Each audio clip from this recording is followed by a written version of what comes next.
Rise. Court is now in session. Judge Newman presiding.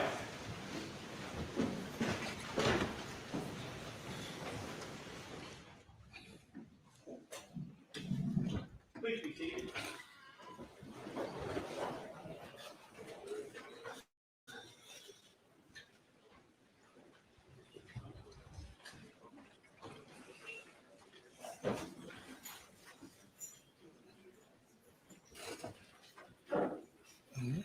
Good morning. Ready for the jury? Mr. Griffin has a matter he wishes to address with the court. Yes, sir. Good morning, Your Honor. We are discussing with Mr. Murdaugh his right to testify or not testify.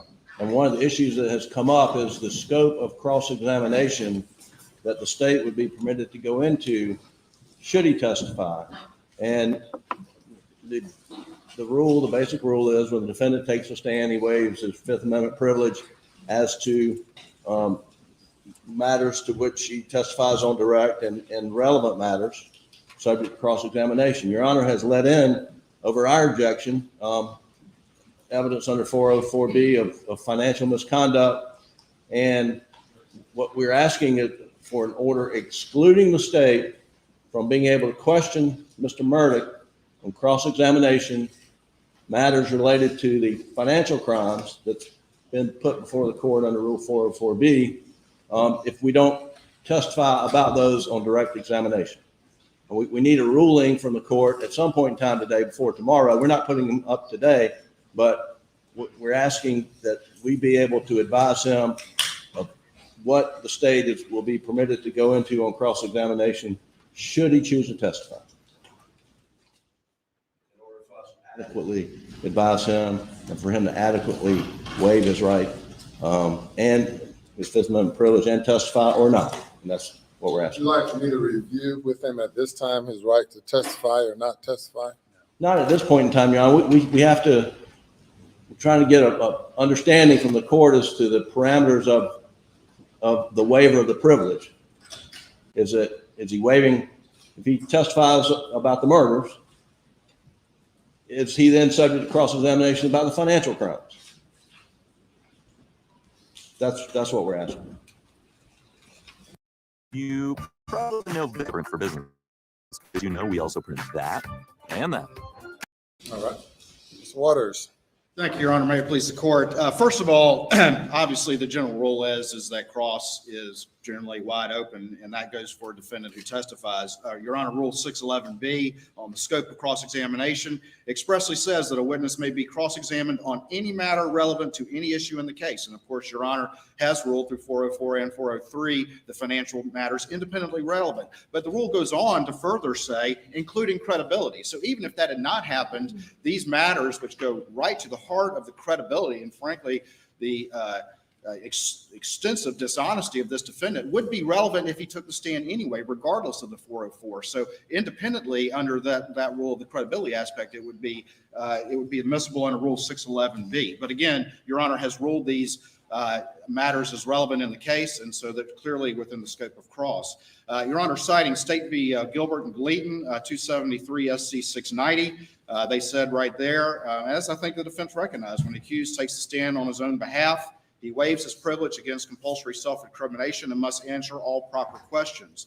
Your Honor, Taylor v. State, which I believe may have been overruled on other grounds, but 258 SC 369, when the appellant elected to testify, he waived his right against self-incrimination and became subject to cross-examination like any other witness. And then finally, citing the U.S. Supreme Court, Brown v. U.S. 356 U.S. 148, it says, it's talking about a defendant in a criminal case. It says if he takes the stand and testifies in his own defense, his credibility may be impeached and his testimony assailed like any other witness. And the breadth of his waiver is determined by the scope of relevant cross-examination. He has no right to set forth to the jury all the facts which tend in his favor without lying himself open to a cross-examination on those facts. Those are the general and well-established rules, Your Honor, and they're particularly relevant in this case. And so we believe that those financial matters would be well within the scope of this particular matter and authorized by the rules in the case law.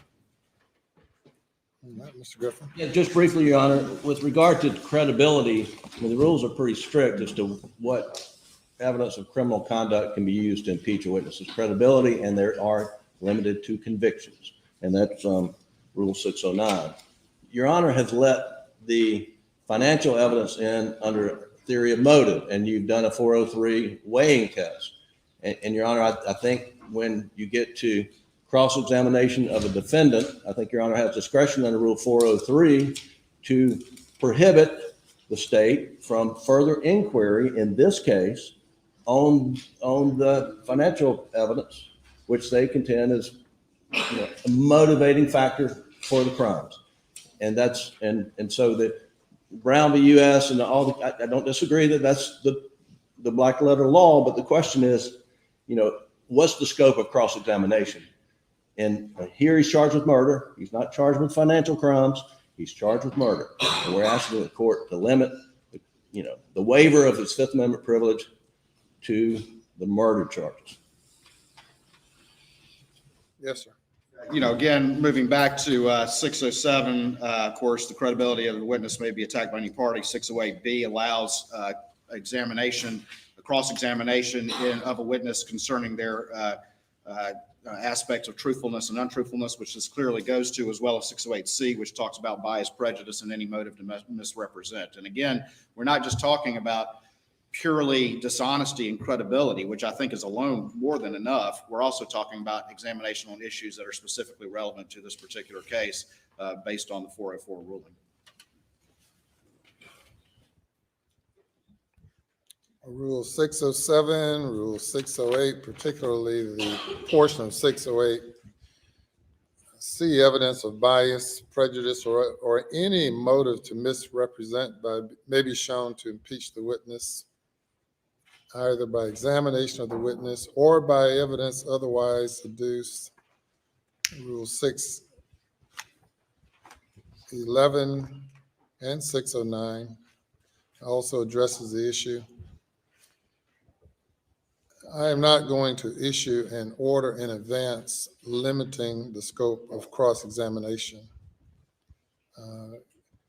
Any objectionable matter must be addressed as the evidence is presented and not based on any advance ruling by the court.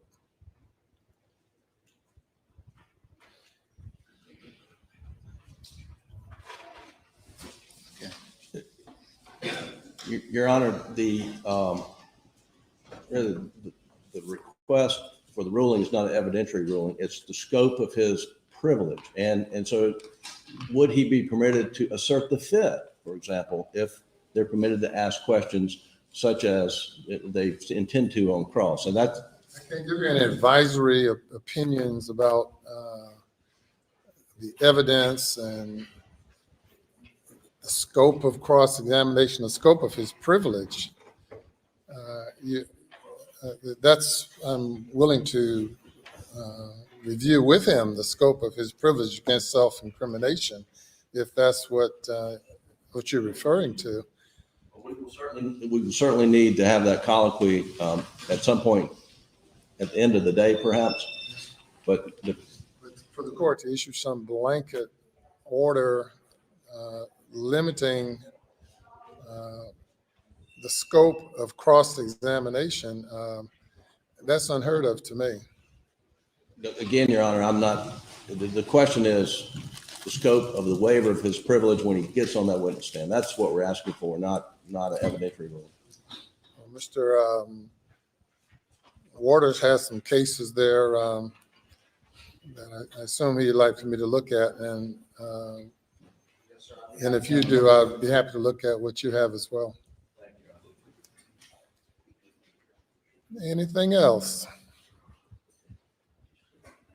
Nothing from the state, Your Honor. Nothing from the bench, Your Honor. Let's bring the jury.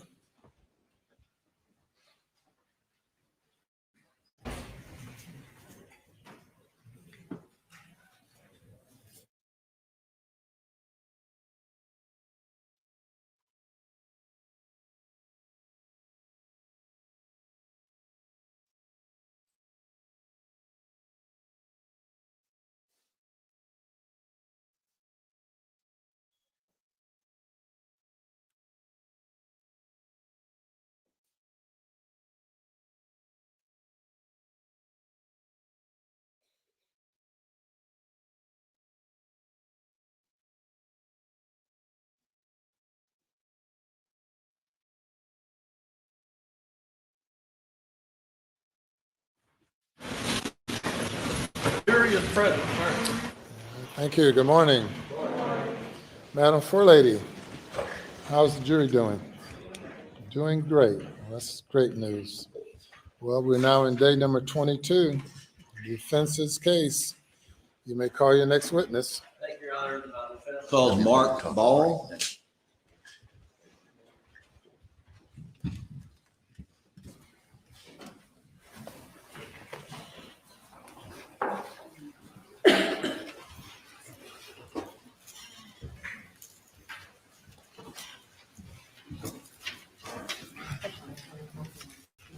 You swear affirm the testimony that you give today will be the truth, the whole truth, and nothing but the truth. So help you God.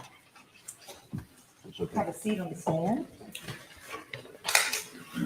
Please adjust that microphone. Speak into it.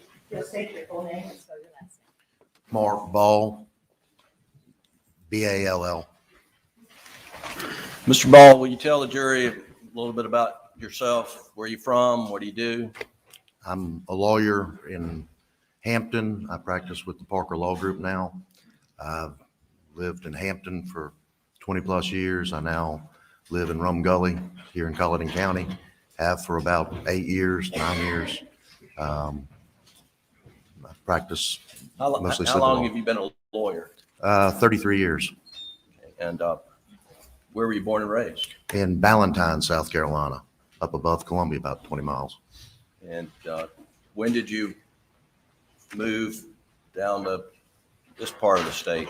I started with the law firm 34 years ago. I moved down.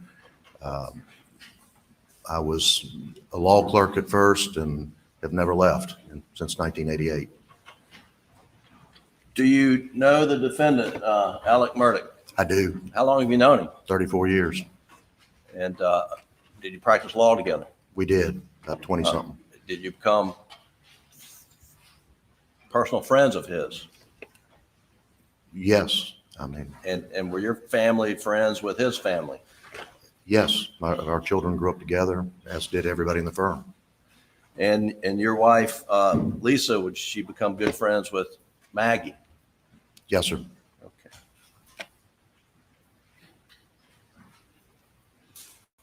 On the, do you remember the evening of June the 7th, I do very well. 2021? Yes, sir.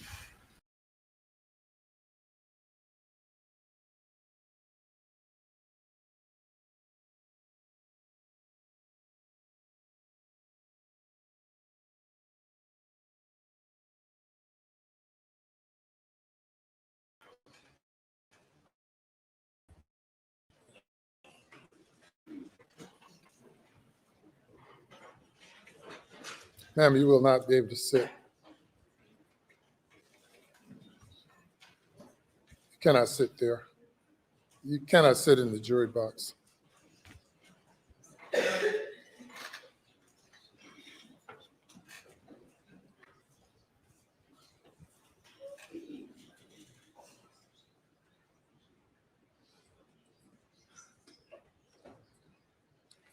You may call your next witness. Thank you, Your Honor. The defendant, Richard Alexander Murdaugh, wishes to take the stand.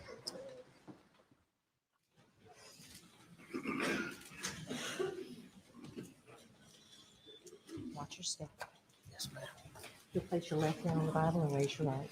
You swear or affirm that the testimony you give today will be the truth, the whole truth, and nothing but the truth. Yes, ma'am. Thank you. You'll have a seat on the witness stand. Adjust that microphone. And if you don't mind stating your full name again and spelling your last name. I'm Alec Murdaugh, Murdaugh. Good morning.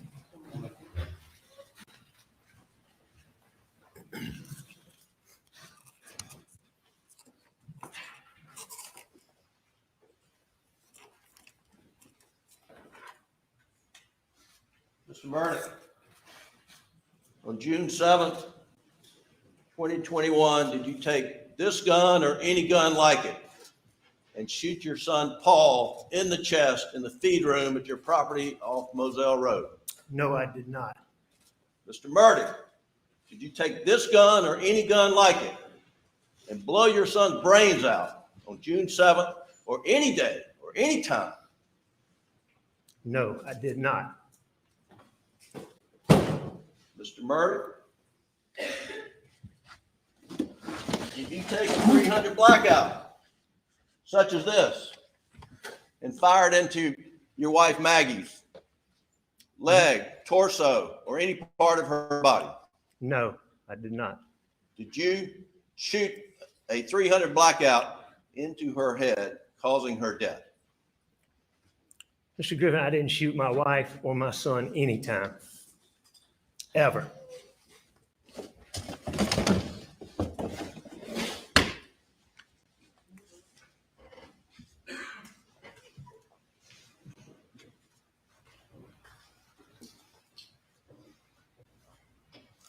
Mr. Murdaugh, is that you on the kennel video at 8:44 p.m. on June 7th, the night Maggie and Paul were murdered? It is. Were you in fact at the kennels at 8:44 p.m. on the night Maggie and Paul were murdered? I was. Did you lie to SLED Agent Owen and Deputy Laura Rutland on the night of June 7th and told them that you stayed at the house after dinner? I did lie to them. Did you lie to Agent Owen and Agent Croft on the follow-up interview on June 10th that the last time you saw Maggie and Paul was at dinner? I did lie to them. And in the interview of August 11th, did you tell Agent Owen and Agent Croft, did you lie to them by telling them that you were not down at the kennels on that night? Yes. Alec, why did you lie to Agent Owen, Agent Croft, and Deputy Rutland about the last time you saw Maggie and Paul? As my addiction evolved over time, I would get in these situations or circumstances where I would get paranoid thinking. It could be anything that triggered it. It might be a look somebody gave me. It might be a reaction somebody had to something I did. It might be a policeman following me in a car. That night, June 7th, after finding Mags and Papa, don't talk to anybody without Danny with you. All my partners were just repeatedly telling me that. I had a deputy sheriff taking gunshot tests from my hands. I'm sitting in a police car with David Owen asking me about my relationship with my wife and my son. And all those things coupled together after finding them, coupled with my distrust for SLED, caused me to have paranoid thoughts.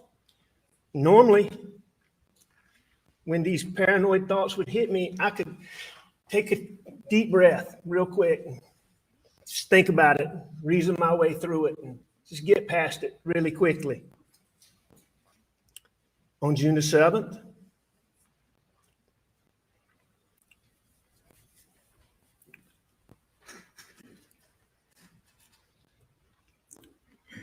I wasn't thinking clearly. I don't think I was capable of reason. And I lied about being down there. And I'm so sorry that I did.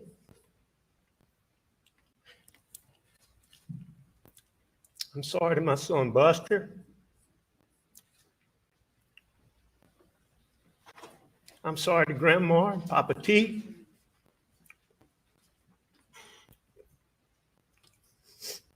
I'm sorry to both of our families.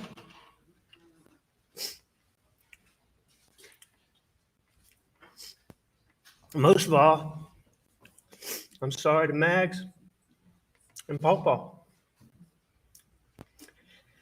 I would never intentionally do anything to hurt either one of them.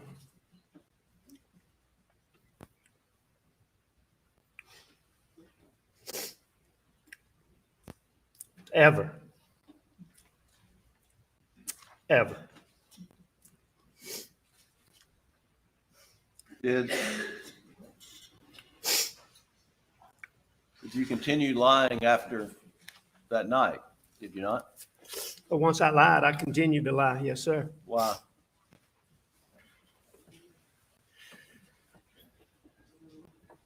You know, oh, what a tangled web we weave. But once I told a lie, I told my family, I had to keep lying.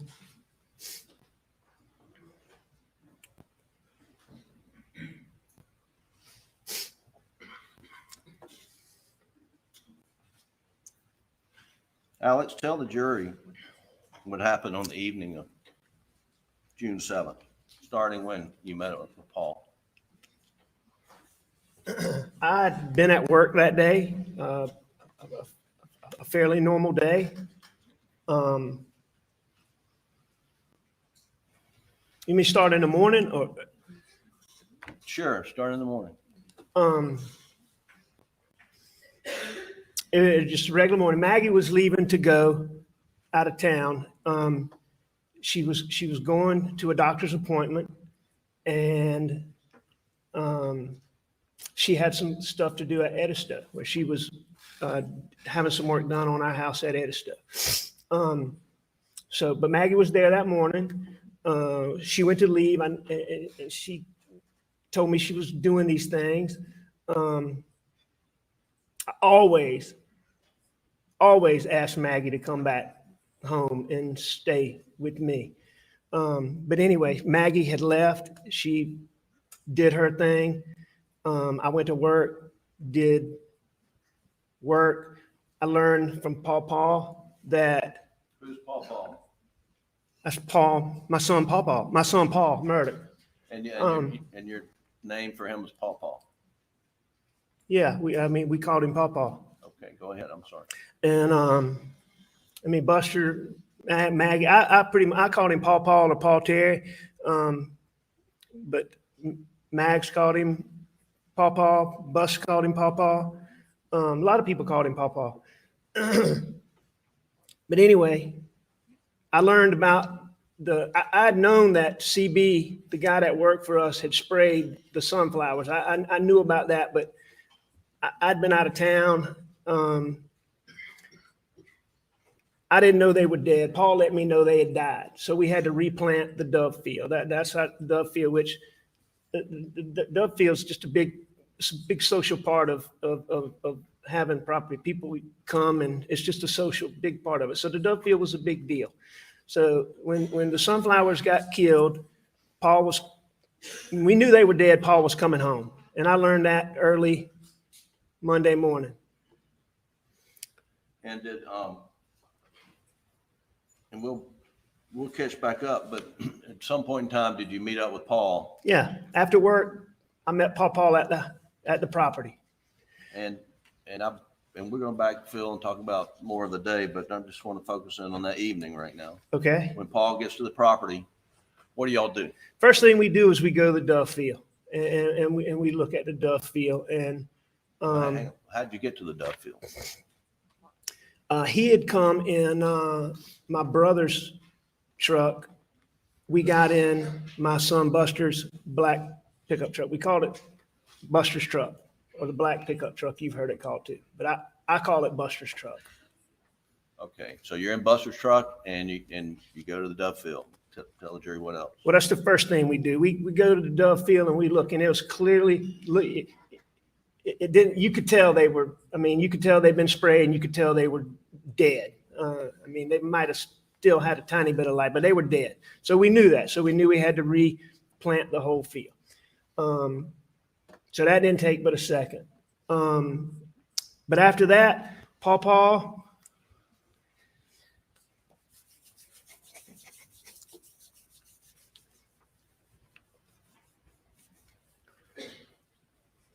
We just rode the property. We spent time together. We rode around and we spent time together on the property. Did you go to the duck pond? Oh yeah, we went. We went to several food plots. We went to Single Oak Stand, we called it, which is across the road. I know we went to the Bridge Stand. We went to the duck pond where we stayed for a minute. And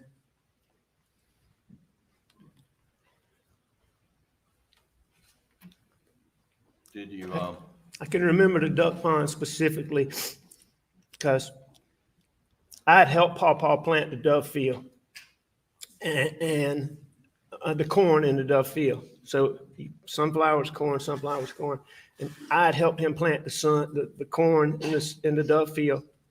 Paw had planted the duck pond by himself, and he's making a really big deal to me about how much better the corn was doing in the duck pond than it was in the dove field. We stayed there for a little while. We were at the cabin for a little while. We rode around the cabin looking at it. no, cabin is what? That's it's just a little small, it's truly a cabin. It's a 4-room structure. It's got a little living area, a little kitchen. It's got 2 little bedrooms and 1 little bathroom. And that's what you've heard talk about where the kids stayed some summers. And Is that what the jury's seen, some overhead pictures? It's right there on Moselle Road? yeah, it's right up on Moselle Road, and it's very close to the driveway that goes to the shop and the kennels. Did you spend any time at the shop, you think? Oh, yes. I mean, the shop was, that was sort of the hub. That was the main place. If you weren't at the house, you might be out going to this field or this food plot or this duck pond or this part of the river, but the shop is where the kennels were located. That was, you were always there. Something was always going on there. You're always doing something there. That's where all the tools were. That's where all the equipment was kept. That was the main hub. Right. And so we were there that day. There was a point in time where we unloaded a bulldozer that had been on a different part of the property. It was on a trailer. We unloaded it and sprayed it down real quick. That was just one of the many things we did that day. One of the things the jury's seen, Alec, is a Snapchat video of you and doing something with a tree. Do you remember that? Oh yeah. And so what was happening there? That's just part of when we were riding. That particular location where that was is at a food plot that we called Sawtooth Oaks, and it was named that because there were some sawtooth oaks that were planted there that you can't see in the picture. But what that tree is, at all these food plots, there's an area where it's not as big as a field, but it's like a field where you plant vegetation for wildlife. Like it might be cowpeas or soybeans, but you plant, and then there's a feeder to attract deer. Then we planted these little fruit trees on these stands. And what you see me doing is fooling with a fruit tree that I'd been tending to. It had fallen over. I had straps on it. I had strings on it that were holding it up. One of the strings popped. I undid the other string, and it was falling over, and Pawpaw was laughing at me trying to get it back upright. And it was just a fruit tree that I'd been dealing with for years, and it wouldn't stand up straight. And were you and Paul having a good time at that point?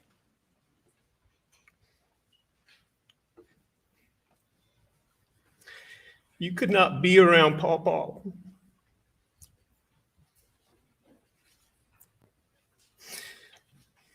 You could not be around him and not have a good time. Were you close to Paul? You couldn't be any closer than Pawpaw and I and Buster and I were and are. He's just wonderful. Wonderful. And it's one of the things you enjoyed doing together was just riding the property? I love doing anything with Pawpaw. It was an absolute delight. But yeah, one of the things, Paul's passion I mean, Paul was passionate about a lot of things, but that property was really a passion of his. I mean, he loved to work it. He loved to work with fields. He loved to work with food plots. He loved to hunt. I mean, he'd work on the roads. I mean, he would work on all of it. I mean, he would work on the structure, and he worked on the whole property. It was his passion. So on the evening of the 7th,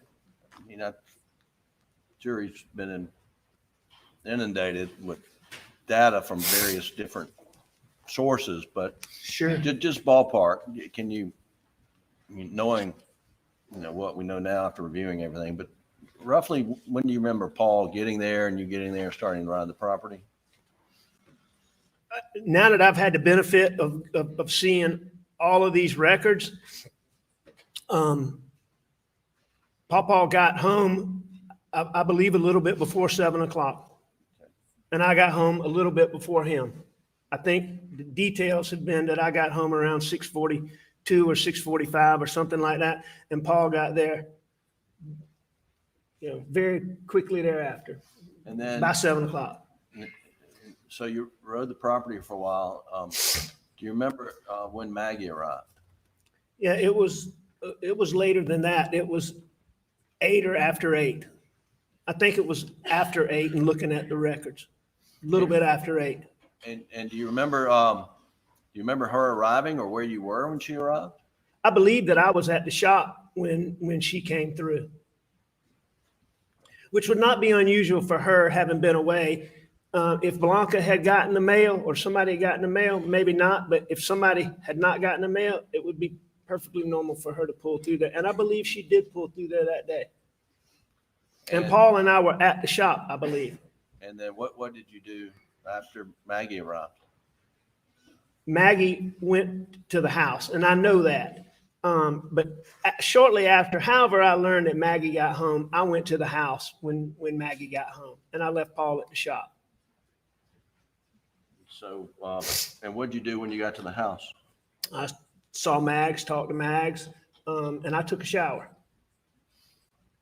The clothes that we saw in that Snapchat video was that the clothes you had at work that day? Yes, those are the clothes I had on at work that day. And the jury's seen you in those clothes and what's on June 7th. How tall were you and how much did you weigh? On June 7th, well, I'm a hair over 6'4", right at 6'4". On June the 7th, I was about 265 pounds, 264, 265. And this was in June 7th. Yes, sir. When you're outside riding around and do you get hot and sweaty? Absolutely. I mean, Paul and I had done some things. We unloaded the bulldozer, cleaned the bulldozer. We fooled around. Yeah, I mean, I sweated. I was heavy, and taking prescription pills also makes you sweat worse, or at least taking oxycodone makes you sweat more than you normally do. So was it unusual for you to take a shower when you got back to the house? Not at all. And after you took a shower, what did you change into?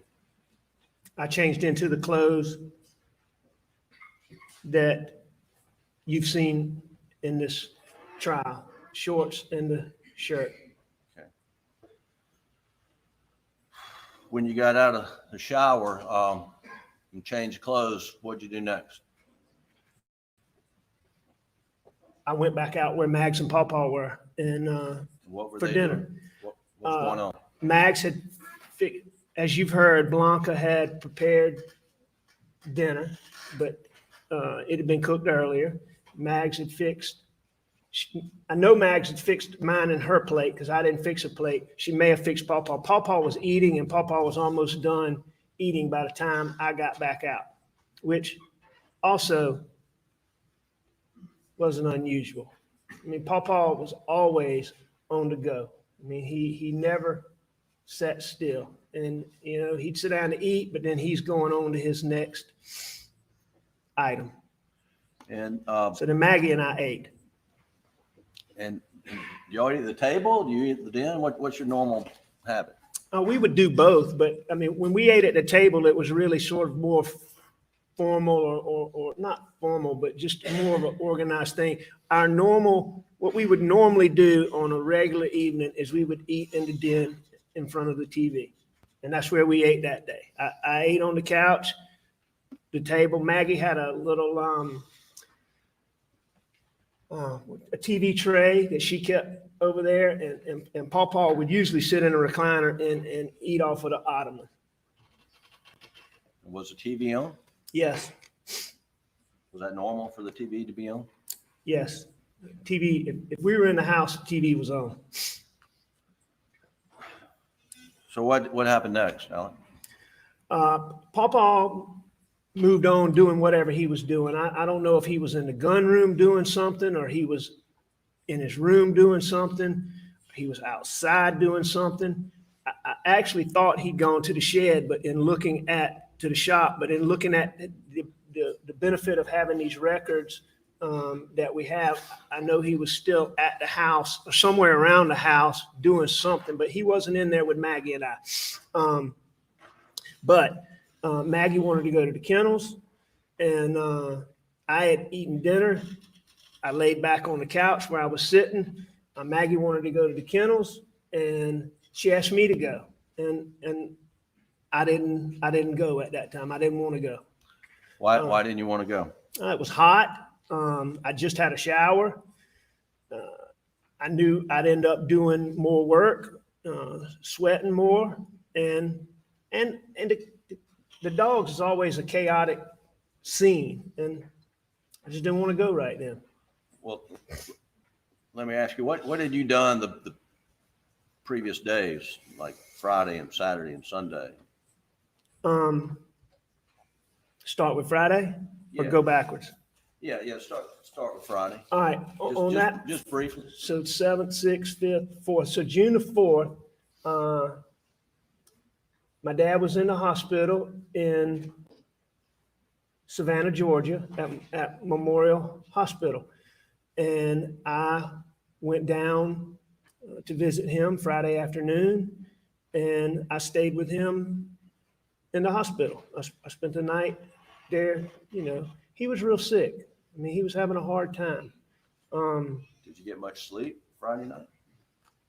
No, I mean, I had a real sweet nurse found me. At first, there was just a hard chair in there like this, but a nurse found me a soft chair, sort of like a recliner. So, I mean, I'm sure I slept, but I didn't sleep. You know, I didn't get a night's sleep. No, sir.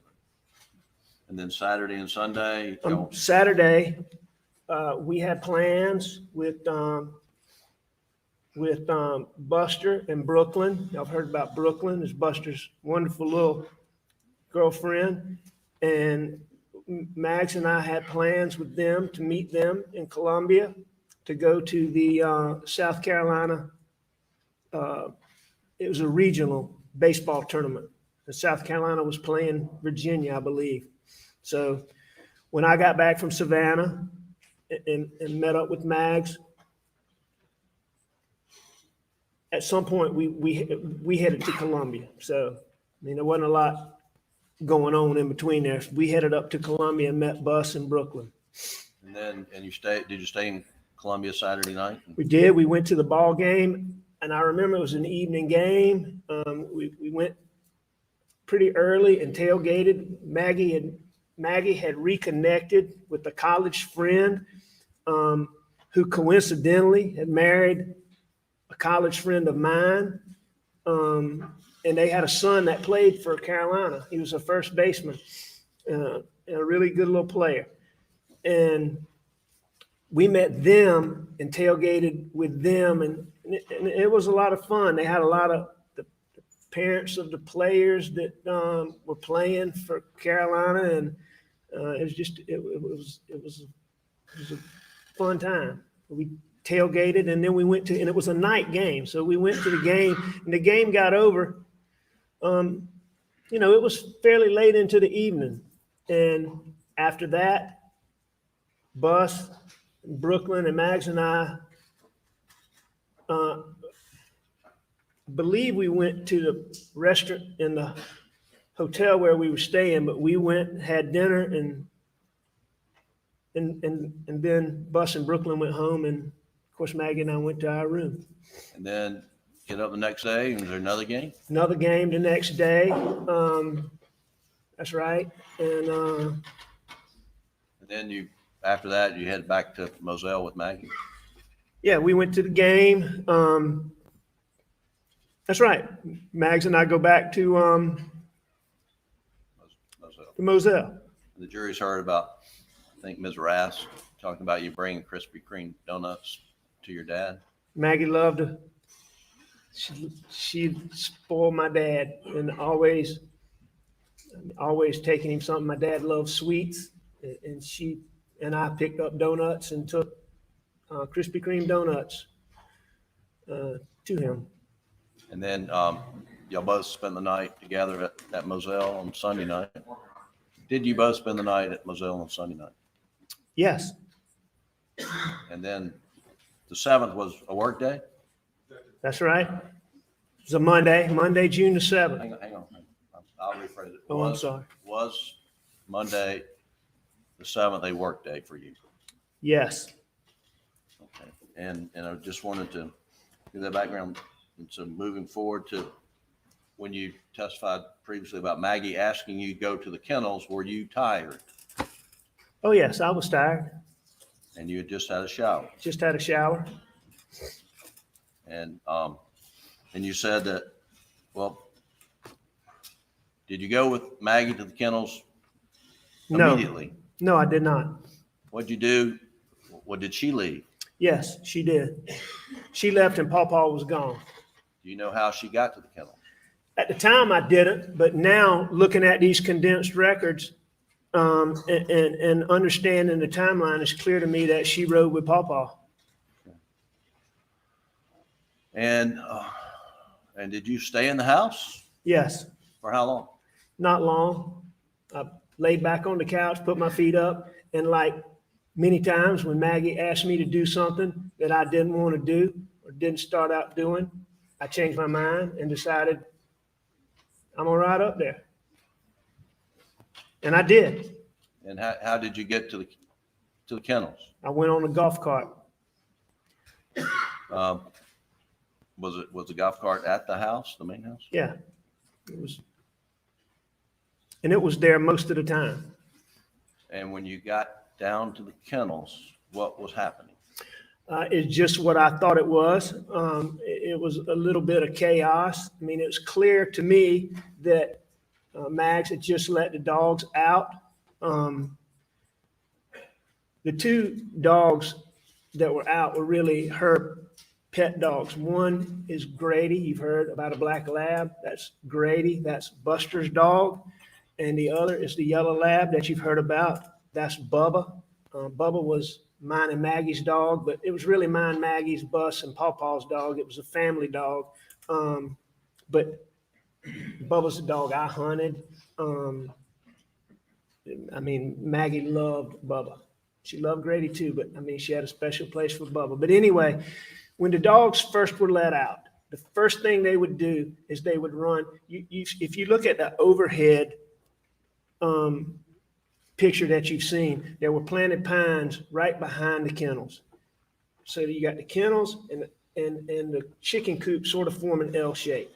And in that L was some planted pines. First thing the dogs would do is go out in that kennel, and Bubba and Grady, I think, learned this from Bubba, but Grady would do it too. But Bubba had to mark every tree. I mean, he would go and he'd do a little number on this tree and that tree. You know how dogs do, and it's marking his territory. And so that was the first thing those dogs did when they came out. When I got there, those dogs were in that area. So that's why I believe that it hadn't been long before they'd been let out. Grady was chasing guineas, which was a normal thing to do. What are guineas? Guinea fowl is a guinea fowl is like it's like a chicken. It's a domestic bird that, we had them. They make a lot of racket. It's like I know this sounds silly, but it's like a guard bird. Because anytime, they just make a lot of racket anytime anything unusual is going on. If anything disturbs them, it could be a person, it could be somebody driving up, whatever, they're going to make a lot of racket. So Grady's chasing the guineas. Paul's fooling with Rogan's dog Cash. Maggie's just kind of standing there watching the dogs, which is normal. And they were in that place. As the dogs are out longer, they branch out more. But at that point in time, they were right there. So that told me they hadn't been out a long time. Bubba catches a chicken. I'm talking to Maggie for just, a short time before Bubba catches the chicken. I take the chicken, I put it, when Bubba didn't chase, these dogs didn't chase the chickens to kill them. And they didn't normally kill them. They did kill them sometimes, but it was about the chase with those dogs. And they were proud when they caught one. You could just tell by the way Bubba would prance to you when he brought the chicken to you. He was proud that he had caught it, but he wasn't trying to kill it. And so most times the chicken wasn't dead, and that chicken wasn't dead. But a lot of times they would be stunned and they would be just real lethargic. So you had to take the chicken and you had to put it up somewhere where, the chicken could be by itself for a minute and it would eventually, usually, come back to normal and go on about its, whatever a chicken does. Did you get the chicken out of Bubba's mouth? I did. I took the chicken from Bubba and I put it on top of that. Now we've seen, this video of Paul with Cash, Rogan's dog. Did you know that was going on? What do you remember about that? Yeah, I knew Paul was fooling with when I pulled up on the golf cart, Maggie was standing back sort of where the driveway would be. It sort of runs out at the feed room. Storage room's what we call it. It's been called the feed room. But it sort of ran out. Maggie was a little bit further up where she could see back in that angle where the dogs were. Paul was fooling with Rogan's dog back towards the kennel. If I remember when I first got there, Paul was more in the driveway, but then I knew Paul was in the kennel fooling with Cash, yes. But did I know what he was doing? I didn't know exactly what he was doing, no. I knew he was fooling with his tail. Was Cash in the kennel when you pulled up, you think? Not when I first got there. Bubba or Grady have any collars on? Yes.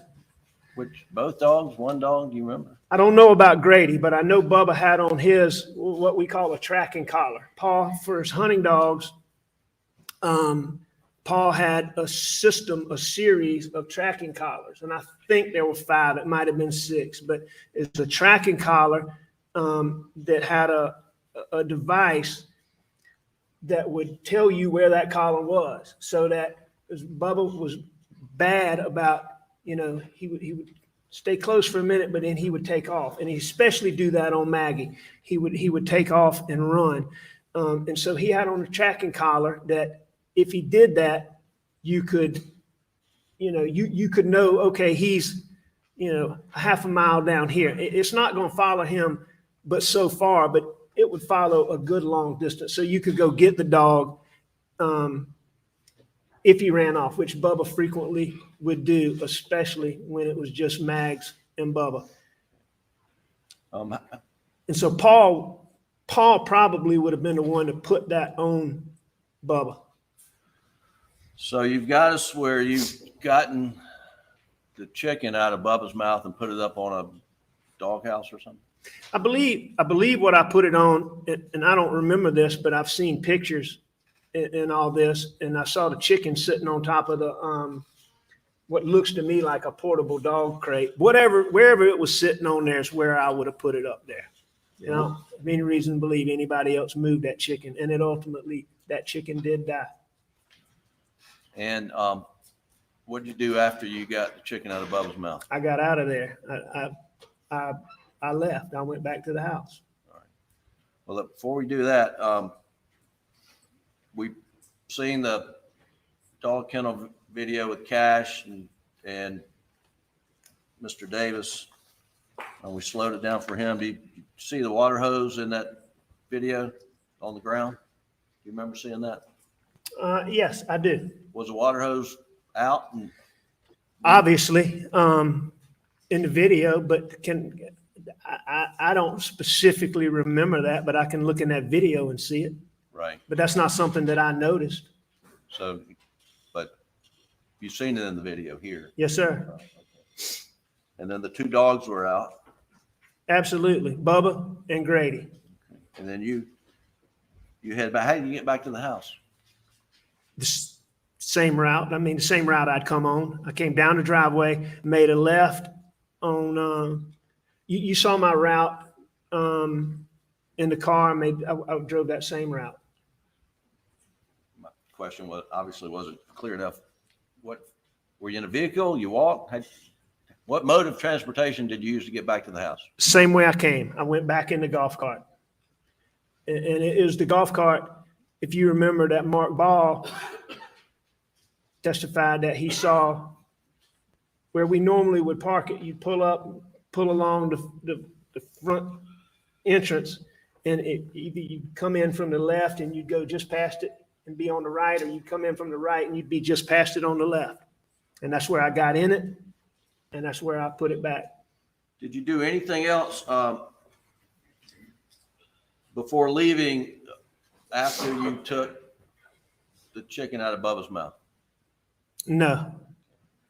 We've heard about Bubba being stubborn. How long did it take you to get chicken out of Bubba's mouth? Well, Bubba could be stubborn, but Bubba would listen to me. And another thing, when Bubba had on that collar, one of the other features of that collar was What did Bubba have on the collar, or was it Grady? Bubba had on the collar. Bubba had the collar. I know Bubba had a collar on, and I'm not sure about Grady. Okay, go ahead. If I'm I sorry. misspoke on that, there's no question about it. Bubba had on a collar. I assume Grady did too. But I didn't, even though I saw Grady, I didn't notice for a fact that Grady had on a collar. Okay. But he probably did. So how Makes long- sense to me that he did. How long did it take to get the chicken out of Bubba's mouth? It didn't take long. Number one, Bubba's coming back there to show me I caught his chicken. So he's not running from me. He's proud of that he caught this chicken. So he comes right up to me. Bubba was really strong, but you take your thumb when the dog's clenched and his mouth's a little bit open. All you do is you take your thumb and you push his gum in really tight against those sharp teeth, and his mouth opens right up. Took the chicken out and put it on, And I then believe, the portable dog kennel, left. And then left. and then I left. Then leave. Okay.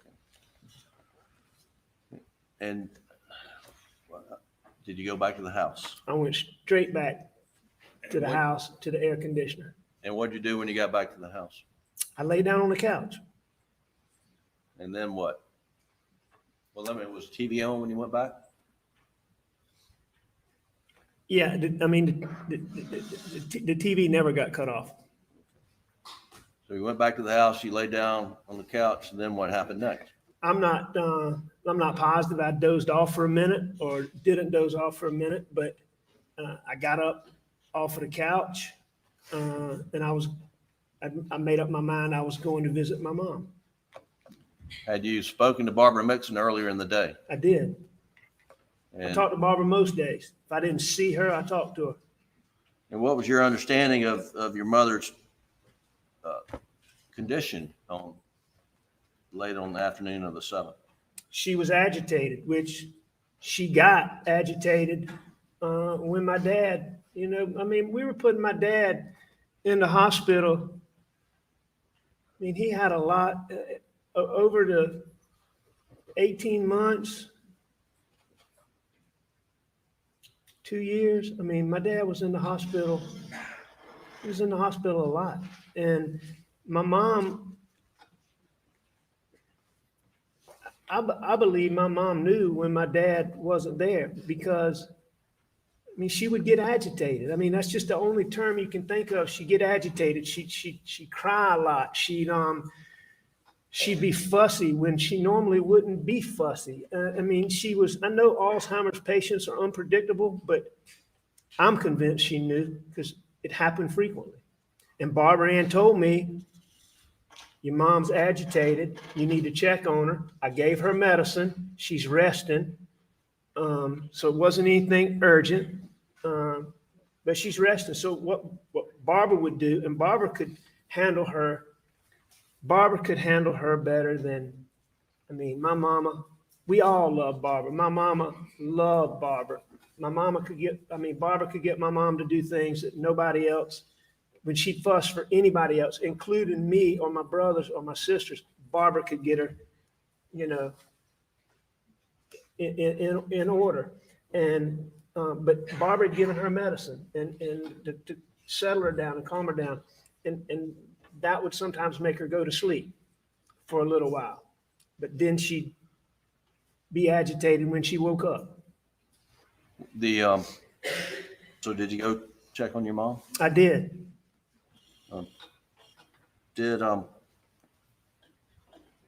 Where did you park when you got there?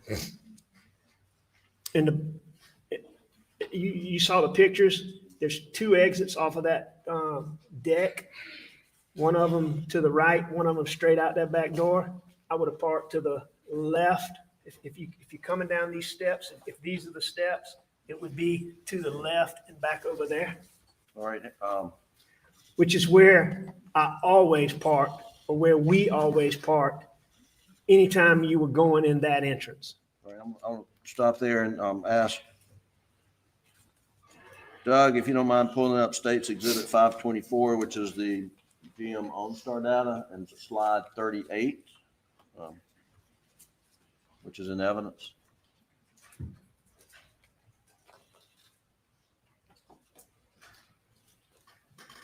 Can you see this the slide with those dots? Yes, sir. Alec? I can. And the red dots here at the that seem to be joined. Where is that in relation to your parents' house? Where the arrow is? Yes, sir. All right, that's back in the area where I'm talking about. All right, so if you look in this picture, all right, you see you see the open area with the green grass? That's the front door. Okay, yeah, right where that circle is. That's the front door. If you look closely at the house, you can see a big dormer right in the middle of the roof. That's right over the front door. The white thing to the left of the house, that's like a parking pad where the driveway ends. And there's a parking pad. So you go, if you follow the driveway all the way to the house, you're gonna run straight into a carport. All right, by the carport door. Just to the left, before you get to the carport, is this area that you can see here. That's part driveway, mainly parking pad. All right, I'm gonna Doug, if you'll pull up Defendant's Exhibit 130, which is in evidence, please, sir.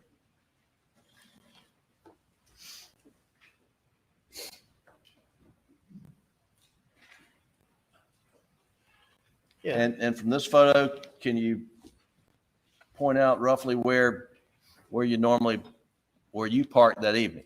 All right, this is the entrance to the right that I'm talking about. There's an exit and an entrance right in front of that door that you see there. So if you came down those steps, walk to your left, would be down there would be where I parked. Oh, would you have parked on the grass?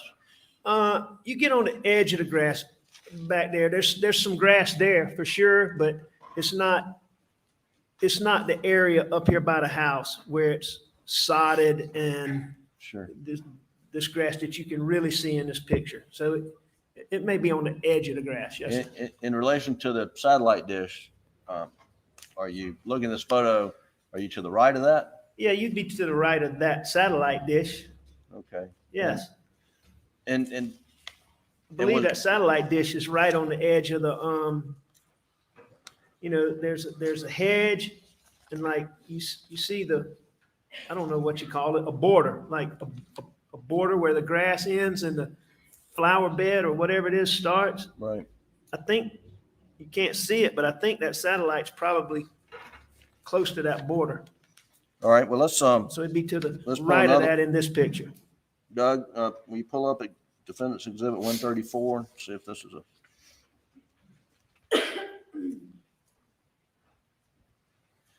So is the door that you're talking about? That's it. The stairs are those the ones where you would enter? Right. These are the steps that I used that night that we always used. And one of the reasons being is my dad, this door goes into what we call the breakfast room.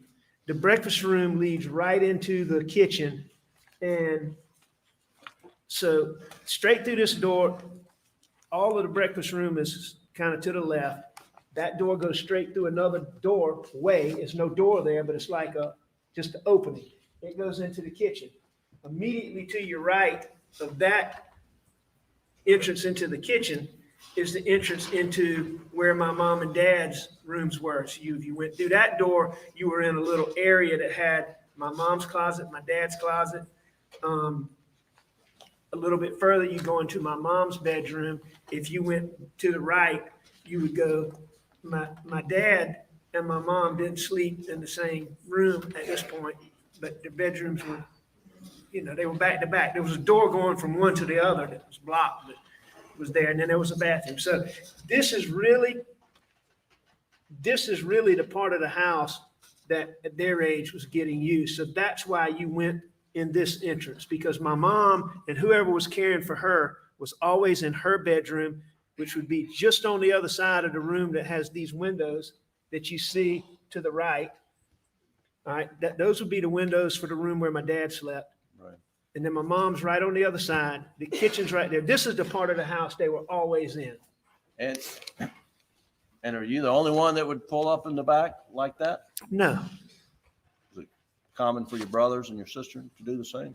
but we all did it. I mean, we all parked in the same way. If you knew you were going to the front of the house, or if you knew there was a crowd there, or for whatever, you may park on the driveway. But if you knew under normal circumstances, my dad always stayed in the breakfast room where he had a recliner and a TV. That's where my dad always was. My dad you would never go catch him sitting in the den up front or in a living room. He just wasn't up there. He was in this room watching TV, or either he was on this back deck. And my mom was either in her room, which was just off of that, or she might be in the kitchen or the breakfast room. And when you got to the house, who was there? Your mother's house on the night of June 7th. My mom was there and Shelley Smith was there.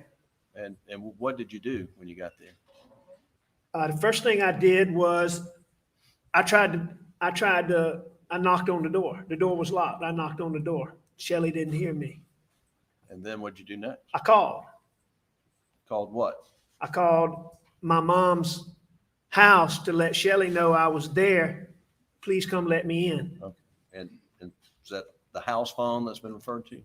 Yes, Okay. And did she let you in? sure. And then what happened next? I went in and I visited with my mom. I mean, you want me to go into detail on that? Well, just briefly. Yeah. What'd you do? I went in the house. In my mom's bedroom, my mom had a bed that was where she slept in normal times. It was like, a bed with, the poles coming out of the corner, a poster bed that coming out of the corners. And she had a bed like that where she slept, but she didn't sleep there anymore. But it was in the room. It was a hospital bed. So when you walked in the room, her bed was to the right. Against the wall to the left was a hospital bed, like a single bed, but a hospital bed. and a TV. And then there was a recliner where whoever was helping her would usually sit. So I went in and I sat down on my mom's hospital bed. And I just talked to her for a minute. My mom was awake, and I held her hand. And What kind of condition was she in? she was, I mean, her condition was not good at any time, but given her overall condition, she seemed to be doing pretty well. I mean, she wasn't agitated like I thought she would be, or like I was worried she would be, or like Barbara had described her at that point. So she wasn't agitated. And, I just talked to her. Anytime we talked to my mom, we always tried to be real positive and, upbeat and just, and I just talked to her. I just talked to her, made sure she was okay. Did you stay seated on the side of her hospital style bed or did you move around? I stayed there for a few minutes. I stayed there and I talked to her more than just a few seconds. Right. And then, but I didn't stay there. She did look tired. So I got up and I went and I think I sat on my mom's bed for a minute to start with, and then I laid down on my mom's bed, which is, that's what I normally did when I went in there. There wasn't like a lot of chairs to sit in, and I just laid back on the bed. Now, when you Talked talk, to Shelly, and we watched TV. now when you're talking about your mom's bed, are you referring to her regular bed? That's right. Not her hospital bed, not the bed she was in, but her bed, the one I was talking about with like posts. Right.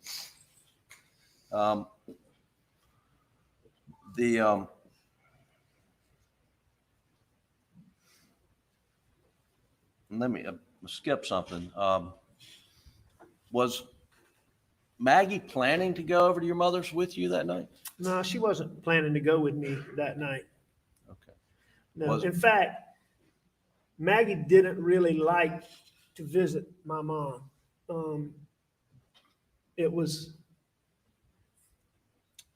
She loved to visit my dad, and she loved to spend time with my dad. And she spent a lot of time with my mom when my mom was healthy. But, by this point, my mom, she was a shell. She was a shell of her old self. And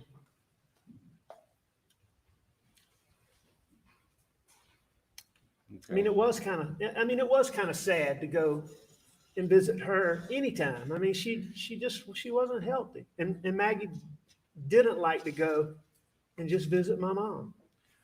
When you left Moselle to head to Almeda the evening after you'd gone back to the house at Moselle, Say that again, Jim? what exit did you use of the Moselle property when you're going to Almeda on the evening of June 7th?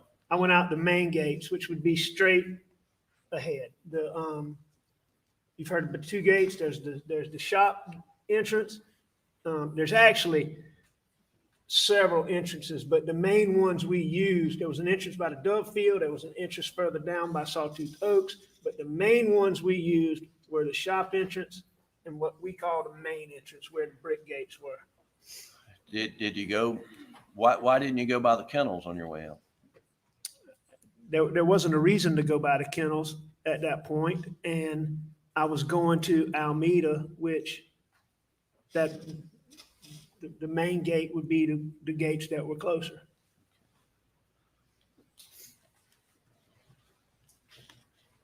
Did you notify Maggie in some form that you were leaving to go to see your mom? I tried to call her. And did she answer? No. And what'd you do after that? I think I tried to call her again. And did she answer? No, she didn't answer. And at some point, I texted her after that. Well, the fact that she didn't answer on 2 times, did that concern you? At that time, Right. it didn't concern me at all. Number one, she was with Paw Paw.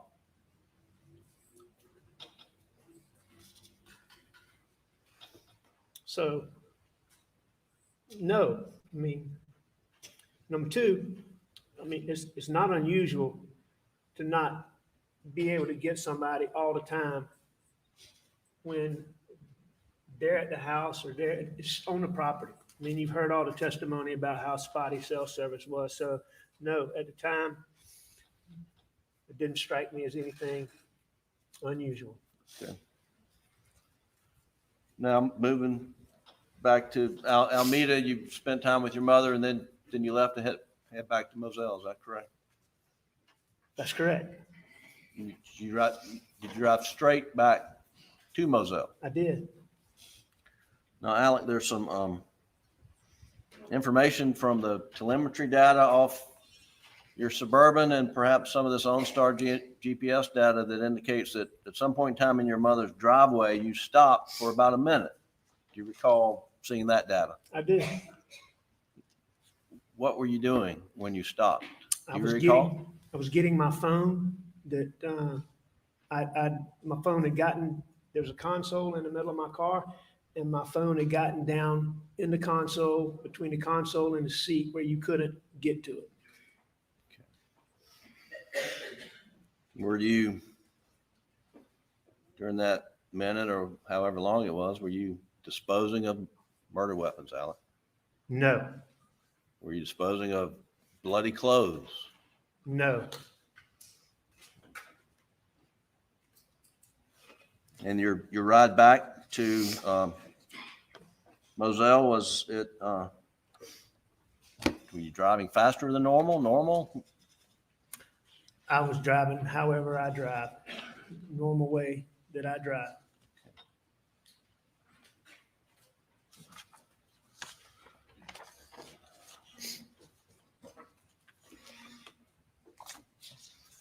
When you got back to the Moselle property, how did you enter the property? What entrance did you use?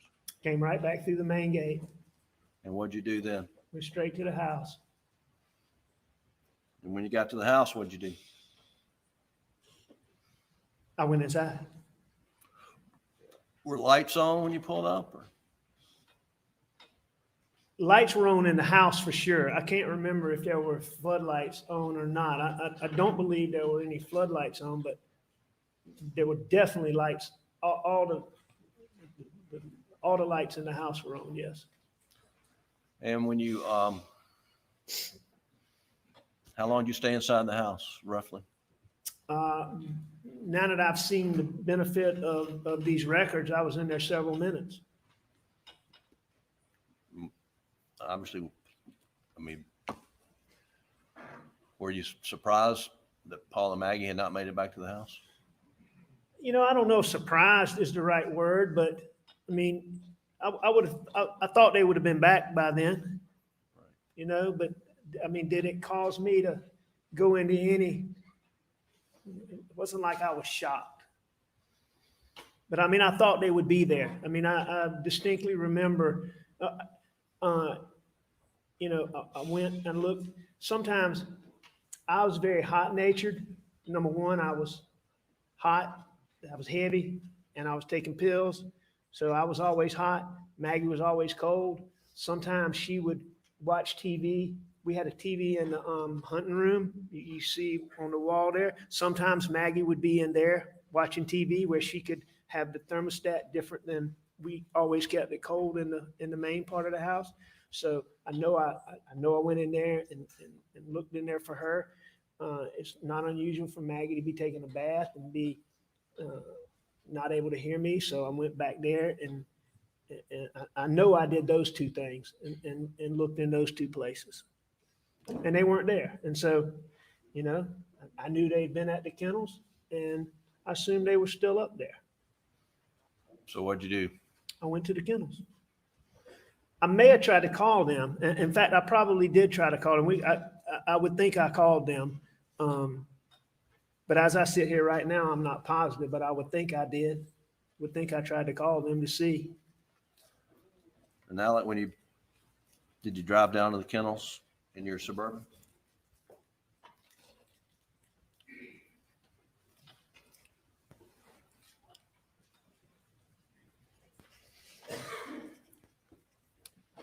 I did. What'd you see?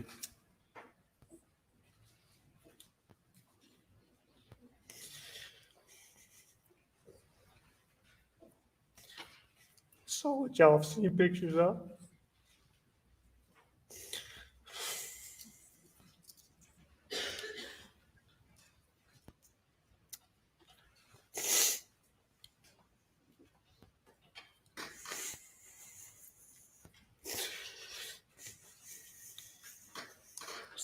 So bad.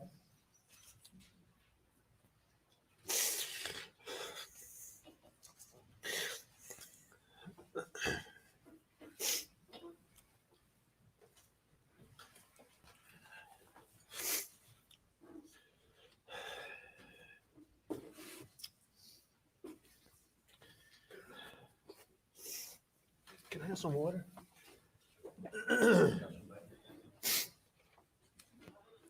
Yeah, I went to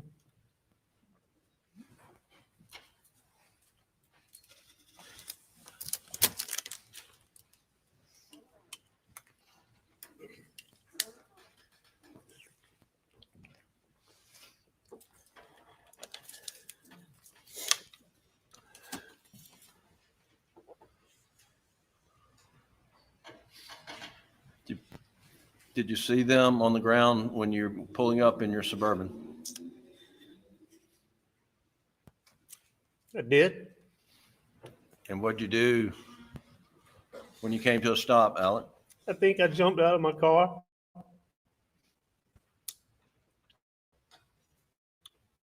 I'm not exactly sure what I did, but no, I got out of my car. I know I ran back to my car, called 911. I called 911. I was on the phone with 911, and I was trying to tend to Paw. I was trying to tend to Maggie. And I just went back and forth between them. Were you going to Paul and Maggie while you were on the phone with the 911 operators? Yes. Yes.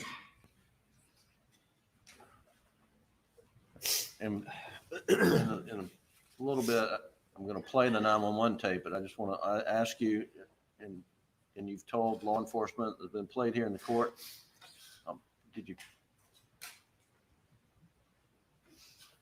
what did you do when you went up to Paul at some point in time? And Paul.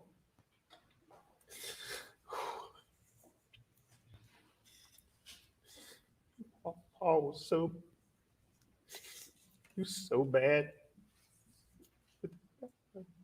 At some point, I know I tried to check him for a pulse.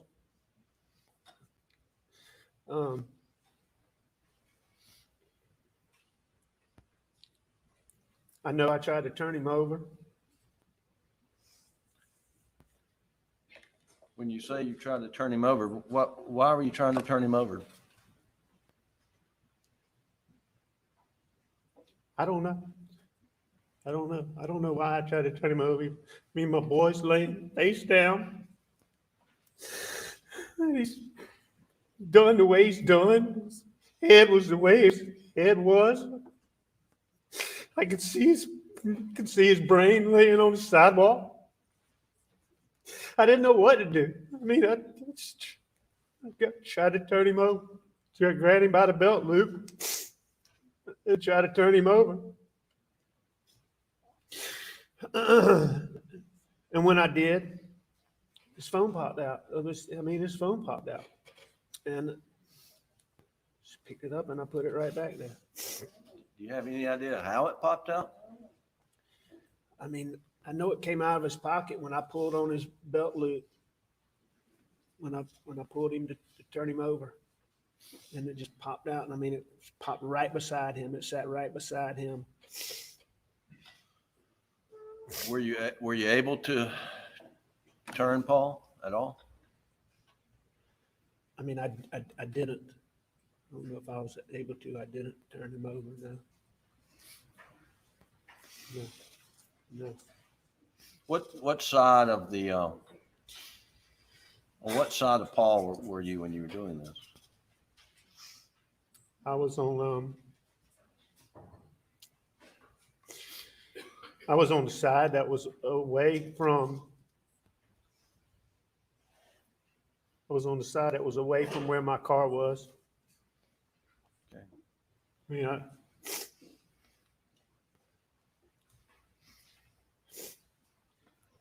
What'd you do with the phone? I put it back on Pawpaw. You know, if you put it, you know which way it was pointing, upside down, downside, anyway? I couldn't tell you anything about it. I know his phone popped out. I picked it up and I put it back on him. Did you see any messages on Paul's phone? No.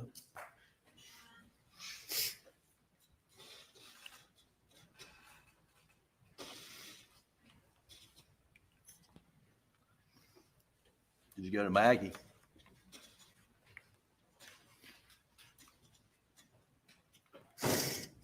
Did. Did you touch her? I did. Where did you touch Maggie? I think I touched her down just around like, I don't know. If you ask me exactly, I think I touched her down around her waist, but I don't know.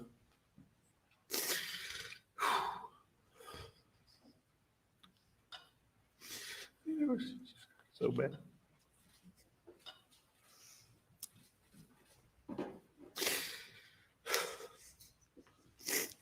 Excuse me.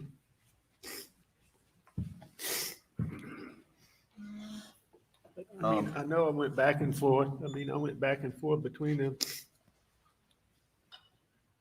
I know I did. I'd like to play Doug, the Colleton County portion of the 911 call, which is in evidence as defendant's exhibit number 9. And Doug, this is the long version, the first clip, and stop it when I say stop it, please. 2021, 22 hours, 7 minutes, 9 seconds. I'm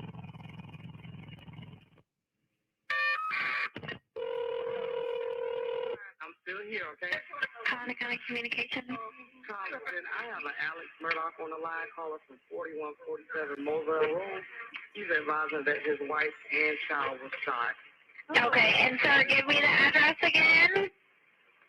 It's 4147 Moselle Road. I've been up to it now. It's bad. Okay, how did they shoot? Alan, when you say I've been up to it now and it's bad, what are you referring to? I'm talking about what I saw was what y'all saw pictures of. And I mean, it was bad. It was terrible. And when I first got there, I know I got out of the car. And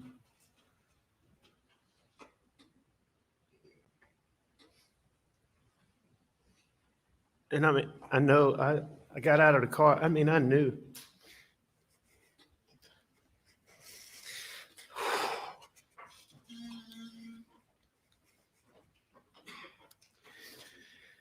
Got out of the car, but right at first, I don't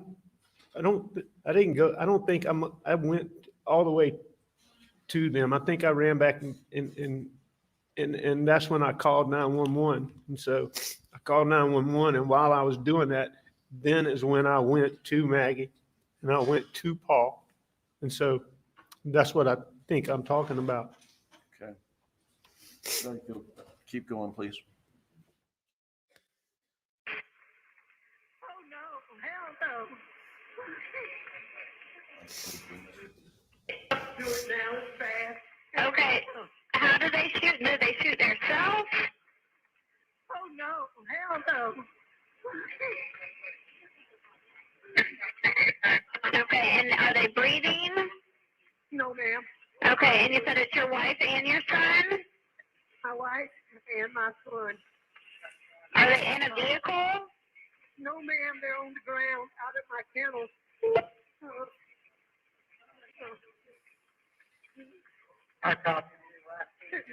Okay, and did you see anyone? He shot in the head, and he shot really bad. He shot Okay, where is he shot at? Ma'am, I don't know, but there's blood everywhere. I can see his brain. Face down. I tried to turn her a little bit, but she's got a hole in her head.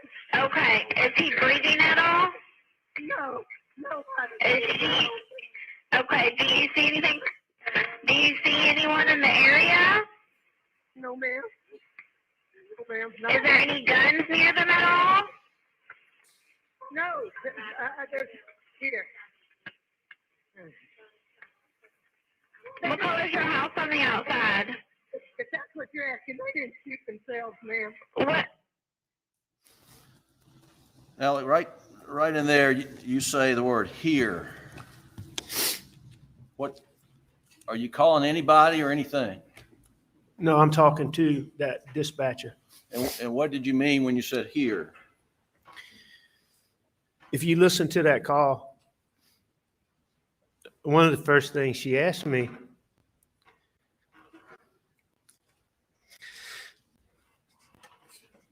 was, did they shoot themselves? And I knew there's no way. I mean, I knew they didn't shoot themselves. It wasn't a gun. They didn't shoot themselves.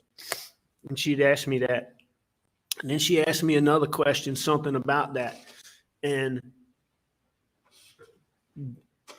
you hear me say here, and then you hear the thing talking. I'm telling her here, and then I say something, and then you hear me say, if that's what you're asking. And I'm letting her know they didn't shoot themselves. I'm saying here, and then I give her an explanation, which you can't hear on that phone, but it's obvious to me what I'm doing. And I say, if that's what you're asking me.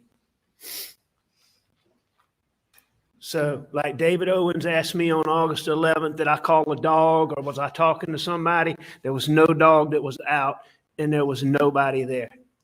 Well, let's talk about that briefly. Well, when you got there and you saw Maggie and Paul, where were the dogs?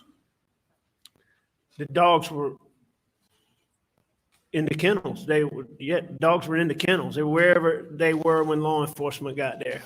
And you've seen pictures, and they called Dale Davis to the stand and talk about the hose rolled up. Did you roll the hose up? No. Did you do anything down there at the kennels when you got there other than call 911 and attend to Maggie and Paul?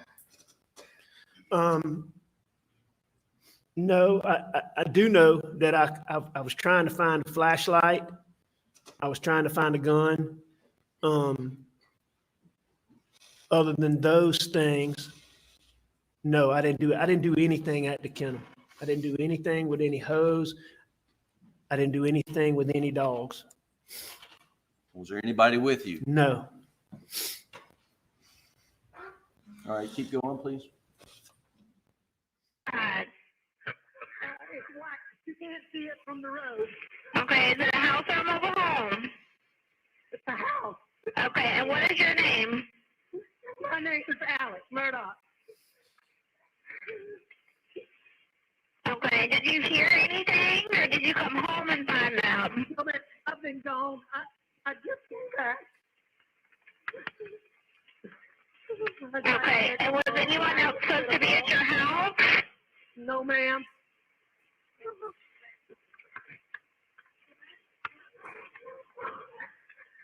Please hurry. We're getting somebody out there to you.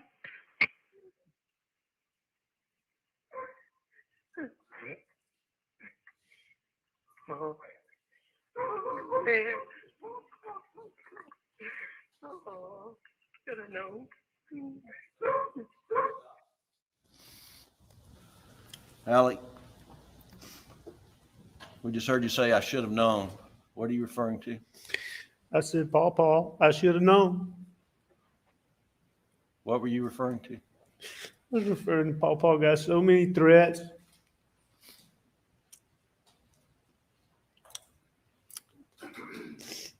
Didn't take serious. Think twice about. So I'm just telling him, Paul, I should have known. I don't specifically remember saying that, but can clearly hear myself say that. Okay. What kind of threats did you understand Paul was receiving?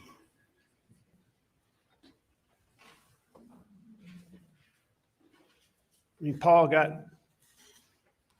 he got the most vile threats.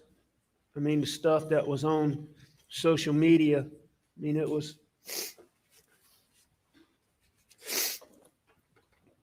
I mean, you couldn't believe it. You couldn't believe it. It was so over the top.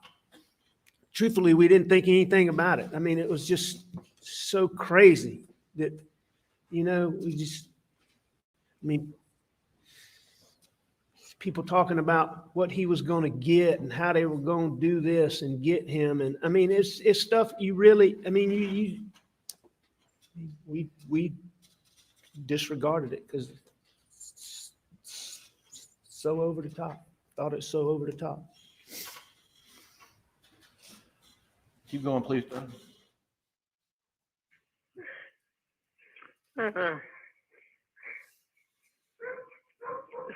Okay, what is her name? Maggie and Paul. Maggie is her name? Yes, ma'am. Okay. When's the last time you talked to Maggie? Hour and a half ago, probably 2 hours ago. What?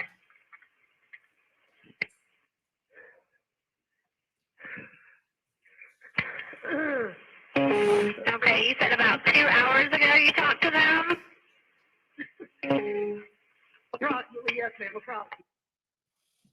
Well, you were asked the last time you saw them, and you said an hour and a half, 2 hours ago, and then she followed up 2 hours ago.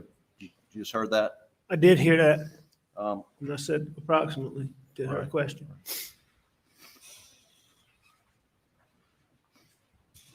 When was the last time you saw them, Maggie and Paul? Right after I took the chicken from Bubba. And the video we've seen is timestamp 8:44 p.m. Is that correct? That's right. So was it shortly after 8:44? It was. And It wasn't long after that because you can hear when Bubba gets the chicken, and it wasn't long after I took the chicken from him that I left. And then you called 911. The records of that, but do you remember roughly 9:07 or right before 9:07? I mean, I've seen the records and seen the transcripts, yeah. And then this is, and the records of this, but this is some minutes into the conversation with 911 operators, correct? That's right. Like, Knowing everything we know now, I mean, was it roughly an hour and a half the last time you saw him? it was. That would, with the time of however long it took to get to this point, however many minutes that is 10:10 to 10, however many, you can look exactly and see what point this is and know what time it is, but it's between 10 and 10:15. And so I'd seen them around 8:45, a little bit after. All right, please keep going. What they were doing at all? No, I talked to her in person. You talked to her in person? And please hurry. But we're getting to my other two. Me asking you these questions, don't slow them down, okay?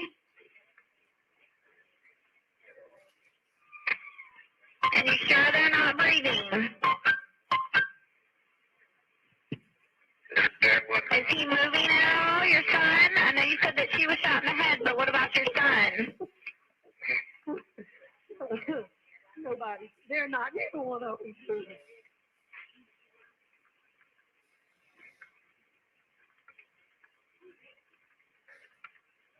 What is your telephone number? 942-1227. I'm going back to my house just to get a gun just in case. I'm about Did you go back to the house and get a gun? I did. And is this the gun that you got? And how did you load this gun? What did you load it with, if anything? That was gun, as best I can remember. I believe I got that gun off the pool table where you heard there was some other gun. I think that gun was laying with that pool table. I'm not positive, but I'm pretty sure it was on that pool table.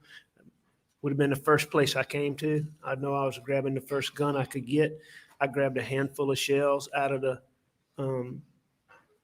that I could get my hands on. I know the gun had a shell in it that I loaded, and I know I had a few shells. So,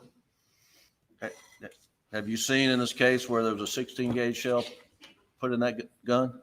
I've seen in the records and I've seen and heard in the testimony that I put a 16 gauge shell in the gun. Is that a 16 gauge shotgun? It's not a 16 gauge shotgun. It's a Why'd you 12 put gauge. a 16 gauge shell in it? I obviously didn't realize what I was doing.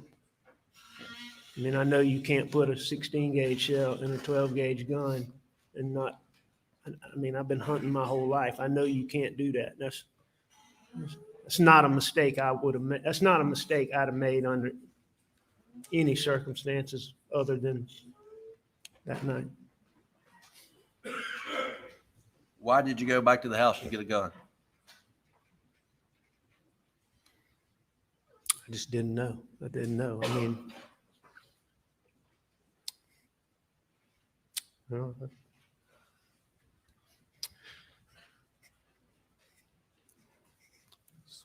saw it. I don't know.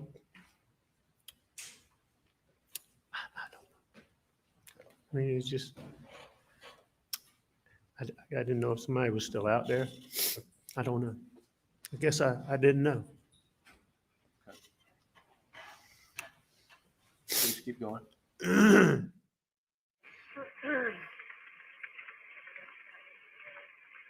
And does anything look out of place? ma'am, not particularly, really, no, ma'am. Okay.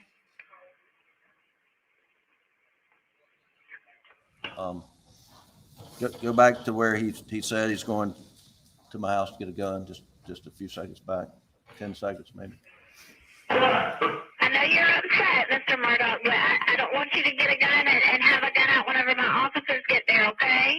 Back up some more. Back up some more, please. My house, just to get a gun, just in case. What is your telephone number? 942-1227. I'm going back to my house just to get a gun, just in case. I'm about 100 yards from my house. Alec, you said you're about 100 yards from the house. That's what I said. Is it much further than that? I mean, as you've heard in the testimony, it's 1,100 and something feet, but Okay. I said I was 100 yards. You were wrong about your estimate. I'm sure I was wrong. Okay. Keep going. And does anything look out of place? Ma'am, not particularly, really, no, ma'am. Okay.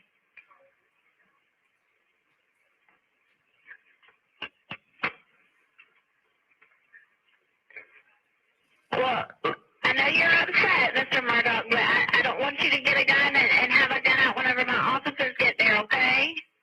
I will not do that. He's been being threatened by, my son had a boat wreck. He's been being threatened for months and months and months.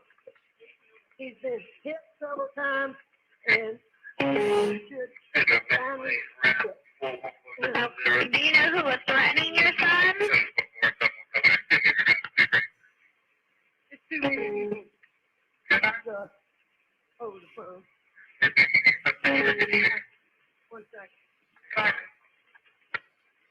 And you don't know the name of who was threatening him at all? My son knows. And my son knows. Your son knows who was threatening him? I have another son now. Okay.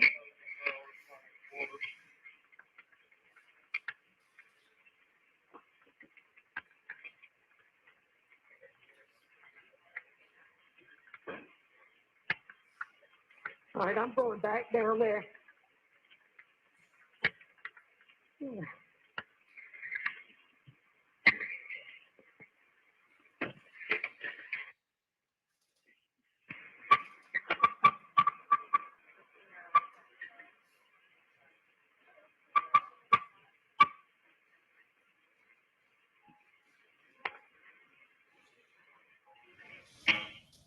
All right, roll to the next tape of the same call. 2021, 22 hours, 13 minutes, 58 seconds.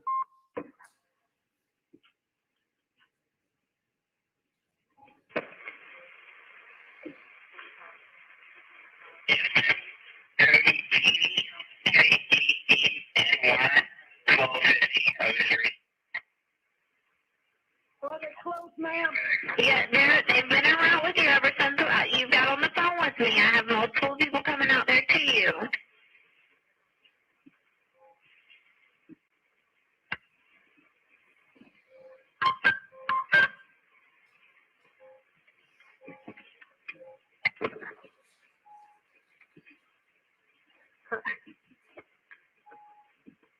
This is a whole bloody fun.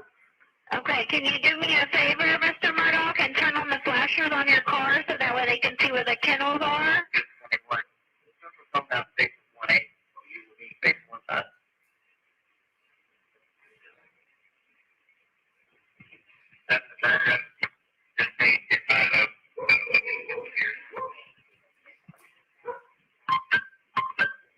Do you have your flashers on for me, Mr. Murdaugh? Yeah. Okay. I don't want you to touch them at all, okay? I don't know if you've already touched them, but I don't want you to touch them just in case they can get any kind of evidence, okay? I already touched them trying to get to see if they were breathing. Not, Ally, that second clip starts at 22:13, 10:13, 58, and you're asked, you're told don't touch them. Had you touched them by then? Yes, And that way you told the 911 operator. it is. And, can you say exactly during that 6-7 minutes when you actually touched them? I know I touched Maggie.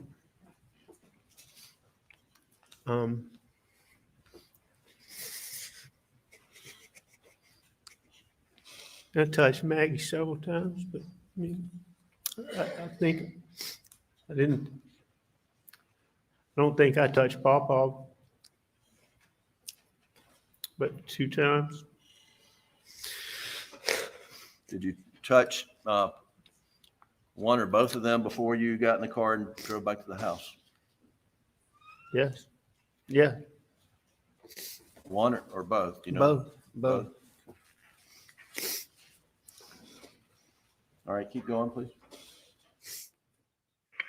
Okay. Well, I just don't want you to move anything just in case they can get any kind of evidence, okay?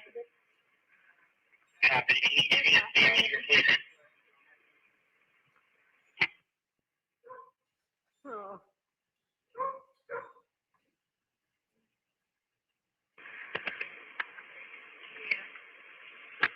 Okay, And did your son, I know you said that he had been threatened, did your son make reports of this at all?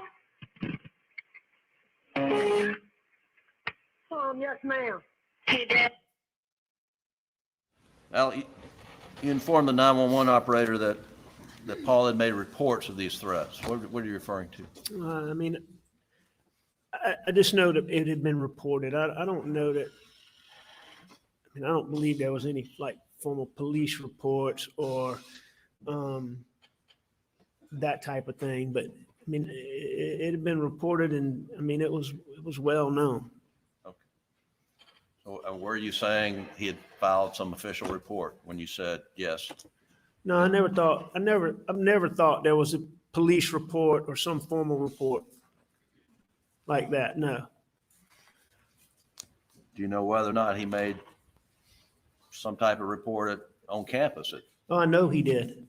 What do you know? I mean, I know that there was a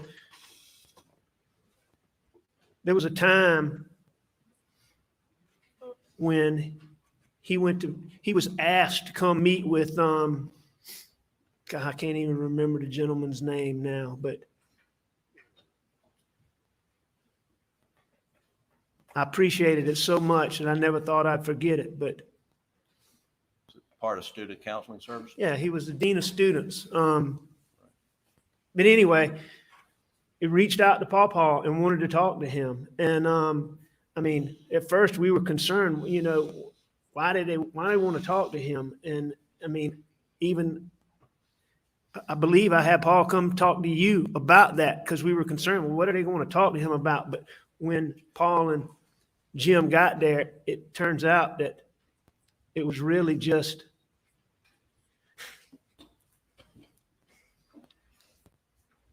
I mean, they were wanting to make sure he was okay. But, you know, just make sure he was okay. And I know that, you know, they were aware of the threats or some level of threats. And so, yeah, I mean, it had already been reported to them. Keep going, Doug.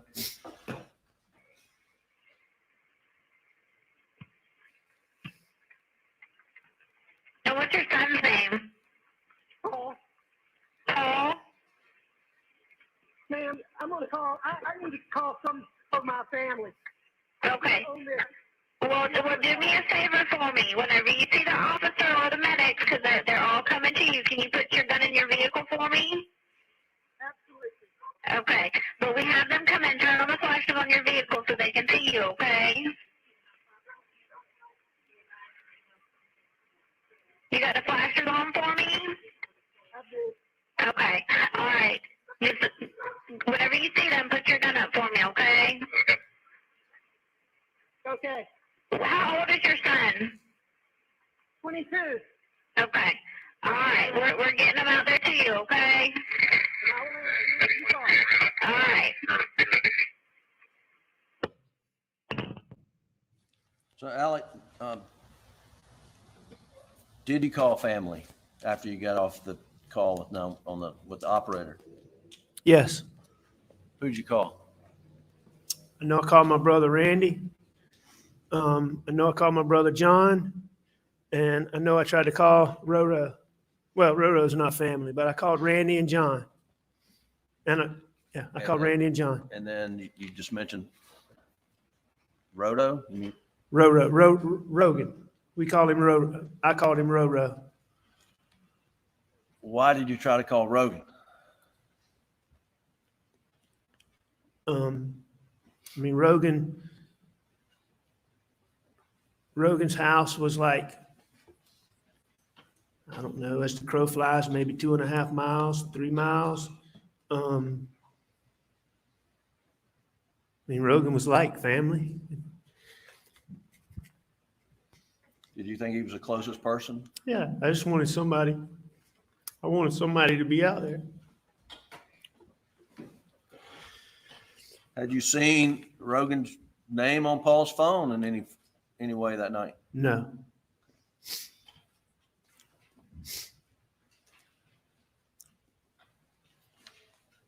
You called, did Rogan answer? No. Did you try him multiple times? looking at these records, I believe that I did, but I believe some of those are like the FaceTime calls that are to Rogan. I mean, I'm trying to call him, but I don't believe that was me, actually. I didn't FaceTime. I mean, I didn't FaceTime people. So I think that's either me trying to call him and hitting FaceTime, or that's me hitting buttons or hitting the phone. In the State's Exhibit 519, which is the condensed timeline done by Agent Rudofsky, there's an indication, Alec, that at 10:22:09, you opened a group text message from Michael Gunn stating, "She brought the heat for Miami boys." Were you reading text messages from Michael Gunn right after you got off with the 911 operator? I heard them ask that question. I can promise you I wasn't reading any text messages.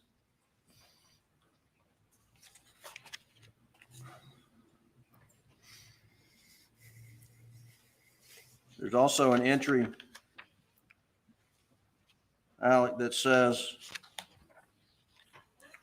at 10:40 p.m. that you did a Google search or a Safari browser search for Whaley's at Edisto while your wife and son are laying dead on the ground. Did you do that? No. Whaley's is a restaurant at Edisto that we ate at a lot of times. We got takeout from a lot of times. So I'm assuming it was in my search history, pulling up the restaurant, and I obviously was trying to call people or dialing, and I hit that. I wasn't doing any Google searches. And is one of the persons that you dialed that night a wedding photographer? It's a guy named Brian White. I saw that on the call log. Brian White's a guy who was in my, what do you call it? Contacts, that is a videographer that I've used in cases. I haven't used him in 2 years. And he's a good guy, but we're not personal friends. So I certainly wasn't calling him. So were you, what does that indicate to you, that those actions on your phone? How do you account for that? Obviously they're unintentional. I mean, I'm doing something with my phone trying to call people, but I'm not trying to call those people. I'm not doing a Google search for any Whaley's restaurant, and I'm certainly not reading any text.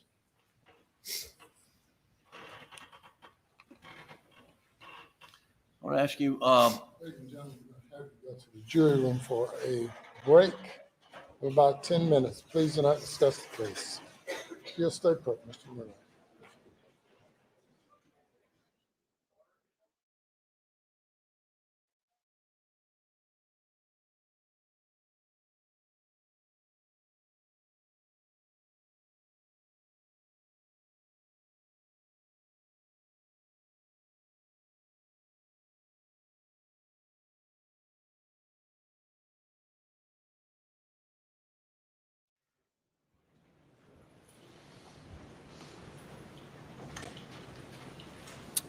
We'll take a 10-minute recess. Step down. Please do not discuss your testimony.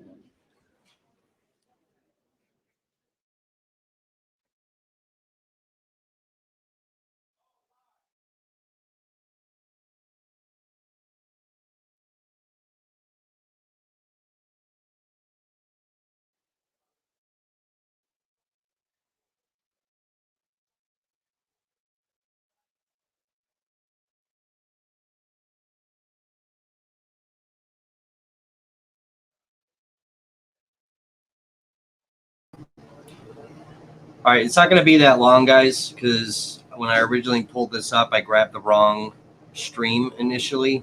So we're only a few minutes behind. So now we'll be caught up when they come back. All right, it's not going to be that long, guys, because when I originally pulled this.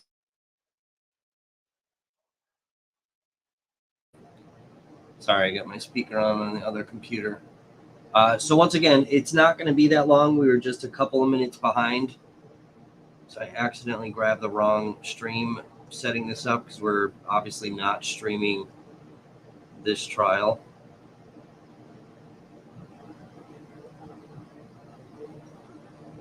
So we're caught up now. So it'll be right on par. Please make sure you guys hit that thumbs up. Share this out because we're being shadow banned on YouTube and we're still banned on Facebook for another 17 days. We are streaming the XXX Tentacion trial, which is on a very long lunch right now. 4 days from now is jury selection for the Jesse Krajewski trial, which is in front of Judge Doro. She is the Darrell Brooks judge that just lost the Wisconsin Supreme Court primary. Jury selection for that trial is not going to be live streamed, so we will go live once day one actually starts. So we'll let you guys know that. But again, we're only going to be live on YouTube because we're banned on Facebook from trying to stream the Dahmer trial. So that's why we stopped streaming that altogether.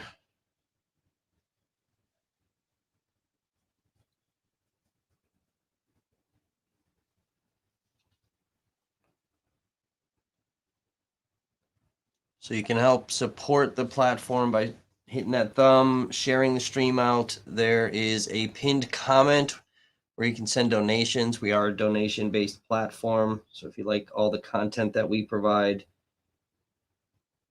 posted up some new videos yesterday.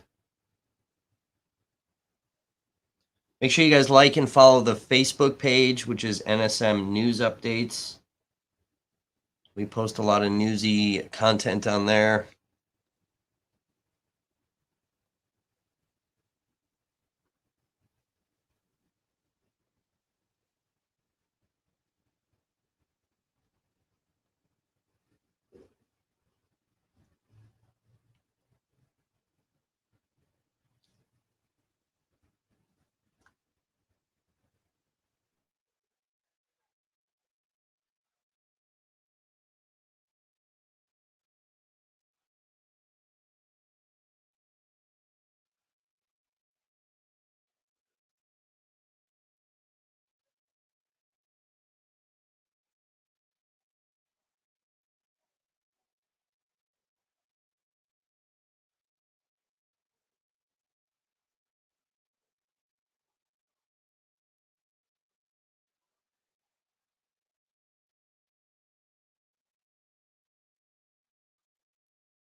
Please be seated.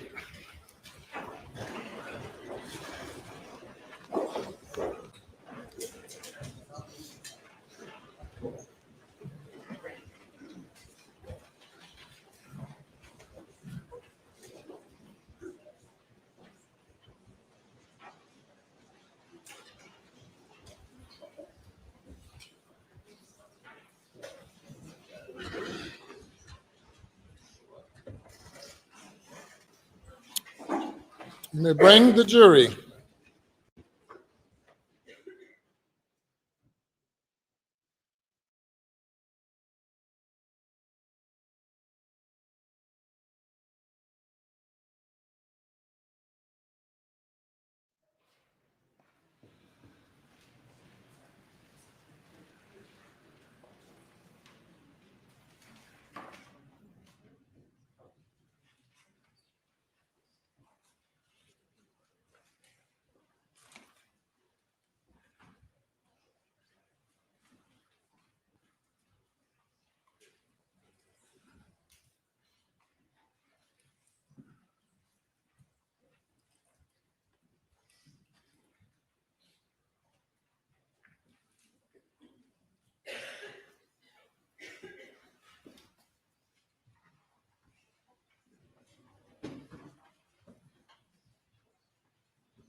Thank you. Yes, sir.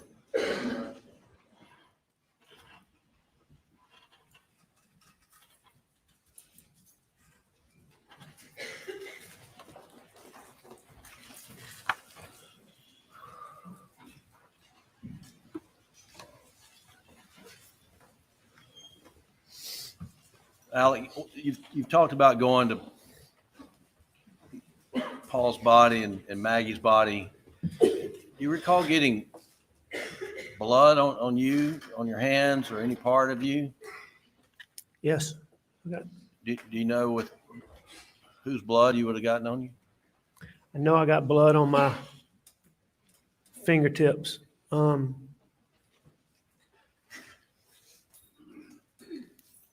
you differentiate, whether it was Maggie or Paul? It's probably both. Except with so much blood. But There, turns out there was a drop of blood on the steering wheel of the Suburban. Do you know how that got there? I mean, if it was fresh, I put it there. If it was not fresh, Maggie drove my car all the time, but I assume it got there from me touching Maggie and then touching the steering wheel that night. And then I think maybe there's possibly blood on this gun, maybe not. Do you know if you got transferred blood on anything else that night? If Maggie's blood's on that gun, then I put it there. Maggie didn't really fool with guns other than to put them up. There's did you submit to a GSR examination that night? Yeah, that's what I was talking about earlier, and that Brian Barnadoe testified about. Where your hands were swabbed? That's right. And then your clothes were collected by, I don't know if it's Agent Owen or someone else. That's correct. And turns out there's some GSR on your shirt and on your shorts. And did you handle this gun? This is Yes. This is item 22 that. Yes, I basically had that gun with me until I put it up against my car. When the police officer, I think it was Mr. Green, got there, I put it against my car. And I think Nolan had testified that this is, one of the shotguns Paul liked to use. It is. Was he meticulous about cleaning his guns? Pawpaw? Yeah. No. Now, when he cleaned it, he was meticulous about it, but it was far and few between when he actually cleaned them.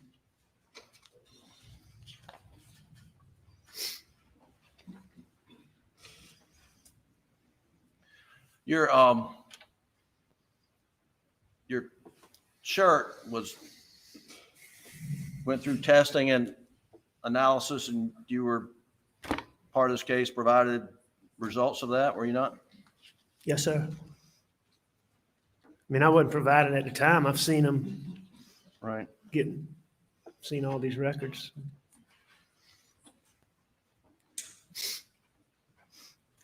You, well, just let me ask you, did you get on your shirt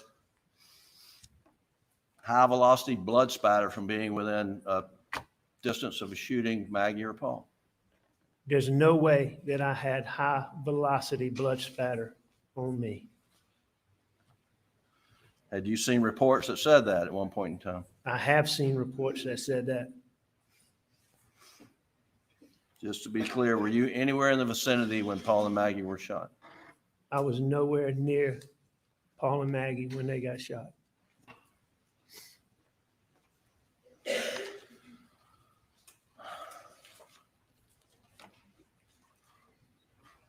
After SLED collected your clothing that night at the main residence at Moselle, you remember changing in? Remember what you changed into? Do I remember? Yeah. I know I changed clothes, and I've learned since then what I had on, but I don't. You don't remember? Okay. I don't remember that at all.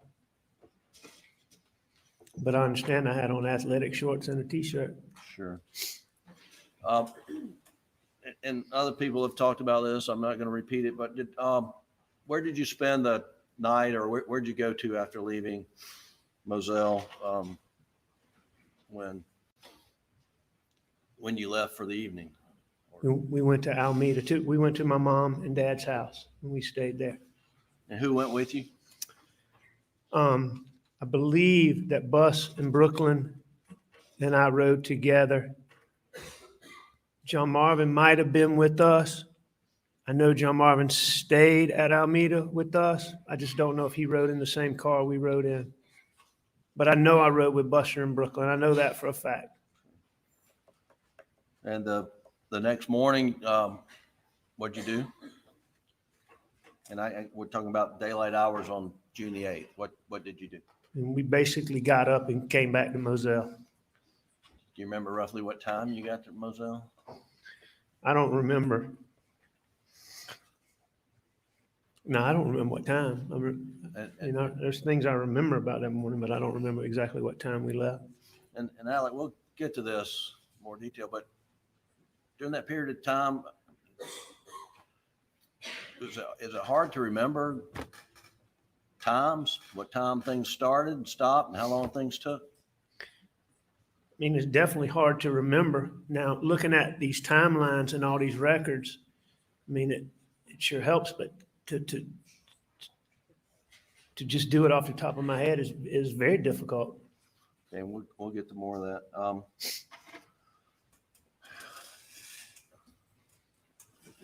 When you went back to Moselle on the morning of June the 8th, do you know whether you took a shower there, or took a shower at Alameda, or took a shower at all? Now, I know we took a shower at Moselle.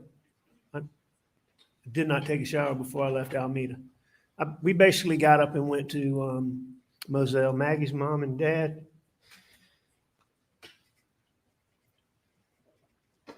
They were there? They were coming. Tell them, see them. We got up, and we got up from Alameda, and we left, and we went to Moselle. And do you know? Do you even recall SLED coming in and searching the house for anything on the 8th? I knew that. I knew they were doing it. Yeah. I knew they were doing it. But I don't remember. I wasn't out in that gun room and see all that video and all that. But I knew SLED, was coming in there. I mean, we made the house available for them to come in there. So, I mean, can't tell you details, but yeah, I remember it. Did you at one point just tell SLED they had carte blanche to search anywhere, anytime? I told SLED they could do anything, anywhere, anytime that they wanted to. Anything to do with me, my property, my cars. Even though I didn't own the cars, I would get my law firm owned the cars. I would have the people. They had full, whatever they wanted, they were welcome to. And did you have any discussions with David Owen or anybody at SLED about consenting to General Motors to get that off the car?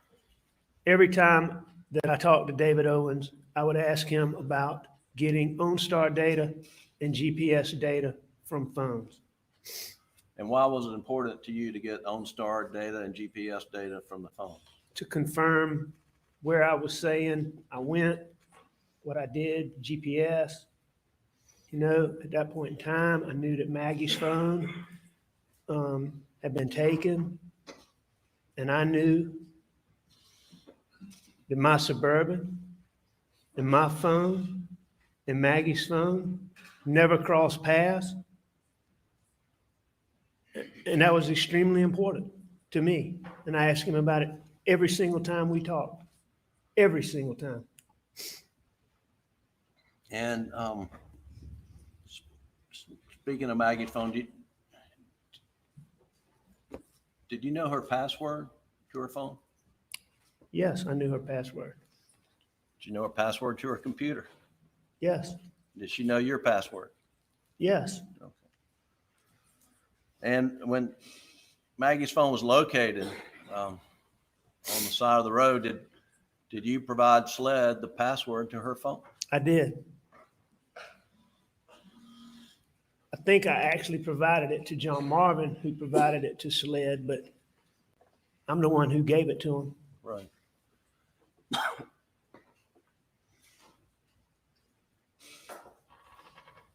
And your knowledge that Maggie's have these location services on her phone, she used them frequently. All the time. One of Maggie's things that she liked to do was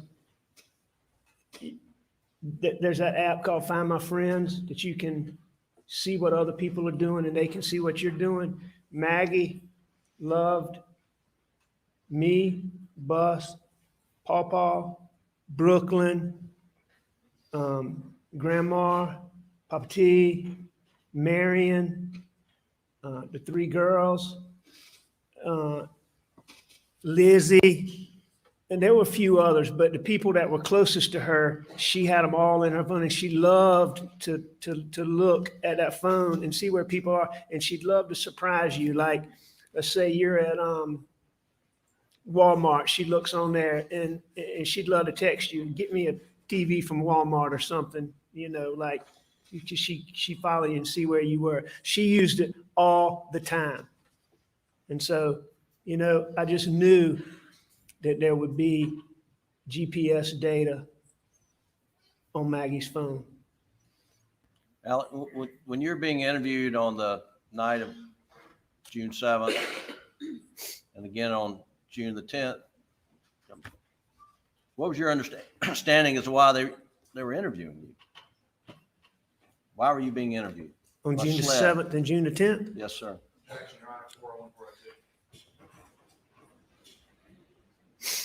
What's the question again?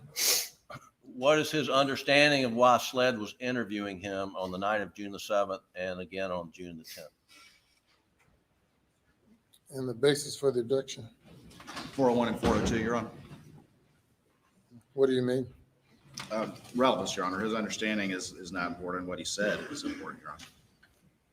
Response. Well, I can, it goes to his, you know, his follow, it goes to his state of mind. I mean, that's what it goes to. Objection sustained. Did, why was it important to you to be able to get data from the Suburban, data from your phone, and data from Maggie's phone? I knew at that point in time, I knew since I was the person who found Pawpaw and Mags that I was a suspect. I mean, they kept talking about this circle, but I mean, I knew that it was very important for me to find that, to get that. And what was your belief as to that information? What would it have done for you? There's no question in there that it would demonstrate that I couldn't have done this. And when was the data from General Motors off that Suburban finally obtained?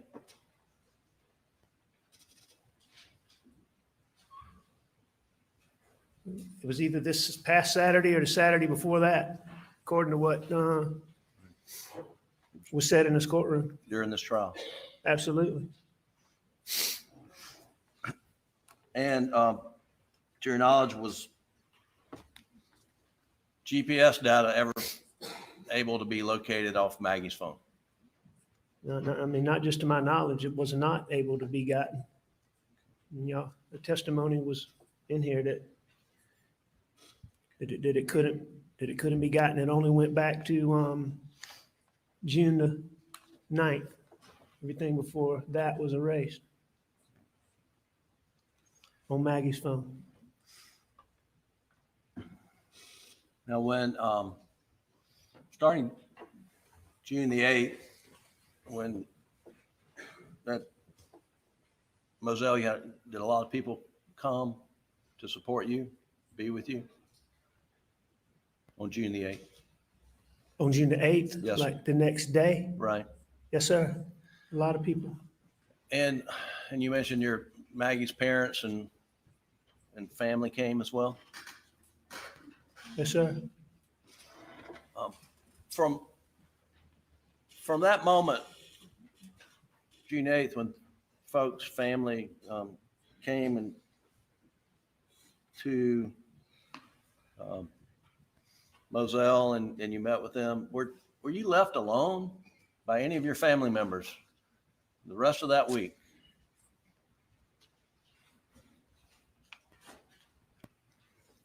No, I mean, I was attached to Buster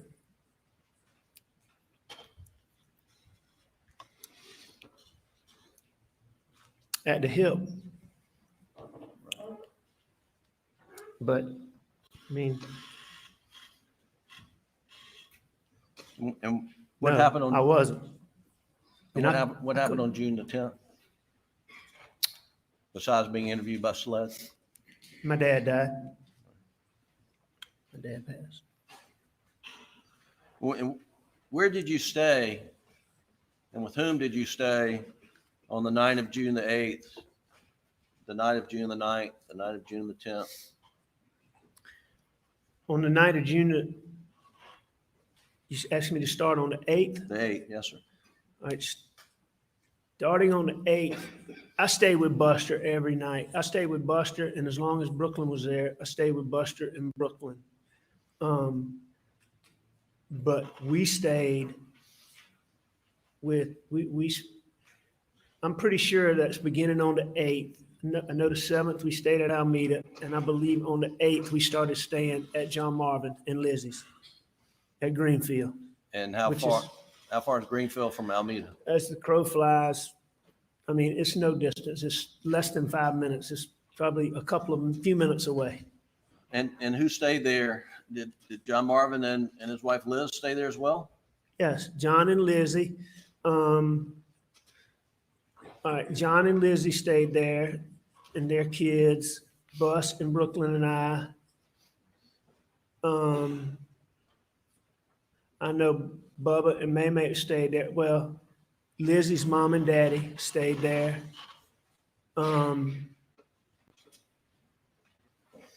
And my daddy's best friend and his wife came in there. I believe they came before my daddy passed. I know they came after he passed and stayed there. And that, how many nights do you recall staying there at Greenfield? So I stayed at Greenfield. The 7th was a Monday. I stayed Tuesday, Wednesday, Thursday, Friday, Saturday, and Sunday at Greenfield. I know that for a fact. And the Maggie and Paul's funeral was Saturday? Is that right? Now, I heard that in this courtroom say it was Saturday, but So the memorial services? nah, their funeral was on Friday. I was on Friday. I know that for a fact too. And then your father's funeral's on Sunday? My father's funeral was on Sunday, and it was my father's funeral. I forget the term.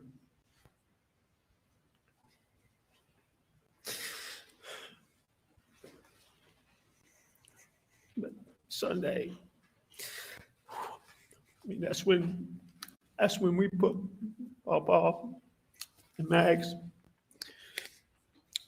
That's when we buried him. We didn't bury him when we had the service on Friday, because I don't think they were done.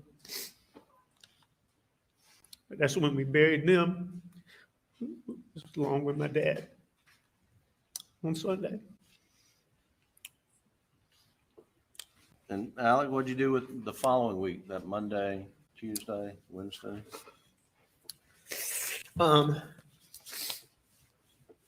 Starting when now? So the day after your dad's funeral, All right, Monday, I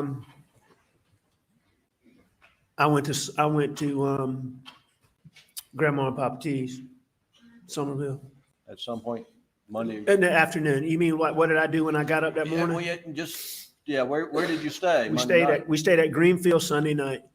So we woke up at Greenfield on Monday. So, and Sunday night you were with the same family members, your brother and Brooklyn and Buster and. That's right. Okay. And Liz? And Lizzie and Lizzie's mom and dad. And I believe Donnie and Paula were still there, but I can't remember when they left. And then you went to Somerville with whom? I believe I went to Somerville by myself, but I know Buster in the car by myself. I can't remember if Buster and I rode together, but I think we might have had separate cars. We probably did ride together that first day. I don't remember, but I know I went to Somerville and Buster was in Somerville with me, with Grandma and Papa T. And Somerville is where Maggie's parents live? That's right. That's Maggie's mom and dad. Maggie's mom is Grandma, and Maggie's dad's Papa T. And did you stay with them for a few days in Somerville? I stayed with them longer. In Somerville, yeah, I stayed with them. We stayed in Somerville Monday night, Tuesday night, Wednesday night, and then we went to Greenville. Okay.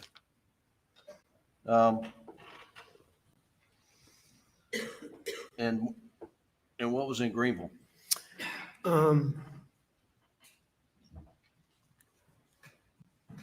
My niece. That was she was having a baby, and Maggie had just been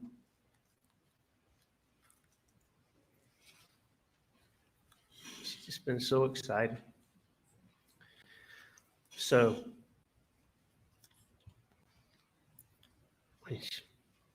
she's just so proud of those girls. She was so excited about the baby. And so the baby being born just became such a big deal to me.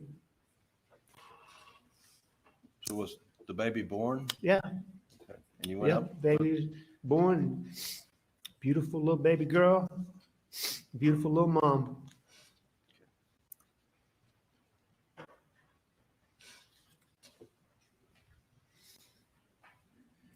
And then did you go up to the lake after that? We did. Well, I mean, we stayed this lake, Kiowee, that y'all heard about is really close to Greenville. And so when I say we went to Greenville, we really went to Lake Kiowee, but we went up there because, you know, when she had the baby, I want to say the baby might have gotten born shortly after we got there, like Thursday, but I think it was Saturday before we could go and see them and see my niece and see the baby. So, you know, I mean, that's where we went, was to Lake Kiowee. But they live in Greenville.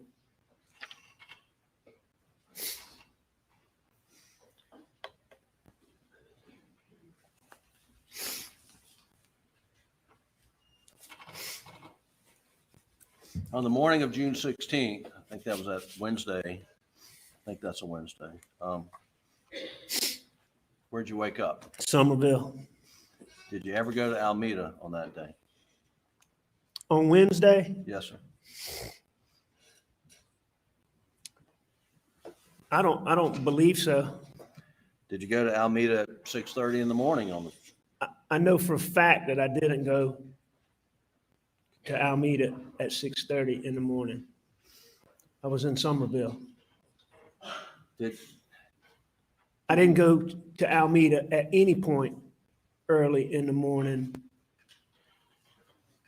I was in Somerville, and I'm not positive about this, but I know they did I know some of those records they have. It was sometime before I left Somerville. Did you ever take during that week? Let's just start with that week following your dad's funeral. Did you ever take a tarp into the house at Alameda? A tarp, a blue tarp. The week following my dad's funeral? Yes, sir. No, I did not.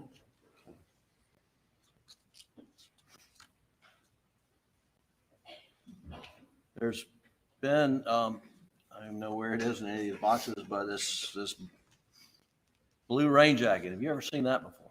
Never seen it before, never touched it, and don't know anything about it. Did you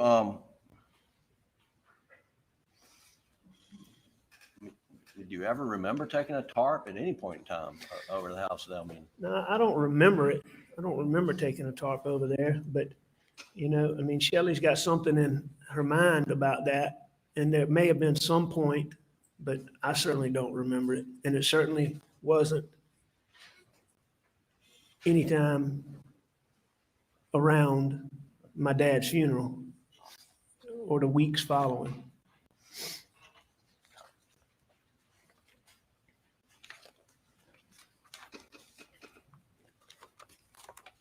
I think we talked briefly about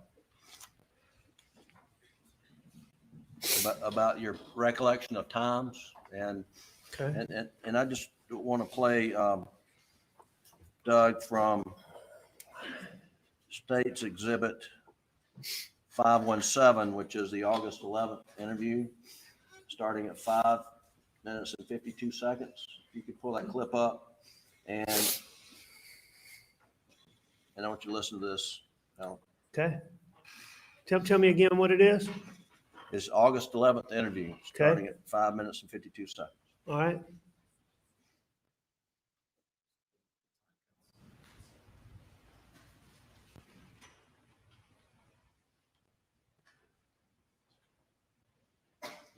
Can you go to 5 minutes and 52 seconds?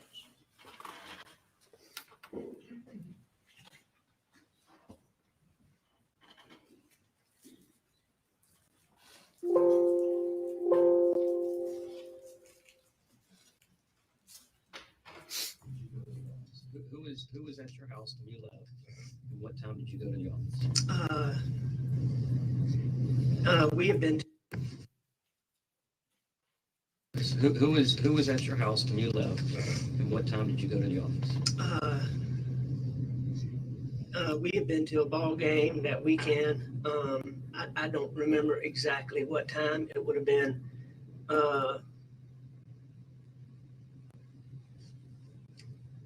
somewhere between 8:30 and 9:30, probably 10 o'clock, maybe at the latest, something like that. Al, on this tape, were you being asked when you went to work on the 7th? Yes. And you said 8:30 to 9:30 in the morning? And then I think said 10 o'clock at the latest. Is that correct? No, it wasn't. Now I've seen all these records. What does it look like? What time you went to work on the 7th? A little afternoon. All right. If we'll go to the Doug States Exhibit 243, which is the June 10 interview. You know, Mr. Griffin, on that same date, though, I also, if you play that thing, and I don't know if it's right then, but if you play that further, I also told him the best way to see exactly when I went in that door is to go and get my information from my law firm. And I told them that we have a, how things are electronic now, where you don't have a key, you have a key card, and you have a key card in your wallet. And so when you use it, it creates like all this other stuff, a digital footprint. And I told David Owens that he could go get it from my office. And was that a common response of yours when you were asked about specific times, that you would give them your best estimate, but you would point them to where they could find the most accurate data? Yes, sir. You did that more than once? Yes, sir. So if we've got the June 10th interview, which is States Exhibit 243, and Doug, I'd like to go to 9 minutes and 59 seconds. And here you're being asked, when did Paul arrive at Moselle? Roughly what time in the afternoon? I would think it'd be somewhere in the 5 o'clock range, a little bit. It was broad daylight when it wasn't dusk, dark, or late. Okay. And we rode, we just rode around. We rode around. So did you tell him on June 10th that Paul got there at 5 o'clock time period? Yes, sir. Yes, sir. I obviously did. And was that incorrect? Yes, sir. It was incorrect. And what time did you, looking at the record now, what time did it look like Paul actually got there? And looking at the records, it's clear that he got there sometime around 7 o'clock. At some point in time, you have a conversation with Shelley Smith about, how long you were over at Almeda on the night of June the 7th. Do you remember? I don't distinctly remember having a conversation with her about how long I was over there, but I know that I told Shelley Smith that SLED was going to come and talk to her, and that I'd appreciate it if she would talk to them, and that she just needed to tell them the truth. And did you take extra care not to talk to people that you knew SLED would be talking to?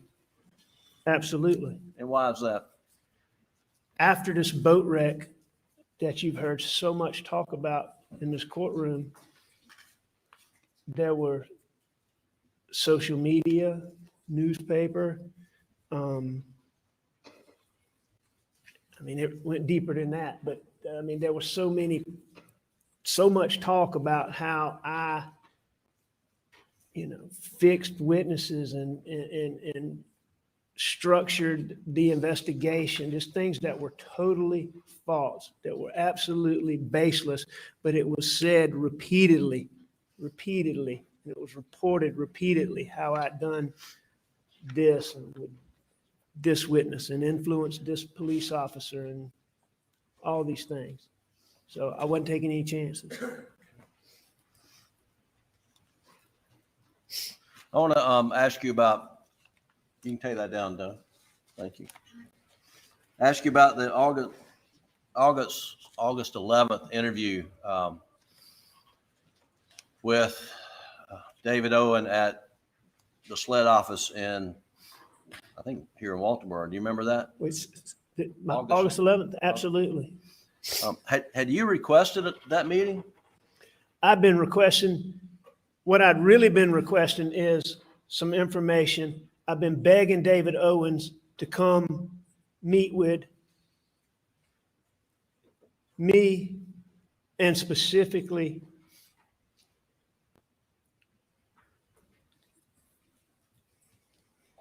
I wanted Grandma, Papa T. There were so many questions that I couldn't answer. And I've been begging him to meet with me and to meet with Grandma and Papa T. I've been begging him for weeks and weeks. And did, when you went into the meeting on August 11th, did you think that's what it was for, to give you an update? Yes. And at the conclusion of the meeting, they let you know that you're their prime suspect. What was said.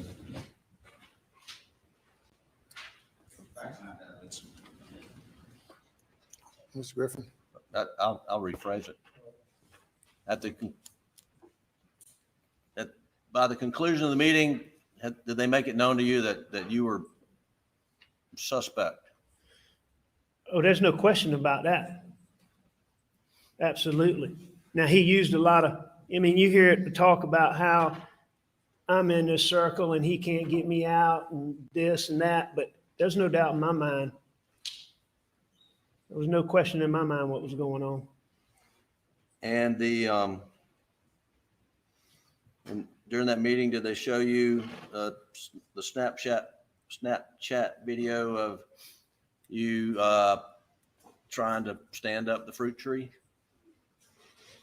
Yes. And were you questioned about what clothing you were wearing? And I can't remember this. I can't remember if he showed me the whole video or he showed me a picture of it. But I was definitely showed that information. I was definitely shown those clothes in that meeting on August the 11th. And what clothes were you wearing? The same ones you see in. And do you remember what kind of pants? It was khaki pants. And what kind of shirt? It's a button down, short sleeve button down. I call it a dress shirt, but short sleeve button down dress shirt. Like a shirt you got there, but just short. Just sleeve. like this, but short sleeve, and it was colored. And what color was it? Blue. Blue with some blue stripes. And were you questioned about when you changed out of those clothes? I was. And did you have a follow-up? Did you have a conversation after that meeting was led with Blanca about what you were wearing that day? Absolutely. And what was the purpose of the conversation with Blanca? Well, they had made an issue about that in that meeting, and I asked Blanca about those clothes that I had on earlier that day. Did you ask her specifically about the blue shirt? I asked her specifically about all the clothes. Okay. What I asked Blanca about specifically was, did she remember getting my clothes after she came back? When she came back to Moselle, did she remember getting my clothes? It's specifically what I asked her. I see. And why were you asking her those questions? Because on August the 11th, they had made an issue about me still wearing those clothes, not having changed clothes when I was in that Snapchat video. So that's why I went to Blanca. Did they ever ask you on August the 11th whether,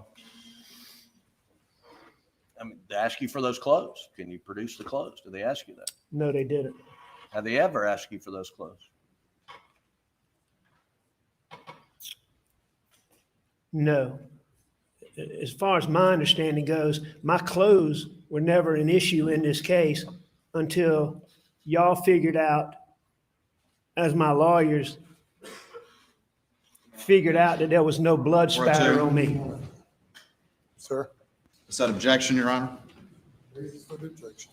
401, 402, and beyond in speculation, Your Honor.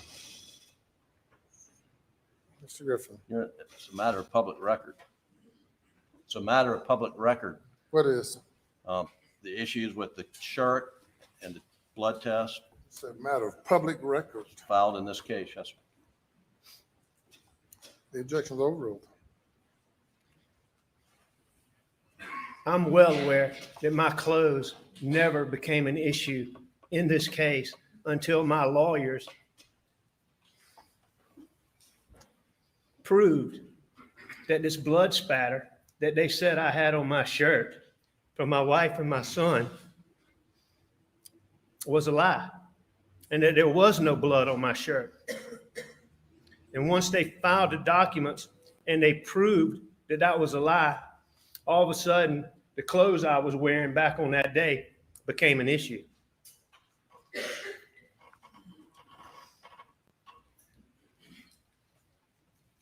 And that's in the weeks leading up to this trial. Now, Alec, after the Maggie and Paul were murdered on June 7th and 8th, where did you stay and where did you keep clothes? All right. Say that again, please. Where were you staying overnight?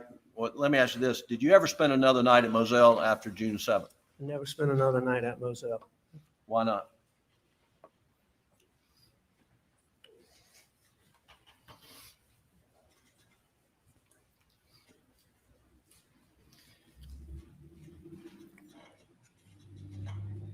Could've.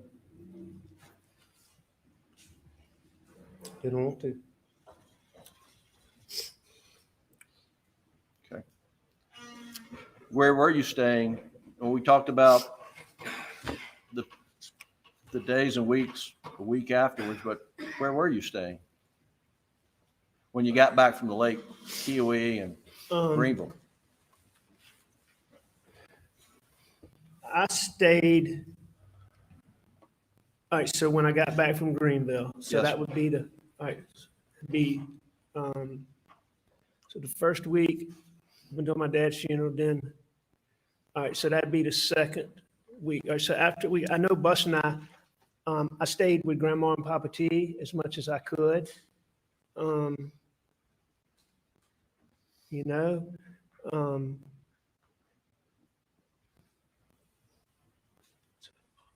I stayed with I stayed with my brother Randy a lot. I stayed with my brother John a lot.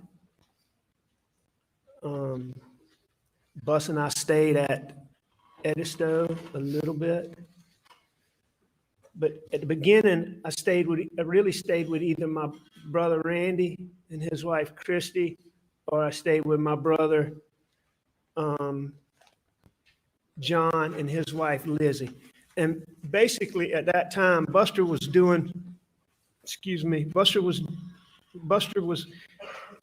worked for Wild Wing at that time, and they've been so kind to him and they let him be off just for a ridiculous amount of time. They were so good to him. So he stayed with me. When he had to go back to work, he would stay at my brother John and Lizzie's because it was close. So I would stay with Randy and Christy in Hampton. When Buster was there, I would almost always go to John and Lizzie's when Buster was there. I would go to John and Lizzie sometimes when Buster wasn't there. But Johnny Parker, one of my partners, had a guest house his mother-in-law had lived in when she was sick. That's really, it's right at the foot of Randy's drive. It's 100 yards, 70 yards from Randy's house. And I was going to move into that house until we figured out where I could live. So I had clothes there. I had clothes at Randy's.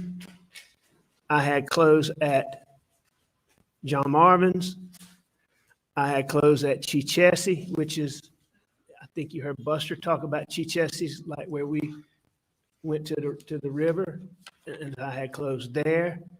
I had clothes in Somerville. And I still had clothes at Moselle. So you're closer. Yes, sir. Last question. No, this, so were your clothes spread out? A lot of different places. Yes.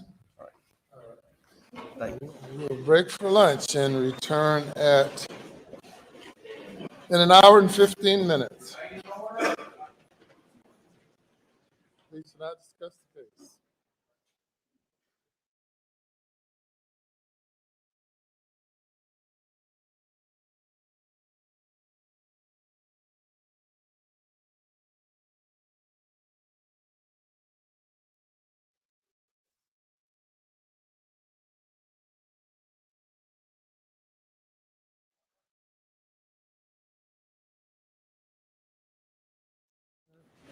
Recess, let's see, it's 1:25, what's that? 2:40? Recess till 2:40.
Good morning, everyone. Let's go and get started. We're here on case 21 CF 825 State of Florida versus St. Fuji. Who will have a hearing on behalf of the state of Florida? Jennifer Duckman, Wisconsin. And on behalf of the defense? Rosemary Peoples and Craig. All right, we are here for, I believe we call this a status hearing. Let Advanced MD transform your practice with unified automation technology. To select a sentencing date and to address any other motions or matters that needed to be addressed. I reviewed the file. I did not see the other motions that were filed. I did notice that there were the witness lists have been filed by both the state and the defense on the 15th. I also did notice that I believe 2 days ago there was some objections to a subpoena. I don't know if we can address that today. I advised that attorney that I believe he wanted to withdraw it and that there's a hearing today, but I don't believe that he had an ability to appear today. Okay, so we'll take that up if we need time for that. Just let me know. We'll certainly make time to address those matters if necessary. Are there any other motions that we need to address today? No, Your Honor, none at this time. The state has set some deposition dates for March 3rd, and I believe there's some other dates coming. And then after that, we'll be in a position to then, if necessary, file a motion. So we have to actually go through some depositions before the defense is in a position about it. Okay, that's fine. Just let me know. We will certainly make time available. I did review the witness lists. Let's talk about sentencing dates. Your calendar is available. I know that there was some matters in March that would preclude us from setting it in March. We're looking at April. Is that still correct? Well, we had talked potentially about early the week of March 20th. The 23rd on is a problem. And I know when we move, I think Ms. Peoples and I are in agreement if the court has time for potentially, 21st and 22nd. yeah, the 20th, 21st, 22nd, something like that. Of March? Yes, sir. Because once we get into April, at least I know with Mr. Johnson and I's calendars, and we have the one conflict with a family member not being able to be here. We all have trials that start backing up beginning in April. So I'd like to accomplish it in March if we can. I can certainly do the 21st and 22nd. Those are 2 dates that's the Tuesday and Wednesday of that week. Would the court be available maybe to start the afternoon of that Monday afternoon? Possibly, that's jury selection day, so that's. I It's just prefer- that in discussion, the way the witness lists are now, we're thinking we might go over the two. That's why I was thinking. From the state's perspective, will be a day or less than a day. I know my list is extensive, but I'm not necessarily calling all those people. So I think I can get my portion done certainly in a day, let alone potentially short of a day. So then it kind of switches to what most people think. Right now, a day and a half to 2 is where I am. But that may change again. I'm in a similar position where we might not be confident with this. The 23rd is not available. Well, as long as we start it in that week, if the court would allow potentially a viewing over Zoom, maybe at the end of the hearing for the person that's out of country, we could certainly keep coming.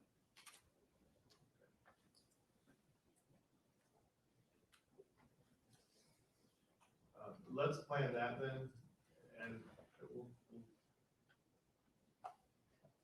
we'll reconsider whether or not we can do it that start that Monday afternoon. And I'll just reach out to you both and we'll see if we can potentially start a little bit early. I need to look at all of our trials that I have currently scheduled, and I have to find out if there's how many we have, and then if I have other judges that can select juries for me.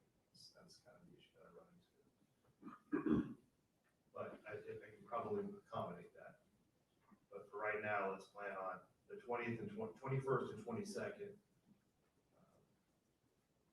Those days are definite, and then we'll either start early on the 20th, or we have to expand it to the 23rd. But I'll let y'all know that by next week. Thank you. Okay, does that work? Yes. All right. Do we want to address any other matters today, or? The only other thing, Judge, we were sort of thinking, or wondering about is, Your Honor may not know yet, but procedurally, do you know if Your Honor anticipates making a ruling, or if it's a situation? I know there's certain written findings that may have to be made. I don't know if you've thought that far, if you're going to ask for memos or and come back sentencing date, or if you even know yet. Just also for future planning. As far as you're talking about under 921.1401. Yeah, and the rule, so 3.781, basically, it sounds like as long as Your Honor makes specific findings on the record, and so it just says on the record, which obviously means orally, as to the factors, that's fine. You have to make written findings about the sentence review hearing, which wouldn't be extensive. So yeah, I mean, it looks like you can do a verbal recitation of that, and that is okay for the record. I just wasn't sure how Your Honor wanted to proceed. I would anticipate most likely doing a written order. Okay. That's kind of where I'm at. So if you all wanted to do something in writing, that's fine. If you want to submit something in advance, some type of a memo, written memo.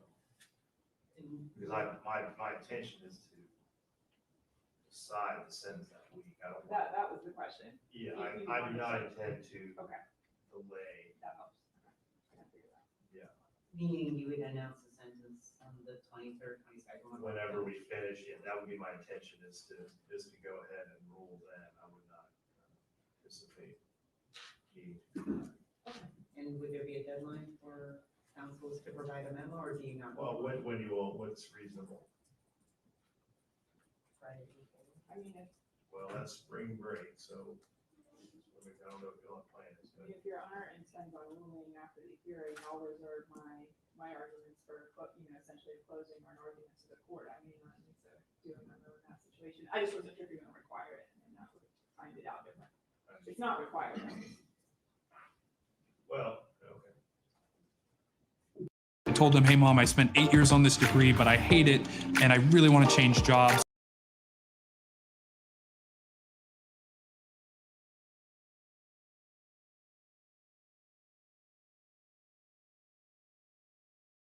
Smith presiding. Good morning, everyone. So, Your Honor, none at this time. The state has set some deposition dates for March 3rd, and I believe there's some other dates coming. And then after that, we'll be in a position to then, if necessary, file a motion. So we have to actually go through some depositions before the defense is in a position to file. Okay, that's fine. Just let me know, and we will certainly make time available. I did review the witness lists. Let's talk about sentencing dates. I think the calendar is available. I know that there was some matters in March that preclude us from setting it in March. We're looking at April. Is that still correct? Well, we had talked potentially about early the week of March 20th. The 23rd on is a problem. And I know when we move, I think Ms. Peoples and I are in agreement if the court has time, for potentially. 21st and 22nd. Yeah, the 20th, 21st, 22nd, something like that. Of March? Yes, sir, because once we get into. I can certainly do the 20th, 21st and 22nd.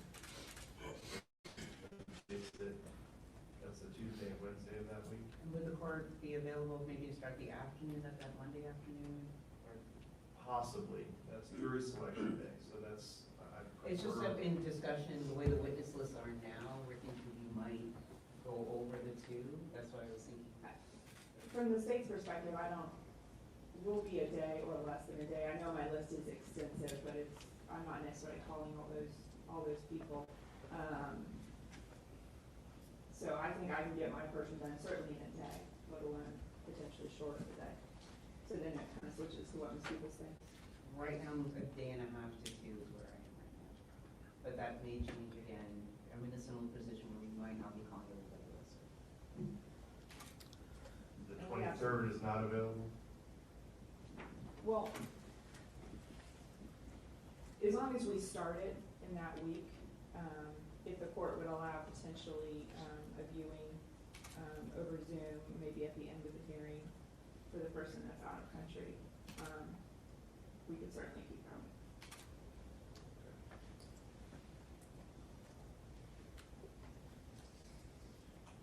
Let's plan that then, and we'll reconsider whether or not we can do it start that Monday afternoon. And I'll just reach out to you both and we'll see if we can potentially start a little bit early. I need to look at all of our trials that I have currently scheduled, and then I have to find out if there's how many we have, and then if I have other judges that can select juries for me. That's kind of the issue that I run into. But I think I can probably accommodate that. But for right now, let's plan on the 20th and 21st and 22nd.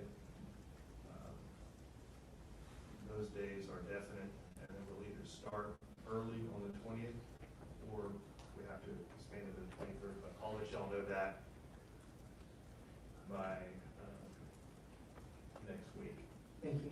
Okay, does that work? Yes. All right. Do we want to address any other matters today, or? The only other thing, Judge, we were sort of thinking, or wondering about is, Your Honor may not know yet, but procedurally, do you know if Your Honor anticipates making a ruling, or if it's a situation? I know there's certain written findings that may have to be made. I don't know if you thought that far, if you're going to ask for memos and come back sentencing date, or if you even know yet, just also for future planning. As far as you're talking about under 921.1401. Correct. Yeah, and the rule, so 3.781, basically, it sounds like as long as Your Honor makes specific findings on the record, and so it just says on the record, which obviously means orally, as to the factors, that's fine. You have to make written findings about the sentence review hearing, which wouldn't be extensive. So yeah, I mean, it looks like you can do a verbal recitation of that, and that is okay for the record. I just wasn't sure how Your Honor wanted to proceed. I would anticipate most likely doing a written order. Okay. That's kind of where I'm at. So if you all wanted to do something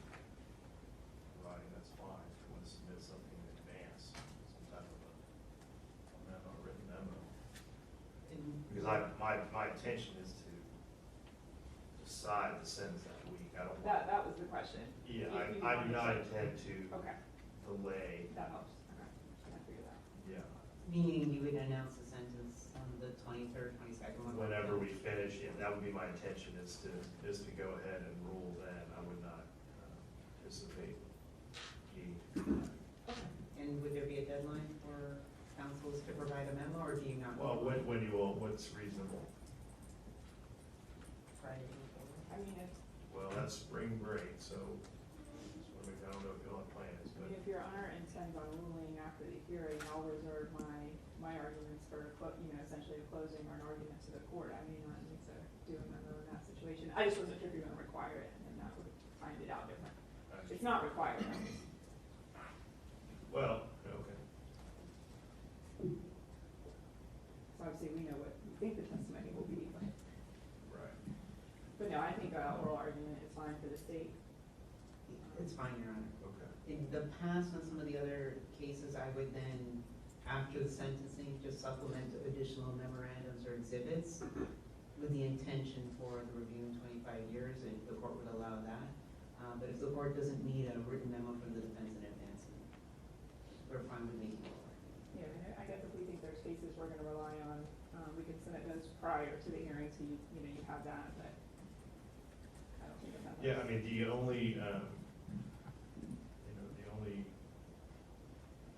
I may want, maybe a day. I mean, I may take a day break if I need to. But I'm not going to drag this out any longer than necessary. So I don't want to, go through a sentencing hearing and then say, all right, now I'm going to take 3 more weeks and come back. I'm not going to do that. So my intention would be to have the sentencing hearing and then rule that week. So maybe, maybe we have the sentencing hearing the 21st or 22nd, and then we have to come back on the 23rd or 24th to give you a little bit of time. Obviously, I do need some time to just absorb everything, Yes, sir. and contemplate everything, but I'm not going to pass it off for any more than a day or two. Understood. Understood, thank you. Let me address one. I know that there was some discussion about mental health experts and whether or not they would be testifying. I did not see any on your list. Is that? That's correct, Your Honor. Okay. And that's, again, I don't anticipate that changing, I just need you to post the state expert. Okay. Let me just address, and I just want to make sure we talk a little bit about that decision. So, Mr. Fucci, let me just talk to you for a minute, sir. There's you heard us discussing what's going to happen in March, and we're going to be coming back for a sentencing hearing. And your attorney has hopefully not already, will be talking to you soon about what's known as section 921.1401 of the Florida statute. That is basically a statute that lays out certain factors that the court must determine and consider for a person who is under the age of 18 if the court were to consider sentencing you to life in prison. And the factors, and I'm just going to read it, I'll just read it for the record just so you understand it, and then obviously you're going to talk to your attorneys. I'm sure you probably already have, but I want to make sure that you are still talking to your attorneys about this, because there's something that your attorney has indicated to me that they're still talking to you about the decision about whether or not they're going to present evidence of in the nature of either testimony or reports from any type of a mental health professional. And so let me just read this out loud, and I'm not going to probe into your client as far as what his understanding of this is, counsel, but I just want to make sure that it's at least on the record for him, so he knows things that he should be asking and talking to you about. So, Mr. Fucci, it reads, upon conviction or adjudication of guilt of an offense described in 775.082, and it lists out several statutes, of which the one that you have now entered a plea to is included. The court may conduct a separate sentencing hearing to determine if a term of imprisonment for life or a term of years equal to life imprisonment is an appropriate sentence. In determining whether a life imprisonment or a term of years equal to life imprisonment is an appropriate sentence, the court shall consider factors relevant to the offense and the defendant's youth and attendant circumstances, including but not limited to. And then it lists out a bunch of factors. So I'm going to read those to you real quick, okay? A, the nature and circumstances of the offense committed by the defendant. B, the effect of the crime on the victim's family and on the community.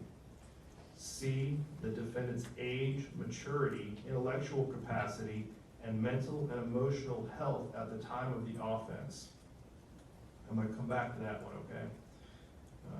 D, the defendant's background, including his or her family, home, and community environment. E, the effect, if any, of immaturity, impetuosity, or failure to appreciate risks and consequences on the defendant's participation in the offense. F, the extent of the defendant's participation in the offense. G, the effect, if any, of familial pressure or peer pressure on the defendant's actions.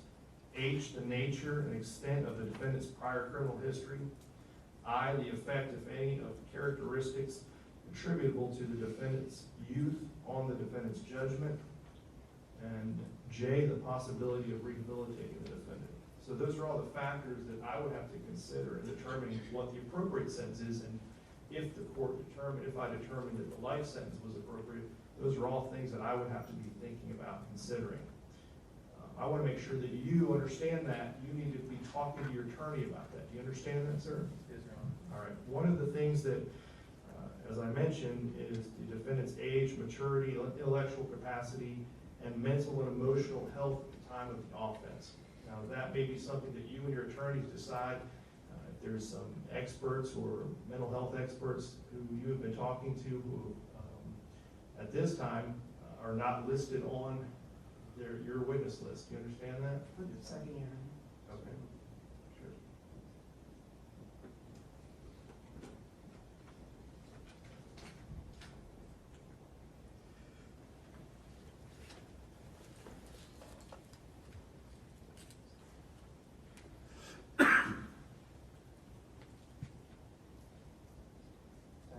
That's okay.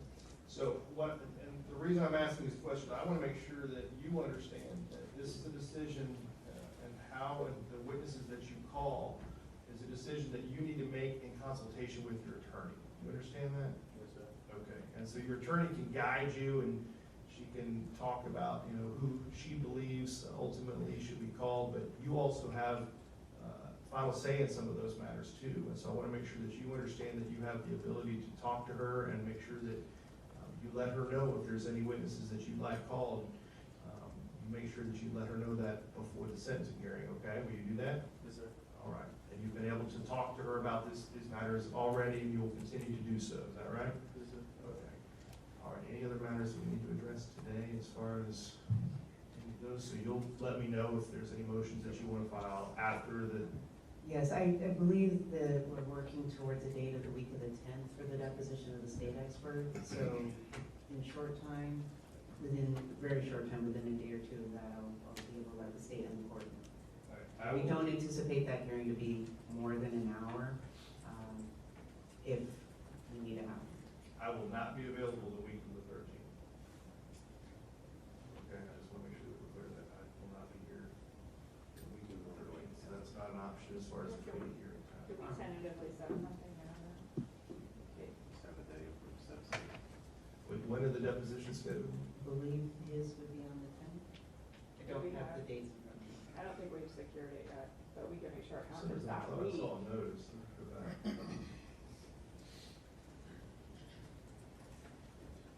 We have depositions set on the 3rd.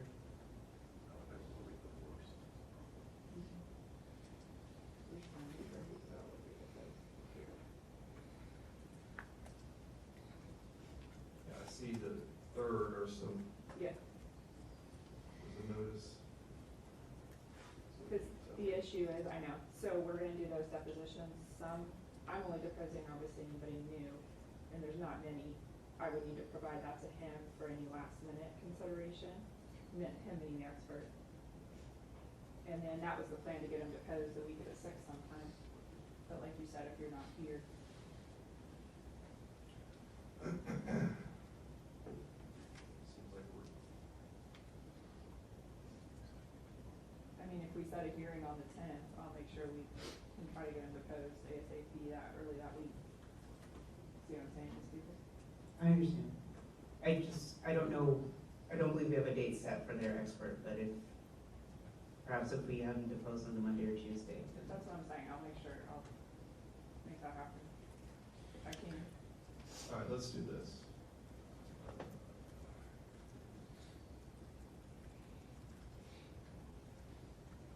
Wednesday, the 8th is my regular calendar. That is usually the day that I will include in time to ensure that we can set aside, an hour or two that afternoon. So why don't we go ahead and schedule that now, so we have a date and we have a time. So Wednesday, the 8th at, let's say 3:30.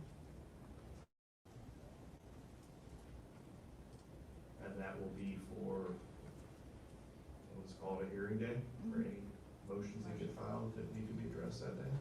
That work for you, Steve? Yes, sir. Steve, that works? Yeah. All right, so 3:30 Wednesday, March 8th. And then March 21st, 22nd for sentencing. Yes, sir. And then we may start that a little bit early on the 20th. I tell you, can you all, well, I was gonna say I would definitely know on the 8th.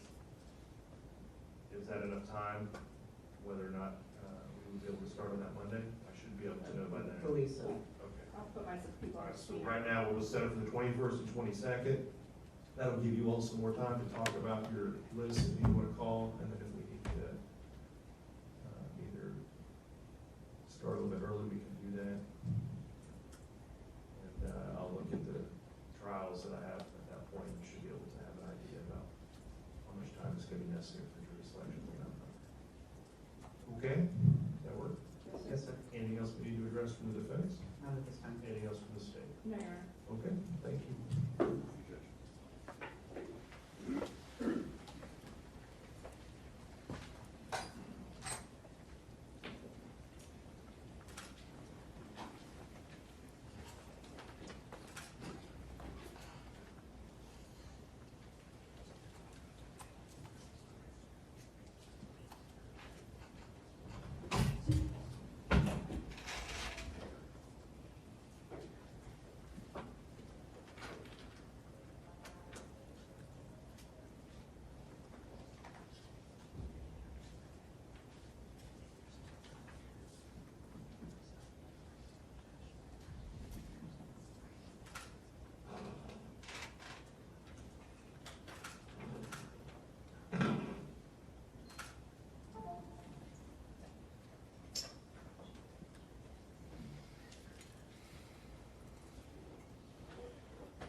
Shoemaker, are we next? Yes, Your Honor, we have bond hearing with Ms. Porter.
Police just shot little buddy.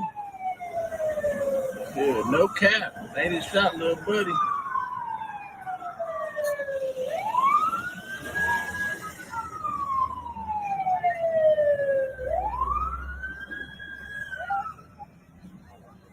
Look at the police over there. Look at the lady in the middle of the street, dog. Oh, she ran down. Oh.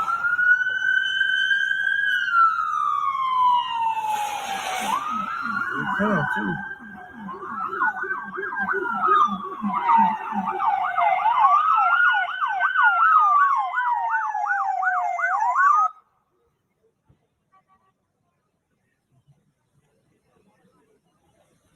Look at her little thick ass. Like a little ninja turtle. Kiss her.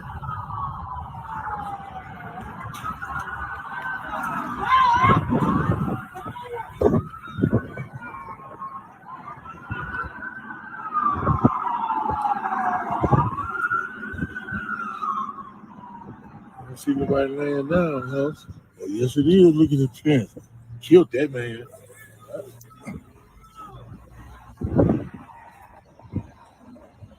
Yeah, he did. Put the camera on. I'm trying to find it. There he is.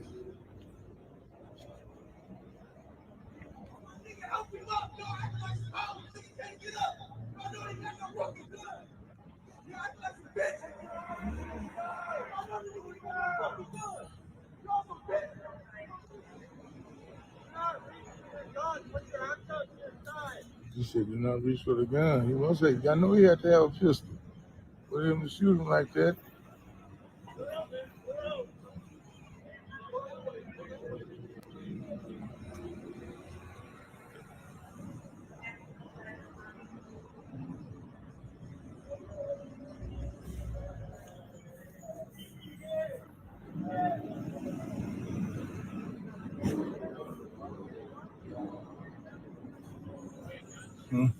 I got it.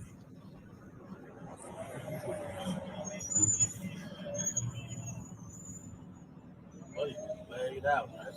That's up. There's already a motherfucking memorial tree right there. There's gonna be another one.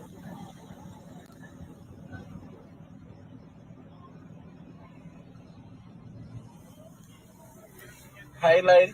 How you doing?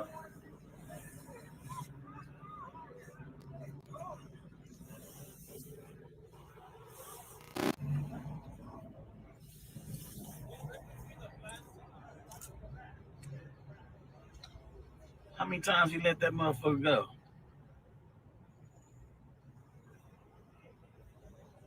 It was 5.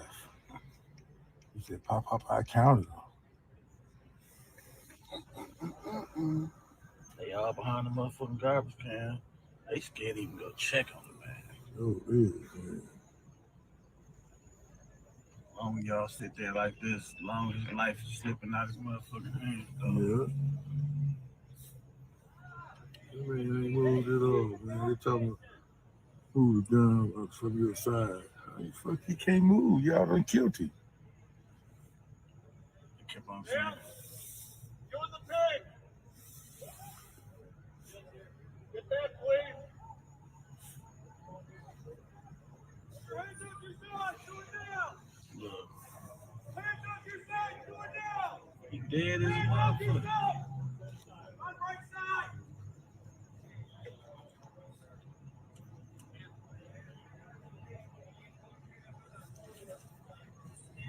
Y'all dragging him, they dead. He dead.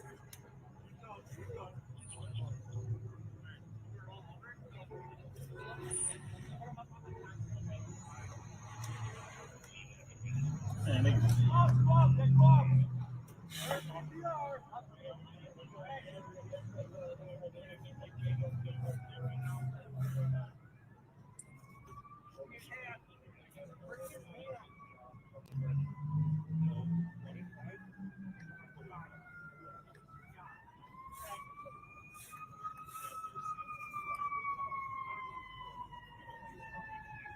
And then you look, they ain't found no gun.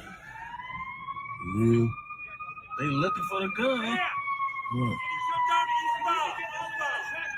You guys Yeah, we gonna get the fuck out of here, you cocksucker.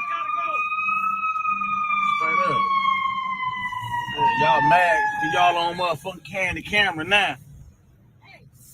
Huh? Yeah, they shot the fuck out of little buddy.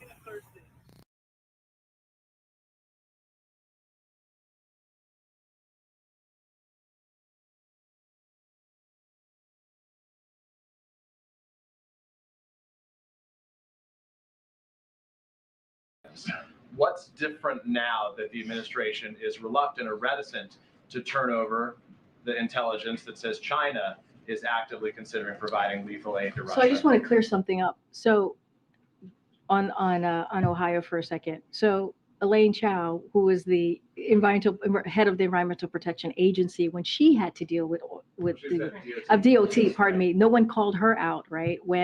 When you think about the chemical spills, it is something that the Environmental Protection Agency has to deal with, right? They are the ones who have to take leadership. And that's what you've seen. That's what you've seen from February 4th until now, which is Environmental Protection Agency taking charge. So Secretary Buttigieg being there now, he's not, the Department of Transportation is not leading this effort.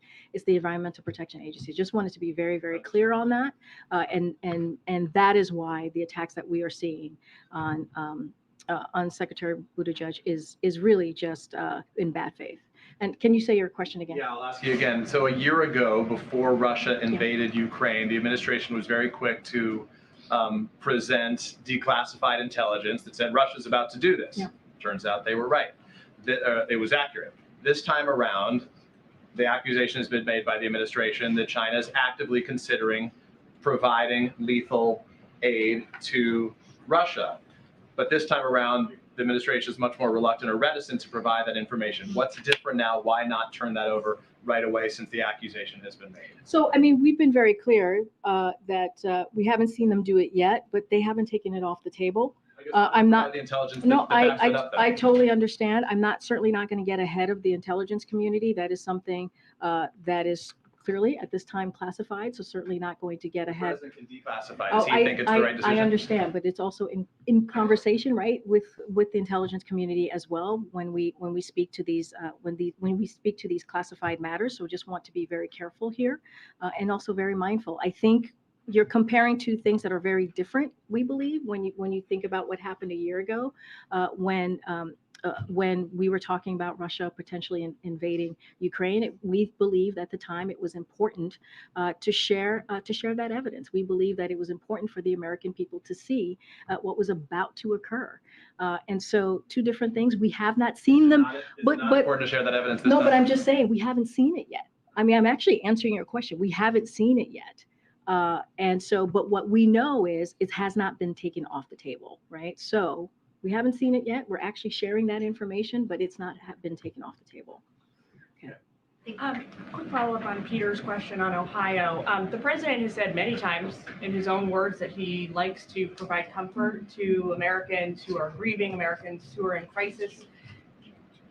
Has he expressed interest in or the intention to provide that kind of support to East Palestinians? Does he want to provide that support? Of course, he's the president of the United States. He's the president for red and blue states. He, of course, wants to provide that support. That's what he's been doing. That's why you've seen the Environmental Protection Agency administrator on the ground. That's why you're seeing Secretary Buttigieg on the ground providing that support. And not just those two agencies, other agencies as well, making sure that the East Palestine community are getting what they need at this difficult time.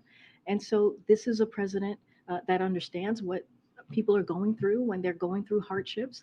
He understands that personally, and that's why he's getting updates regularly. And that's why he has made sure that we've had this type of reaction since practically almost day one, hours within the derailment. And so we'll continue to do that. He has said multiple times, I have said multiple times that the president is going to continue to be there for the people, the community of East Palestine for as long as it's needed, for as long as it takes. But does he not want to do it directly? I think offering the assistance, offering the help is doing it directly. When you're seeing the federal government on the ground providing the assistance that is needed, that is doing it directly. That's doing it. They're doing it on the direction of the president. That multi-agency, what we have been able to do do over the past couple of weeks, that is because of the direction of the president. And we have seen that not just for these types of situations, but others as well. Of course, our hearts go out for the people of Palestine and their community, the community, and what they're going through right now. This is why the president continues to be updated every single day, and has called again for not just the agencies, but for the teams here at the White House to make sure that we are working closely with local government and state government to make sure that we are delivering for the community, and not just in Ohio. Remember, there is Pennsylvania as well, who we've been in touch with the governor there as well. Quick question on Ukraine and China. You now have the major regions of the world involved directly in the war in Ukraine: Europe, North America, the Middle East, Asia. What are the president's plans to bring us back from the brink of a World War II kind of scenario here? I mean, look, I think what you've seen the president do this past week speaks to the unwavering support that you have seen for Ukraine, not just from the United States, the NATO allies, the West, and how Europe has been unified. And we have to remember, we have to go back in time just a little bit to see where we were almost a year ago, where the expectation was that NATO would crumble. The expectation was that Kyiv would fall. That was what was expected and being reported, that Russia was going to take over Ukraine. And it has not happened. And that is because of the strength that we have seen of the alliance and the partnership that we have seen. And that's what the president was there for this week, to continue to show that. And as we move forward, as we move towards the next several months. And so that's what is important. NATO is strong. Unwavering support is strong. Our support for Ukraine is strong. And we're sending a message not just to the Ukrainians and their bravery and what they've been able to do for this past year, but also to Russia and to the world. And so to answer your question, I think the president sent a very loud message to everyone just across the world about how important it is to continue to make sure that we're fighting for democracy and we're fighting for freedom. And it means something to do so. I have to move around because we don't have that much time. Thank you, Queen. The president acted quickly in naming a new head of the World Bank. There are two other big vacancies right now: the Fed chair, vice chair of the Fed, and also labor secretary. I'm wondering if you can give us any sense of the timeline, and particularly on the vice chair for the Fed, whether you want somebody in place, or the president wants somebody in place by the time the open market committee meeting. So I don't have a timeline for you. I can tell you that it is a priority for the president, and we'll see. I talked about the vice chair. It is something that we're going to certainly address in the near future. Just don't have a timeline. I'm going to let the president move forward with his process. And the same with the Department of Labor Secretary. Clearly, that is another important position that the president wants to fill as soon as possible. Just don't have a timeline at this time. Market committee meeting be some sort of absolutely, because that's like the end of March. What I will say is that it is a priority for this president. He thinks it's important to get those two positions filled, and so we will do that. And then next week, the student loan case is going to be before the Supreme Court. I'm wondering, how confident is the administration feeling about its position on that case, and whether there's any sort of backup plan should the Supreme Court not be done? We feel very confident in our legal process here. What about the idea of any sort of backup plan? Right now, we just feel very confident. Look, we have to remember what the student loan plan means and why the president put that forward. It's to help tens of millions of Americans, give them a little breathing room, give them an opportunity as we're coming out of this pandemic, this once-in-a-generation pandemic, and folks are remember, one of the reasons we put this forward was because we were going to lift the payment, the loan payment, the student loan payment, to give them a little extra breathing room to make sure that they're able to get back on their feet as they were having to. Some of them had to pay back their student loans, and so this is we see this as an important policy that is going to help millions, again, tens of millions of Americans across the country who need it. who need that opportunity to start a family, who need that opportunity to buy a home. And so it is unfortunate to us that Republicans are out there, Republicans officials across the country are out there trying to stop something, trying to stop a policy that would really help everyday Americans who need just a little bit of assistance. One really quick last one. Over the weekend, UN Ambassador Linda Thomas-Greenfield said there would be a quote unquote red line for China if lethal weapons or lethal material were provided to Russia. Is that a phrase that the White House would repeat? Is that a phrase that the White House supports, do you think, in this? So I'll say that so far it hasn't happened, as I was telling to Peter. I'm not going to talk about what we anticipate or any new indications, but we have been clear with China from the beginning on the consequences and implications of providing this kind of support to Russia. We have been very, very clear about that. I'm just not going to add to any more to that. Go ahead. Thank you, Corinne. 2 questions, one on Ukraine, one from a colleague who covers immigration. On Ukraine, when the president was in Poland, people were pleading with him to provide F-16s to Ukraine. He probably saw and heard some of those protesters. He has said that he is not going to provide F-16s to Ukraine, that is not something the U.S. will do. Is he still standing by that? So look, I talked about this a little bit when I was asked moments ago about any extra aid that we're providing to Ukraine. Look, we've been in lockstep with the Ukrainians and with our partners to provide Ukraine with the capabilities that it needs, and we are in regular communication with the Ukrainians on their needs on the battlefield, and also making sure they have the humanitarian assistance and other assistance that we've been providing for this past year that they need. I'm just not going to get ahead of that. But look, we are committed again to supporting Ukraine for as long as it takes, and I'll just leave it there. So that was a firm no, never going to happen from the president. Again, we are constantly in conversation with Ukraine, providing them with the need that the assistance that they need to be successful on the battlefield. I'm just not, just don't have anything else to say beyond what the president has commented on. Thank you. And then really quickly on immigration, the administration proposed a rule this week that would make migrants ineligible for asylum if they cross the southern border without first asking for refuge in a third country, at least generally speaking. It's kind of similar to a Trump-era rule. Administration officials told reporters on a call this week it wasn't their first or second preference to do it this way. Is this rule a recognition that the administration's early border strategy just isn't working? And is it realistic that President Biden's campaign promises to end all Trump-era immigration restrictions? Is that unrealistic? So you mentioned there is a huge difference here, which is what we are providing is expanded legal pathways. And that is important to make note, is that is something that the past administration didn't do, and that is something that we are doing here. Look, on day one, the president put forward a comprehensive immigration reform proposal, and that's showing that the president was taking this very seriously.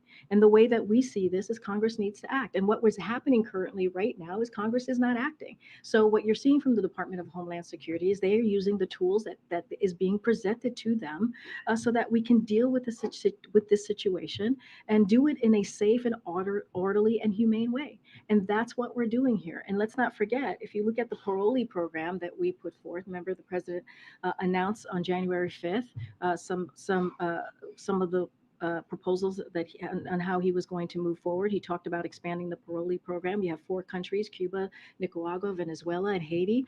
And if you look at that program, it's been very successful. It has brought down legal migration by 97%.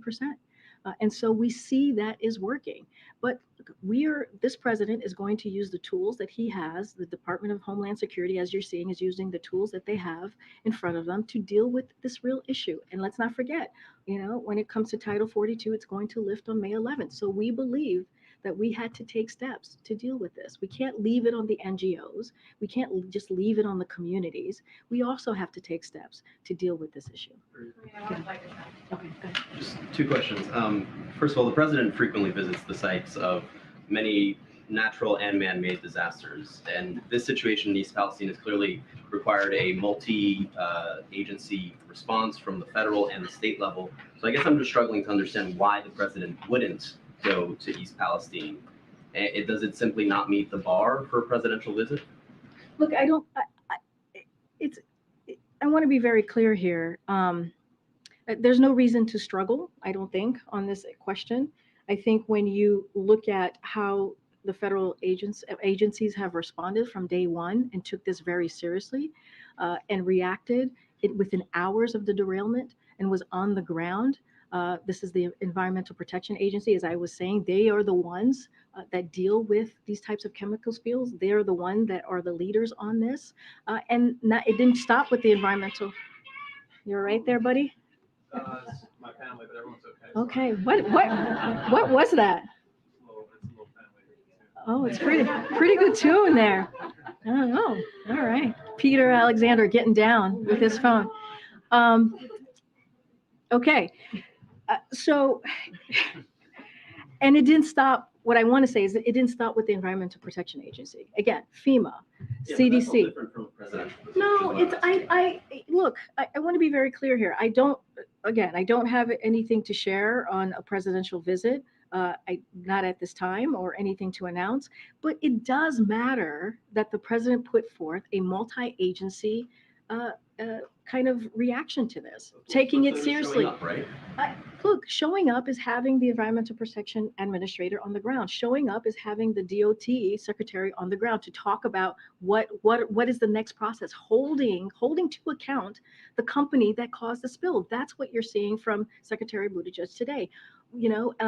Showing action is also seeing that HHS, CDC, FEMA, all of these guys are on the ground at the direction of this president. So that is taking this very seriously. When the president was in Poland, he took calls and called and reached out and got updates from his leadership in those agencies, and he continued to make sure that he was talking to to the governors of Pennsylvania and Ohio, Governor DeWine and Shapiro. That matters. That's what leadership looks like, and leadership matters as well. And that's what you're seeing instead of political stunts that we're seeing from the other side. Look, people have been talking about regulation and deregulation. One of the things, we've been hearing from the other side, we've been hearing from the GOP about how now they're interested, all of a sudden, they are interested in the safety of East Palestine, when they have for years have been in lockstep with the retail lobby, in lockstep, making sure that they think that the safety, they were stopping or repealing the common sense safety laws that would, help in this situation. I understand that it maybe we're waiting to see the investigation. Maybe it would have helped or not helped, but it doesn't matter. What matters is there is real, true ways to create safety as it relates to rail, and they've been against that for years against that in the lockstep with rail lobbyists. And so there is a false comparison here, and we're just gonna have to call that out. And then just on the new asylum rules, I know that you just laid out the differences that you see in the Trump administration rules and the new ones that you guys have announced. But a lot of migrant advocate groups don't see it that way. They see this as mirroring the Trump era rules. So what do you say to these migrant advocate groups and these communities who now feel very much betrayed by this president? Look, here's the thing. We don't see anybody else providing any other solutions when it comes to Congress. We don't. We've provided solution after solution. The president, again, on day one, provided a comprehensive immigration reform proposal. Put it out there on the first day. Republicans have rejected it. And so we are trying to put forward a way to move forward with an immigration policy that secures our border, that is safe, and that is humane. And what are they providing? Nothing. And so one of the things that we can say, and we see this in the data, is that we have increased pathways to legal pathways. We expanded that, and we see that it's working. Again, no one else is providing any other options. So what we're doing, the Department of Homeland Security, the president is using the tools that we have in order to deal with this issue. I'm going to take one in the back Go ahead, Ed. Yeah, thanks, Corinne. So one quick clarification I wanted to ask you about. So on the sanctions, do those third-party countries attempting to evade our sanctions that you talked about at the top, does that include Chinese companies? I'm just not going to get ahead of any announcement that's going to happen tomorrow. The president has been traveling the world, pledging to help other countries solve their energy issues. The latest one was with Poland, pledging to build power plants or help them build power plants. How come there's no pivot in energy policy here at home to help the inflation that we're seeing here? Have you read the Inflation Reduction Act? Still waiting. I mean, the Inflation Reduction, no, the 12% Inflation Reduction Act does just that. Inflation Reduction Act actually helps lower cost, energy costs, and gives Americans a little breathing room, which is part of the president's economic policy. If you think about what he has said for the past 2 years, which is making sure that we have an economy that works for everyone, build it from the bottom up, middle out. And the Inflation Reduction Act is so important because it deals with energy policy, lowering the cost, because it deals with healthcare, things that is incredibly important to Americans across the country, especially our seniors, making sure that we're capping at $2,000 for medical drug costs. That is important. So yes, the president has been talking about this and dealing with it in a real way. And we're seeing that his economic policy is working. The Inflation Reduction Act, not only that it does it lower costs when it comes to healthcare and energy, but it's also going to lower the deficit by $200 billion, something else that the president cares about when it comes to making sure that we are not adding to our deficit. And that shows how fiscally responsible this president is. I got to keep going. Go ahead, April. She said April. I'm sorry. Sorry, Michael. 2 questions, Corinne, real fast. Going back to East Palestine. You say that the federal government is going to hold Norfolk Southern accountable. But what is the long-term commitment from the federal government as it relates to the residents there when it comes to the water, when it comes to the soil, and when it comes to the air? We're going to be there to assist the East Palestine community for as long as it takes. That's what the president said. We're going to be there to assist for as long as it takes, and that's what you will see from this president. And it's not the first time. Anytime there is some sort of devastating event, you've heard the president say that over and over, and he has actually kept to his word over the last 2 years. And so that's what you're going to see. When you look at what the chemical was, the toxin can be evidence itself years later. Will the federal government be there that long, as it takes, as you say, just watching? Well, as you know, there's an investigation going on at this moment, so we're going to let that investigation continue. But, you know, we're going to assist for as long as it takes. We're going to make sure that the company cleans up, pays for the cleanup, pays for the work that the EPA is doing currently right now. That's what you heard from Administrator Regan, and we're going to, you know, we're going to be consistent and stick to that. And you heard from the NTSB today with their initial finding to tell us what happened, but we still don't know the why. There seems to be more activity from a lot of groups who are very upset with what Ron DeSantis is doing when it comes to cutting off the AP courses on African American history. With that said, I'm sure this White House has talked about it, but is the president talking to the Education Secretary Cardona about what steps can be done to rally other states to make sure that education is that teaching facts? So as you know, when it comes to education and making sure our children are getting what they need in the classroom, the education that they so deserve, that is something that's important to the president. He always talks about how the First Lady is an educator, and clearly it's something personal to him and to the First Lady. I do not have any specific conversation to read out about what's currently happening happening in Florida.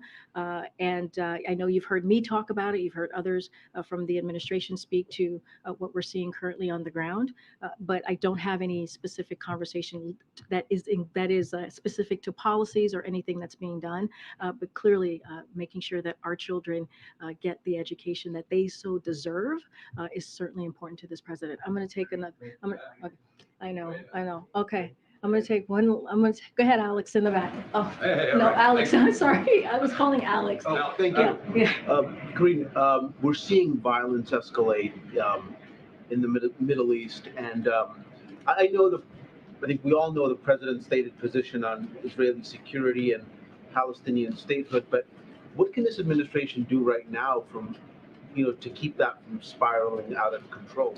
So let me just speak to the most recent violence that we have seen in Israel. I know my colleagues at the State Department spoke to this yesterday, and I just want to reiterate because I think it's important for us to reiterate from here at the podium. We're tracking the Israeli raid in Nablus very closely, and mourn the loss of civilian lives. We hope for the speedy recovery of those injured. While we recognize the very real security concerns facing Israel and the West Bank and Gaza, we are extremely concerned by the ongoing violence. We urge Israel and Palestinian Authority to protect against further loss of civilian life. Yesterday's events further underscore the urgent need for both sides to take steps that de-escalate tensions, prevent further loss of civilian life, and work together to improve the security situation in the West Bank. And that's what we think we need to be doing together. One thing I do want to just read out a little bit here. The National Security Council Coordinator for the Middle East and North Africa, Brett McGurk, is currently in the Middle East North Africa region with an interagency delegation for a series of diplomatic engagements. His trip will include stops in Egypt, Jordan, Oman, UAE, and we don't have anything further to preview on this engagement at this time. But this is something clearly that we take very seriously. Secretary Blinken was in the region recently, and so again, we're going to continue to call out the concerns that we're seeing, and I'll just leave it there for now. All right, guys, thank you so much.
be seated.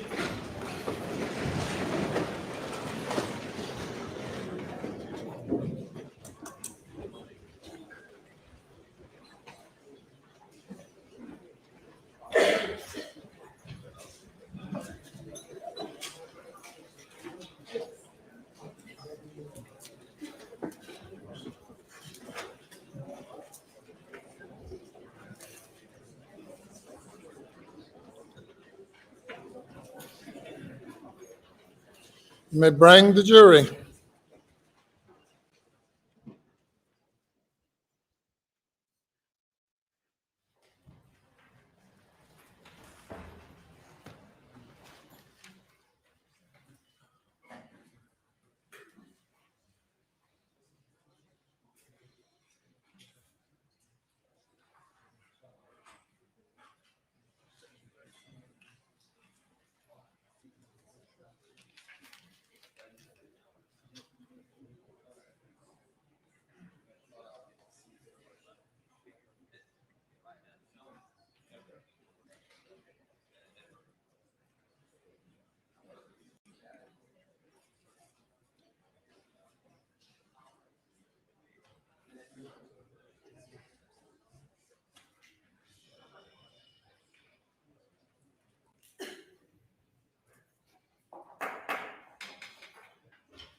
Jury is present, sir.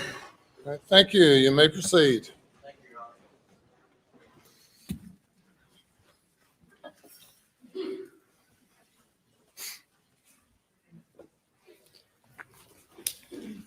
Mr. Murdaugh, I want to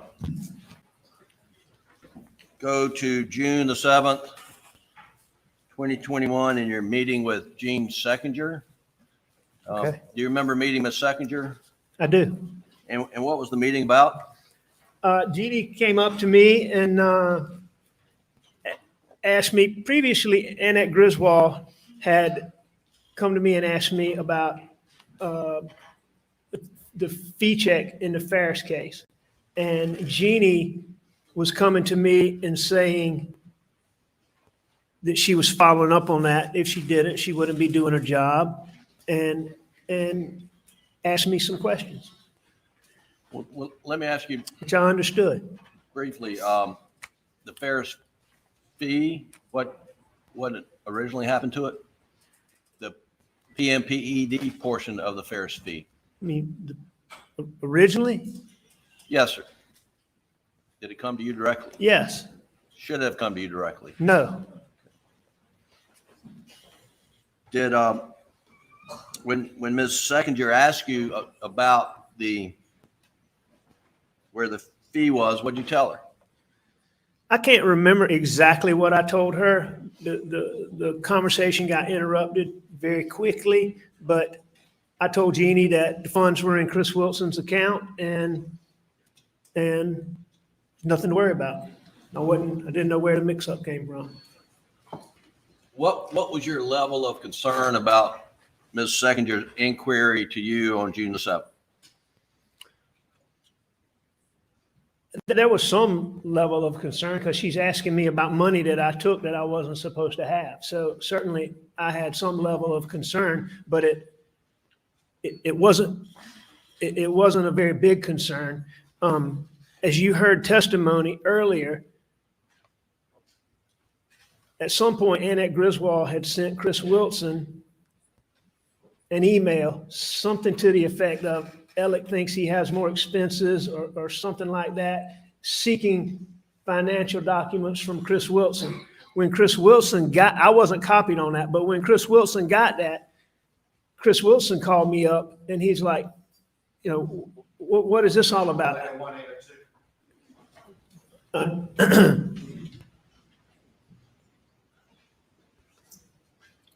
Pardon? I said objection rules 801 and 802, Your Honor. Response? Your Honor, I'm not asking for what Chris Wilson said, and I'll move on. I accept the objection. Were you concerned about Chris Wilson opening his trust account records to your law firm? No, I was not concerned about that at all. And why were you not concerned? I knew that one of the people that Chris Wilson, as you heard, Chris Wilson and I were very close. We talked every day. I did work with him all the time. And I mean, he was one of the people closest to me in the whole world. I knew everything about him. And I knew he was going through one of his partners, and he and his partner had split up. A partner and an associate had moved to a firm in Charleston. The partner was going through a divorce, and the wife of the partner was trying to get Chris Wilson's trust documents in that case to find out money her husband got. It didn't have anything to do with Chris and I or anything. It totally had to do with that. But I knew that Chris Wilson was not going to send any financial documents to my law firm, at least at that time, and at least not anytime soon. So while I'm sure it registered with me that I got to deal with this, at that particular time, it wasn't anything that was a big deal. Was there an immediate urgency to the situation on June the 7th? No. And I believe there's Ms. Seconder testified about your conversation with her. You learned that your dad was going back in the hospital. That's correct. There was a text. I can't remember if that text came from my brother Randy or my brother John, but they were the ones that were taking my dad back to the hospital that day. And whichever one was with him, I believe it's John was with him at the hospital, but I know Randy was with him at some treatments. It's in those documents. But bottom line is, we got a text saying, we knew my dad was really sick. He had cancer and he couldn't breathe. And there was a big issue about whether his inability to breathe was coming from an obstruction caused by the cancer, which was the worst case scenario. And that's what it ended up being ultimately. And that's what he died from. But this particular text was saying, okay, we're putting him back in the hospital. The doctor thinks it's pneumonia, and which was, you know, I mean, pneumonia is never a good thing, but when compared to cancer, at that time, pneumonia, that was a good thing to learn that. So on the 7th, where the information you had, were you believe at that time that the prognosis was pretty positive for your father? Well, it was better than the alternative. I'm not going to say it was good, but it was better than the alternative and what we had previously thought it was. It didn't stay good very long, but it definitely was better. Do you know whether or not you told Ms. Seconder that that your dad's condition was terminal on the 7th? Do you remember whether you said that or not? No, I wouldn't have said that at that time. And what Jeannie, as soon as the thing comes through that my dad's going in the hospital, Jeannie and I, as you heard, she stopped the meeting. We stopped it. It lasted a couple minutes. Now, my dad's going in the hospital, and the very next day, we learned that he's terminal. And I'm just sure that a year or the amount of time that's gone by, Jeannie assumed she was terminal. He was terminal. Speculation, Your Honor. Objection is overruled. Mr. Murdaugh,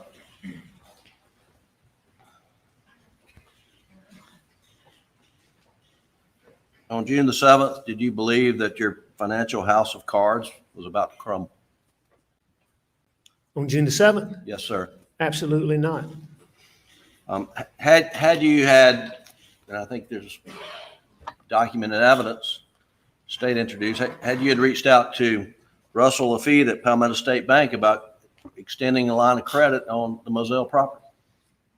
Yeah, I had reached out to him. I can't remember the date of that text, but it was fairly recently. I had reached out to Russell.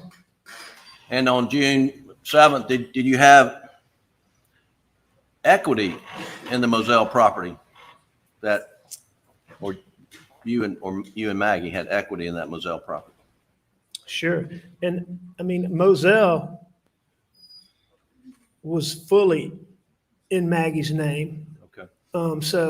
But yes, there was equity in Moselle. In looking at the documents that had been used, there was $1,800,000 owed. There was an appraisal for $3.3 million without timber value. And so on 1,700 acres, I don't know what the timber value was, but if you just set $1,000 an acre, that'd be another $1,000,000-something in value over and above the appraisal. I doubt the timber value was that high. I'm just using that as an example. But if it was 500, it'd be another $800,000. So, there was several $1,000,000 in equity in that Moselle property. All right. And did you have equity in the Edisto Beach House? Yes. And around June 7th, how much equity did you have in the Edisto Beach House? If I remember the records correctly, there was about $250,000 owed on that house, and whatever the value was at the time. I think there's a contract for just under $1 million, so $700 and something thousand. Did Maggie's death make it more difficult to obtain financing immediately after the murder around June 7th, 8th? Maggie's, yes. How so? Because the entire Moselle property was 100% in Maggie's name. The Edisto property was 50% in Maggie's name. So I was only a half owner. So with Maggie, all I had to do is get her to sign the documents, which she always did. I mean, she didn't question finances. So, I mean, she signed the papers. When Maggie wasn't here, there was estate issues. I couldn't go and sign the papers like I would normally go and get a loan. So I couldn't. Okay.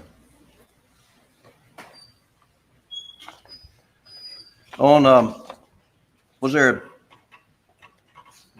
hearing scheduled in the boating lawsuit where you were a defendant set for that week?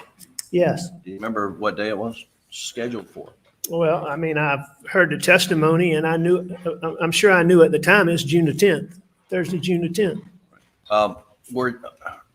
What was your level of concern about that hearing coming up on June the 10th? About that hearing? Yes, sir.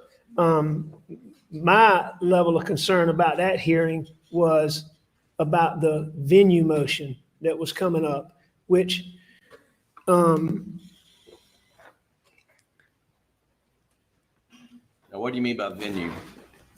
the venue motion is, venue is where a civil lawsuit is pending.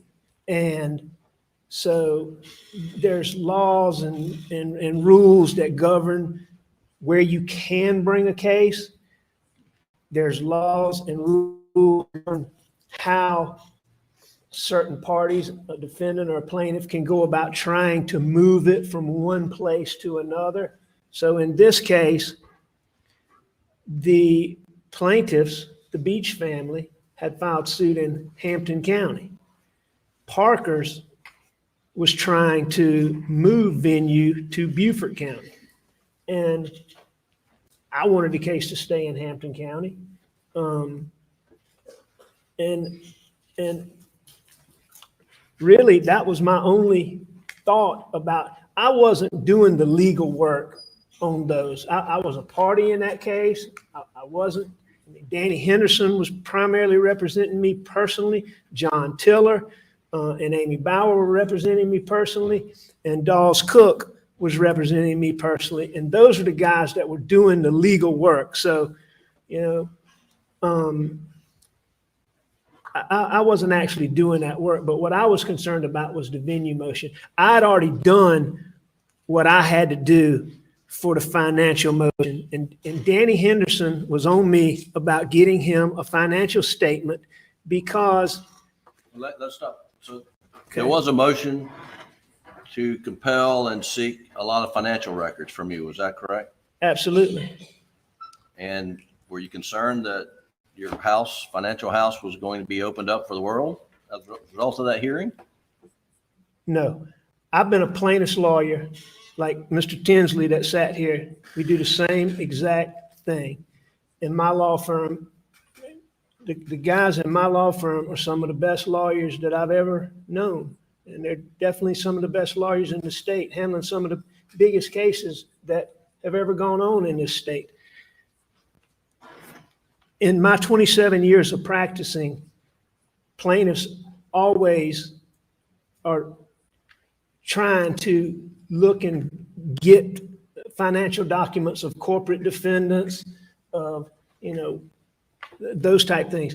In my 27 years, I've never been able to get a judge to order anything more than a net worth statement prior to getting into a phase at trial. So early on in the case, I am not aware of, I personally have never, despite trying repeatedly, have never been able to get a judge to order the kind of information that Mark Tinsley was saying he was seeking. Were you working on a document for that upcoming hearing? Yes. And what was that? A financial statement. A financial statement lists your assets and your liabilities. And had you reached out to Jeannie Seconder later the day on the 7th to get your current balance of your retirement account? You know, I don't remember doing that, but that'd certainly be something that I did. And because I know I'd have to have that for that financial statement. And the document that I prepared was what Mark Ball talked about that he found later in my office. And it was it was handwritten, ready to be typed up by, you know, because of the charges against Paul, I kept everything very close in the civil case. It was Danny in his office. It was doing it. And I had that document prepared, handwritten in the neatest handwriting that I could make, because a secretary other than mine, or paralegal other than mine, was going to be the person who was going to put that financial information into the final document. And that's the document that Mark Ball talked about that he found on my desk whenever it was that he found it. Okay. So that was what was going to be, if necessary, what was going to be used Thursday. Alex, the jury's heard about testimony of you stealing client funds. Did you do that? I did. Did you steal or divert that Ferris fee away from the law firm? I did.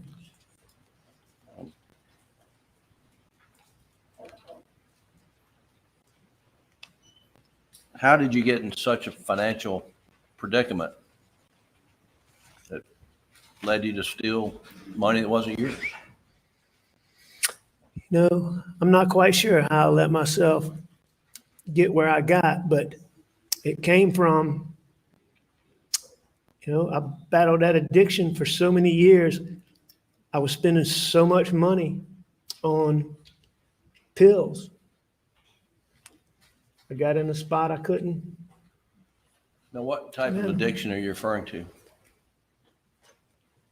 My addiction is to opiate painkillers. And when specifically oxycodone, OxyContin. And when did you first become dependent or addicted to opioids? Oxycodone or opiates in general? Opiates in general. I'm not quite sure of the exact date, but I can give you a time frame. I hurt my knee really bad playing football in college, and I had a knee surgery. And the medical science at the time was such that the surgery didn't work, bottom line. So it just didn't last. So within a couple of years of that, I started having a lot of knee troubles. And ultimately, I had to have a couple of surgeries, but the last surgery I had was, I think, around 2002 or 4. And I think it was around 4. So I would have started taking hydrocodone a couple of years before that. And I took hydrocodone, got addicted to that very quickly. I continued taking that for a long time. I'd force myself off of it, wean myself off of it. I'd go back to it. I battled that for a long time. And after a while, I was taking so much of that, I moved on to oxycodone. And, I'm guessing that was around 2000, that transition was around 2008, 9, something like that. And of course, it just escalates. And Did you receive treatment or go to detox on occasion? I did. How many times? That I went to detox or that I detoxed? Well, let's start with going to a detox facility. I've been to a detox facility 3 times. When was the first time?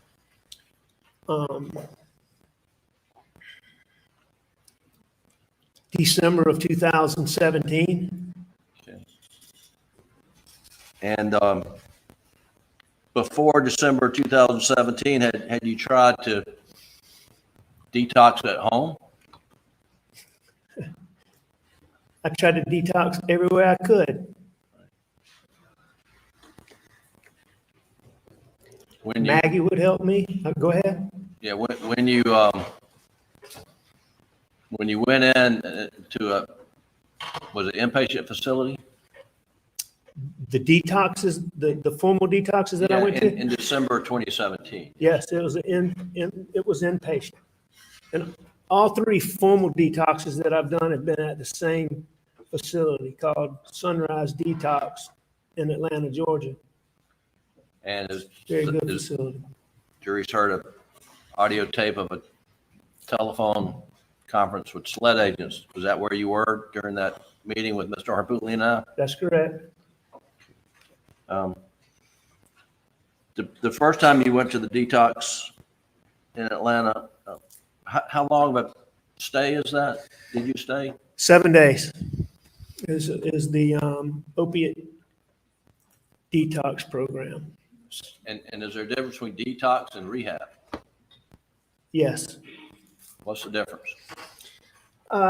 Detox is it's the act of getting the drugs out of your system, getting to the point where, okay, there is no longer a physical dependency, all right? And that's a big difference than the rest of the dependency, but the physical dependency is supposed to be gone after 7 days. So in other words, there are so many things. Opiate withdrawal is,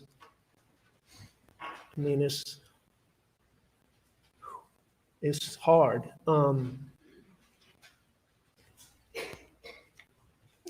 But supposedly at the end of 7 days, you don't have those physical symptoms like, I don't want to be too graphic, but you're sick, you throw up, you have terrible diarrhea, you sweat like you're running a marathon, you can't hold your legs still, you can't lay down now. Like what I'm talking about, the legs moving, that goes away after about 24 hours. So, after about 24 hours, you can lay down again and maybe sleep some, but you sweat, you throw up, you just have, there's so many issues, but after 7 days, those are supposed to be over. That's what detox is, the detoxification of your body. And what's rehab? Rehab is the period that you go to learn how to stay off. You're supposedly off after detox. Rehab is where you get help staying off. And before September of 2021, had you ever gone to that second stage of rehab? No. So in December 2017, how long did it take you to relapse once you got home from detox? Not long at all. You're still going through, this physical dependency is gone. You still have, you're still so sick. Is that something you've been battling for quite some time? As long as I can remember.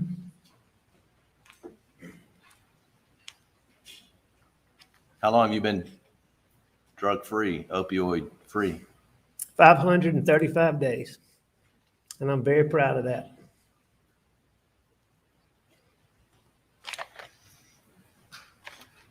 I want to ask you questions about Labor Day weekend 2021. Okay. You remember being confronted by your law firm? Sure I do. And what were you confronted about? Stealing money. And did you admit your misconduct to your law partners? Well, to one of my law partners and my brother and my law partners, Danny and Randy. Yeah, Did admit it now. and they learned about a fake forge account? Did you admit to the fake forge account? Yes, I did. And did you tell them about your opioid struggles, opioid addiction? I told them about my addiction. Yes, sir. To your knowledge, were any of your law partners aware of your addiction? Not just to my knowledge. I'm certain that they were not aware of my addiction. How would you characterize your opioid use or addiction? Severe, moderate? Then or now? No, in 2020, 2021? I don't know how I would have characterized it then. After going to rehab and learning more of the things I've learned, really talking to addicts about experiences. I will tell you that my addiction was extremely, extremely bad. How were you able to function? Or were you able to function? Yes, I was able to function. You were able to practice law? Yes. And were you successful practicing law while you were addicted to opioids? On some level, yes, sir, I was successful. After you were confronted on Labor Day weekend 2021, did you resign or were you forced to resign from a law firm? Absolutely.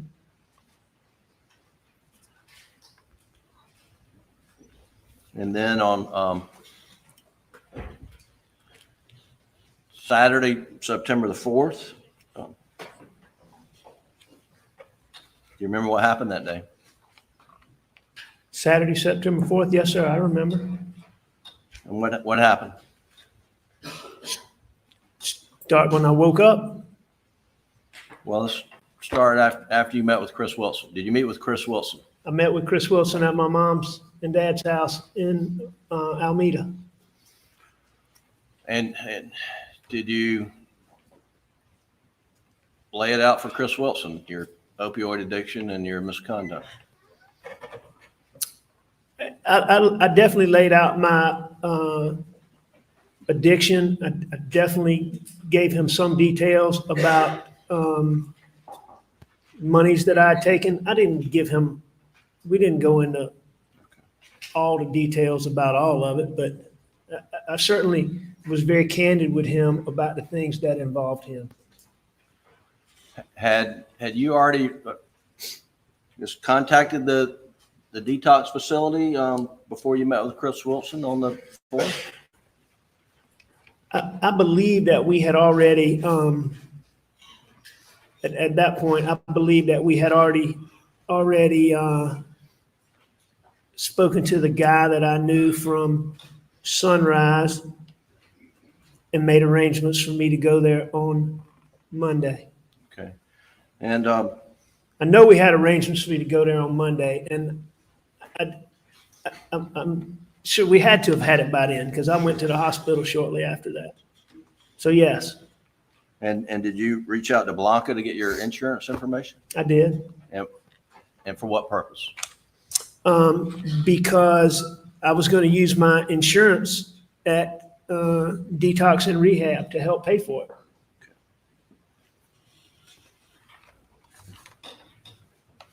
And what was your immediate plans after? I mean, for the day after you met with Chris Wilson, did you have plans to do anything? Have any other meetings on that Saturday?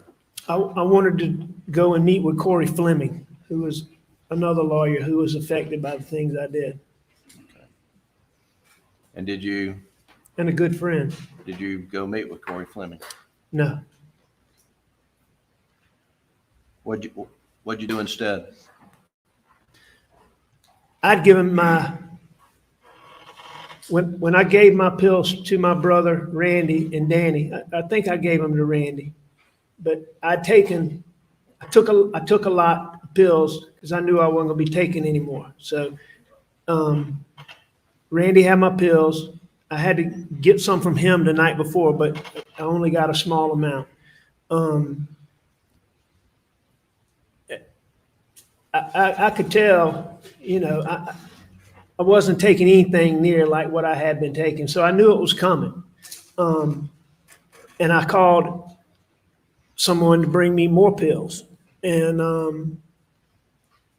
I believe before I met with Chris Wilson.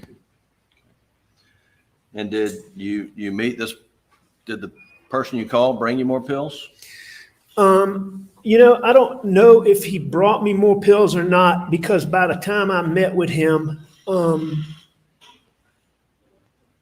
after meeting with Chris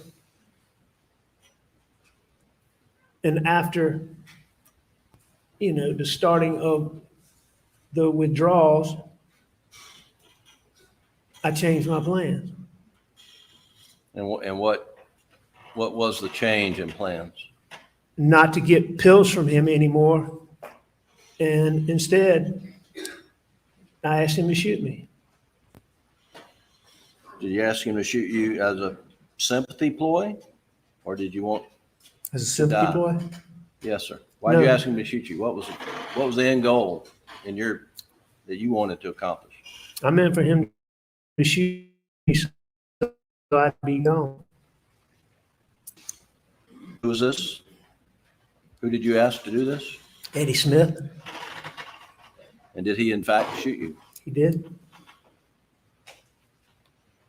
And where was that located? Not your gunshot, but where were you shot? In Hampton or Colleton County? Where were you? It's Hampton County. It's right on the border of Salkehatchie Road that runs right along the Salkehatchie River.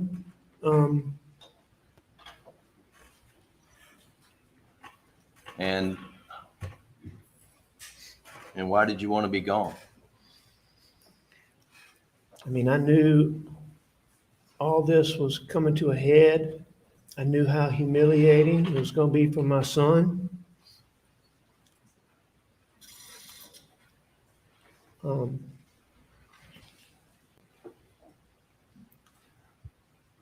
mean, I'd been through so much. At the time, in the bad place that I was, it seemed like a better thing to do. I don't think that way now, thankfully, but right. I did at the time. Did you have life insurance on you? Oh yeah, I had a lot of life insurance. And who was the beneficiary? Maggie was the beneficiary. How much life insurance did you have? I had $12 million. I had a $4 million policy and a $8 million policy, a total of 12. Did you ever have any life insurance on Maggie? No, never. Did you ever have any life insurance on Paul? No.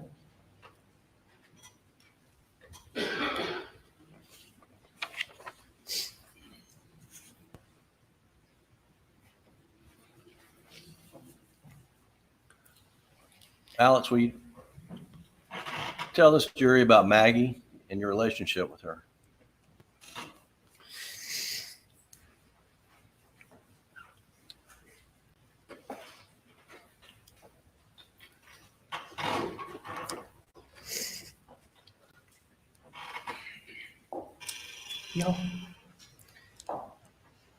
Y'all saw a picture. She was just as beautiful inside as she was outside. And I mean, she was so adventurous. I mean, you couldn't tell her something was good or bad.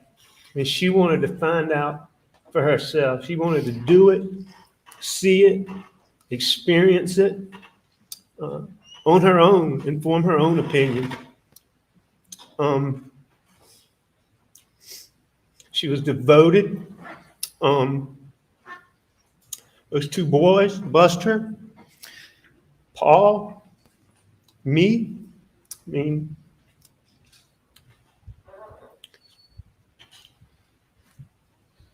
mean, she made sure we didn't want for anything, ever.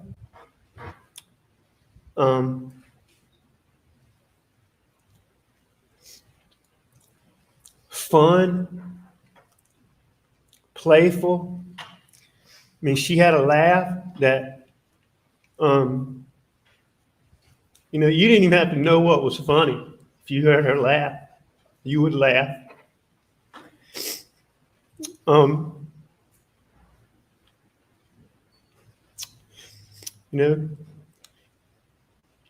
She had this little playful look where she'd smile at you and bite her lip. I can't do it, but I mean, when she would just do it, it just melt you.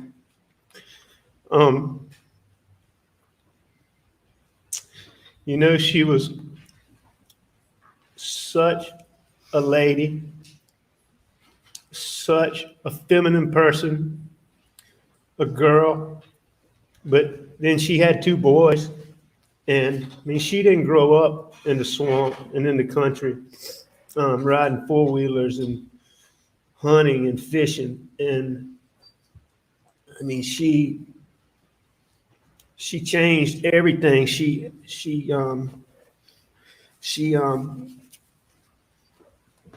became a boy's mom. I mean, her life became ball and riding four-wheelers and, I mean, doing those things. Now, don't get me wrong, she was still 100% girl. And you heard Marion say, I mean, she loved to do those things with her nieces, but I mean, she threw herself into her boy's life. I mean, she never took not working for granted. I mean, she might not have worked, but I promise you, she worked.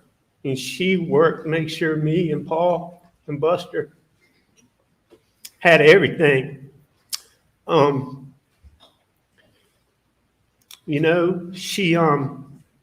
She wanted a big family, and pregnancy just didn't suit her.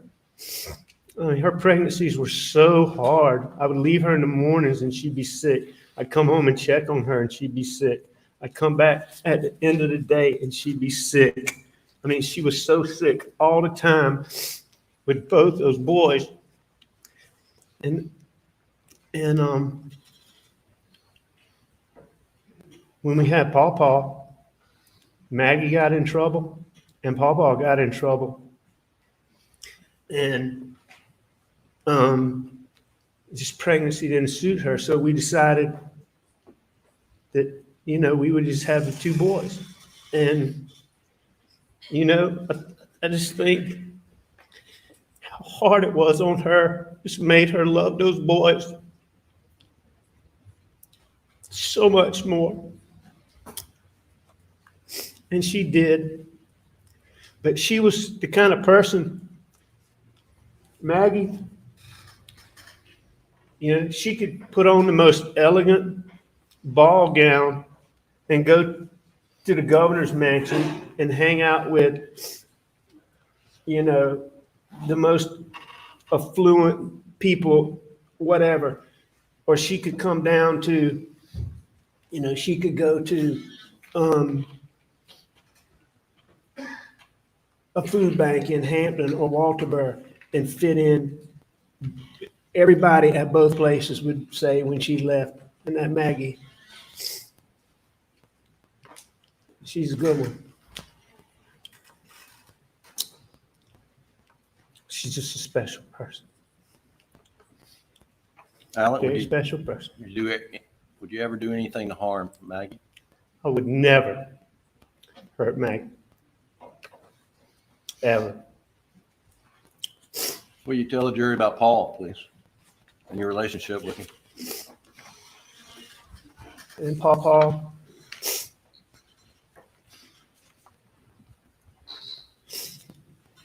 I mean, Paul was just the brightest. He was bright. He's the most inquisitive young man. He wanted to be a part of everything. If you were working, I can remember as a little boy, you'd be working on something. It didn't matter what it was. His little head was going to come in there, his nose in there to see what you were doing. He was a man's man. He was a 100% country boy. He was tough. I mean, he could hunt anything. He could catch any fish. He could run any piece of equipment. He could use any tool. I mean, he could do anything. At 22 years old, he could do so many things. I mean, he took care of so many, and he was so tough. But on the other hand, he had a side to him that was just so sweet. I mean, he wouldn't come home where he wouldn't go check on his grandparents. He wouldn't go near Somerville where he wouldn't go out of his way, check on his grandparents. You know, to be such a tough person, he would get all his buddies and get on a boat and go watch a sunset. I mean, 22-year-old people, you know, do stuff like that. I mean, he was such a special boy. He cared about people. He was fiercely loyal. He was so misrepresented in the media. I mean, never an accurate story told about what he was. And I would challenge you right now. I would challenge everybody in this room to go find somebody that knew Pawpaw, who really knew him, that did not have an ulterior motive, that would say something negative about him. And I challenge everybody who can hear me now to do that. I mean, Paul was that kind of person. If you knew him, he would help you, and he would be glad to help you. You know, I thought Mark Ball made a good point when he said, you know, Paul might not have quite found his place yet. Paul was ADHD, and so he would jump around from thing to thing a lot. But there's absolutely no question in my mind whatsoever that Paul would have found whatever that thing was that he was going to do. And whatever that ended up being, he was going to be one of the best at it that you've ever known. And I'll tell you one more thing. And I didn't even know this when Paul was alive.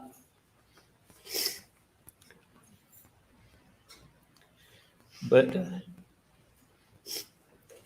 excuse me. Um, excuse me. Um,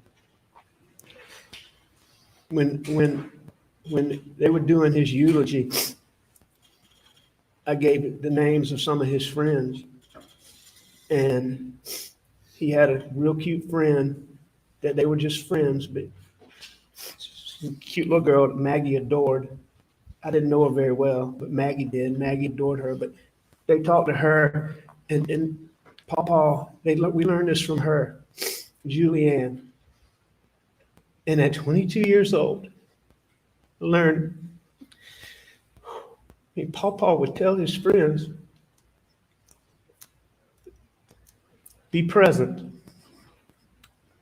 appreciate where you are, the things you have, and the people around you.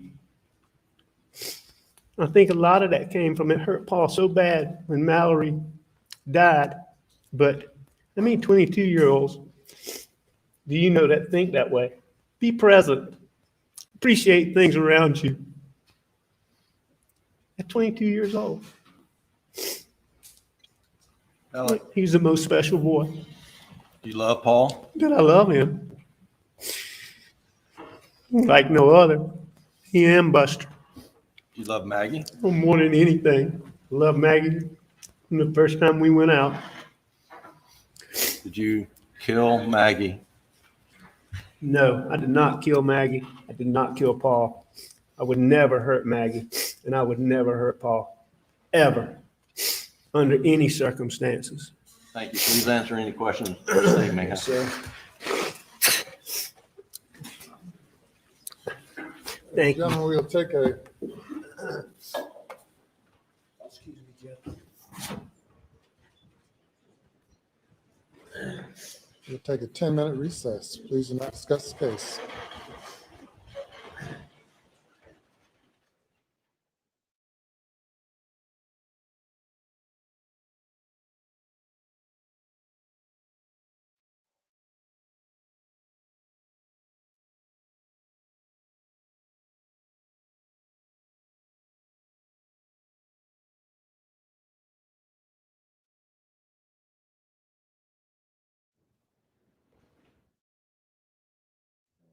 Do not discuss your testimony during the recess. 10 minutes.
Please be seated.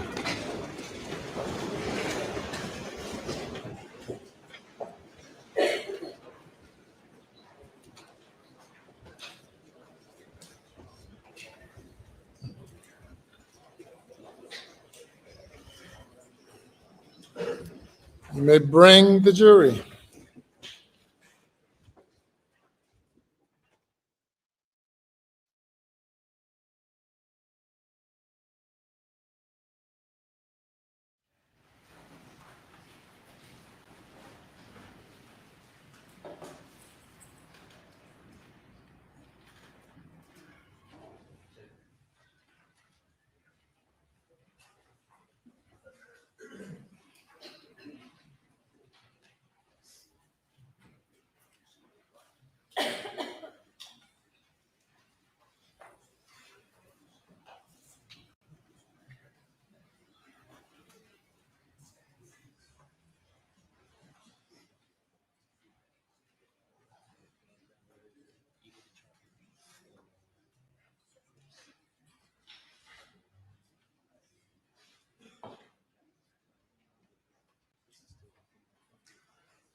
Thank you. Cross-examination. Please, court. Mr. Murdaugh, let's start with a few things I think we can agree on. All right, sir. You agree that the most important part of your testimony here today is explaining your lie for a year and a half that you were never down at those kennels at 8:44. Would you agree with that? I think all of my testimony is important, Mr. Waters. Would you agree that that's an important part of your testimony? Sure. All right. And would you also agree that the first time that law enforcement officers that you've talked to and the prosecution and here in open court ever heard you say that you lied about being in the kennels was today in this court? Yes, I'm aware of that. You would agree with that? Yes, sir. All right. All this time later, this is the first time you've ever said that. Yes, sir. And you would agree with me that for years you were stealing money from clients. Yes, sir. I agree with that. And that you were stealing from your law firm. Yes, sir. I agree with that. And that had been going on since at least 2010. I'm not sure the exact date, but it's been going on a long time. I'll agree with All right, that. what's your best guess of the date? I'm not sure. I You don't know? I don't take a dispute with 2010. I just don't know that for sure. All right. Sure about a lot of things, but you don't know that. Is that correct? I'm fine with that date, Mr. Waters. I don't have any reason to dispute it. I'm just not certain of it. All right. Let's just keep on things that we may be able to agree about. And let's talk first about your family's legacy here in the legal profession, okay? Talk about anything you want to. Good. Tell me about your great-grandfather. Was he the solicitor for the very circuit that we're in? Yes, sir. And what was his name? Randolph Murdaugh Sr. All right. What did he go by? Do you know? Randolph. Randolph? And did you ever get to know him, or did he pass before? Oh, no, sir. He got killed in 1940. And how long was he solicitor? 20 years. 20 years? Yes, sir. And then your grandfather, who was that? Randolph Murdaugh Jr. All right. And did he go by, what did he go by? Buster. That's who Buster is named after. And was he solicitor? Yes, sir. He was the solicitor for 46 years. From 1940, he took over when my great-granddaddy got killed, and he served until 1986. He was Okay. the longest-serving prosecutor in the country. And you knew him obviously well. He was your grandfather, correct? Oh, I knew him extremely well and loved him dearly. Idolized him, did you not? Yes, you know. I So he loved was the him chief dearly. prosecutor for all that time as well. Is that correct? Yes, sir. And then your father, Mr. Randolph, he became solicitor not long after that. Is that correct?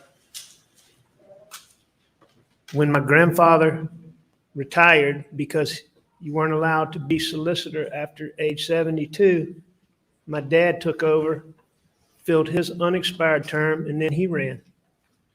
And he became the chief prosecutor for this area right here as well? Yes, sir. And how long was he solicitor? From 1986 until 2006. Till 2006? Yes, sir. I actually worked a case with him about a guy who killed a trooper. He's a fine man. Yes, he And an was. excellent lawyer. Yes, he was. And he was an excellent lawyer, right? Yes, sir. That's a big part of your family legacy and your heritage that's so ingrained around here is that history of being the chief prosecutor and being part of the essential part of the legal community. Is that correct? Would you agree with that? That my family's been a central part of the legal community. Yes, sir. I agree with that. And not only just a central part of the legal community, but the chief prosecutor for this area since 1910, I think, up until 2006. 1920 1920. to 2006. 1910 is when my great-grandfather started the law The firm. law firm. Yes, sir. All right. So 1920 to 2006, correct? That's correct. An unbroken chain of being the chief prosecutor here, correct? That's correct. And then you went to law school as well, is that right? Yes, sir. And when did you graduate from law school? 1994. 1994. And did you ever become a full-time solicitor? No, sir. And so you went into private practice, I think, with Molson Coon, is that right? Yes, sir. And then you went 1994. to the former law firm that no longer exists because of your activities, correct? I started in Answer my question, if you 1994. would, please, first. What was your question? My question was that you started first with Molson Coon. Go ahead and answer that one. Yes, that's correct. And then you went to the law firm that doesn't exist anymore, that started in 19, but it doesn't exist anymore because of your activities, correct? That's correct. And as part of that, of your practice, you were a trial lawyer, correct? That's correct. Successful trial lawyer. I don't know about your adjective, but I was, I guess so. Yes, sir. Did you make millions of dollars in legal fees? Yes, sir. But you won't tell this jury that's successful. Well, if that's the criteria, yes, sir, I was successful. Well, you won cases, correct? I did win cases. Settled cases? Sure, I settled cases. Heard your former law partners say that you were a successful lawyer? I did hear some of them say that. I think you even became president of the Trial Lawyers Association, is that right? That's correct. And when was that? I'm not sure of the exact year, but it would have been in the 2015 range, 2014, 15, 16, somewhere in there.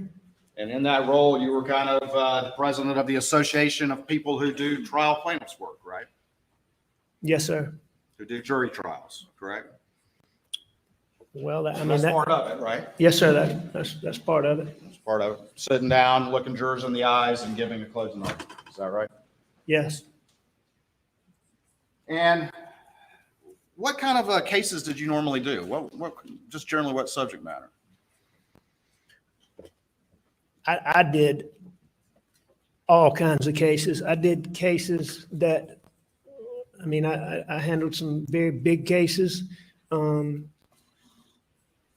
had a lot of cases where, somebody, their cable company was billing them $20 more than they should have been. And I handled everything from that to the big cases and everything in between. All right, so the big cases, tell me about those. Those were typically plaintiffs' work, all plaintiffs' work, correct, for your big cases?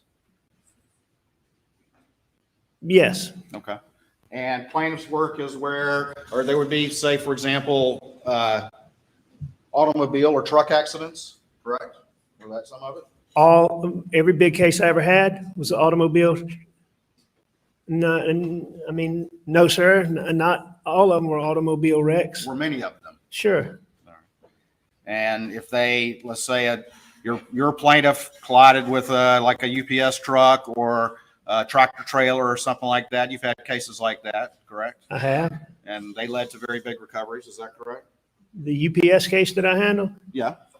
Yes, sir. All right. And as a part of that, developing those types of cases, you were involved in investigating the facts of the case, correct? Yes.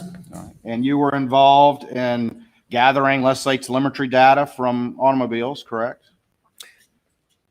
Telemetry data, like you presented in this courtroom this week? Yeah.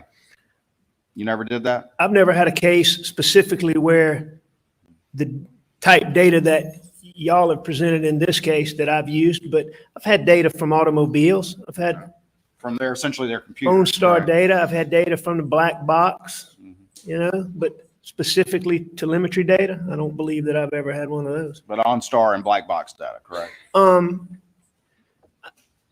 More so the black box event recorder. I mean, many times in a wreck, the event recorder will go back and tell you things leading up to the wreck. Sure.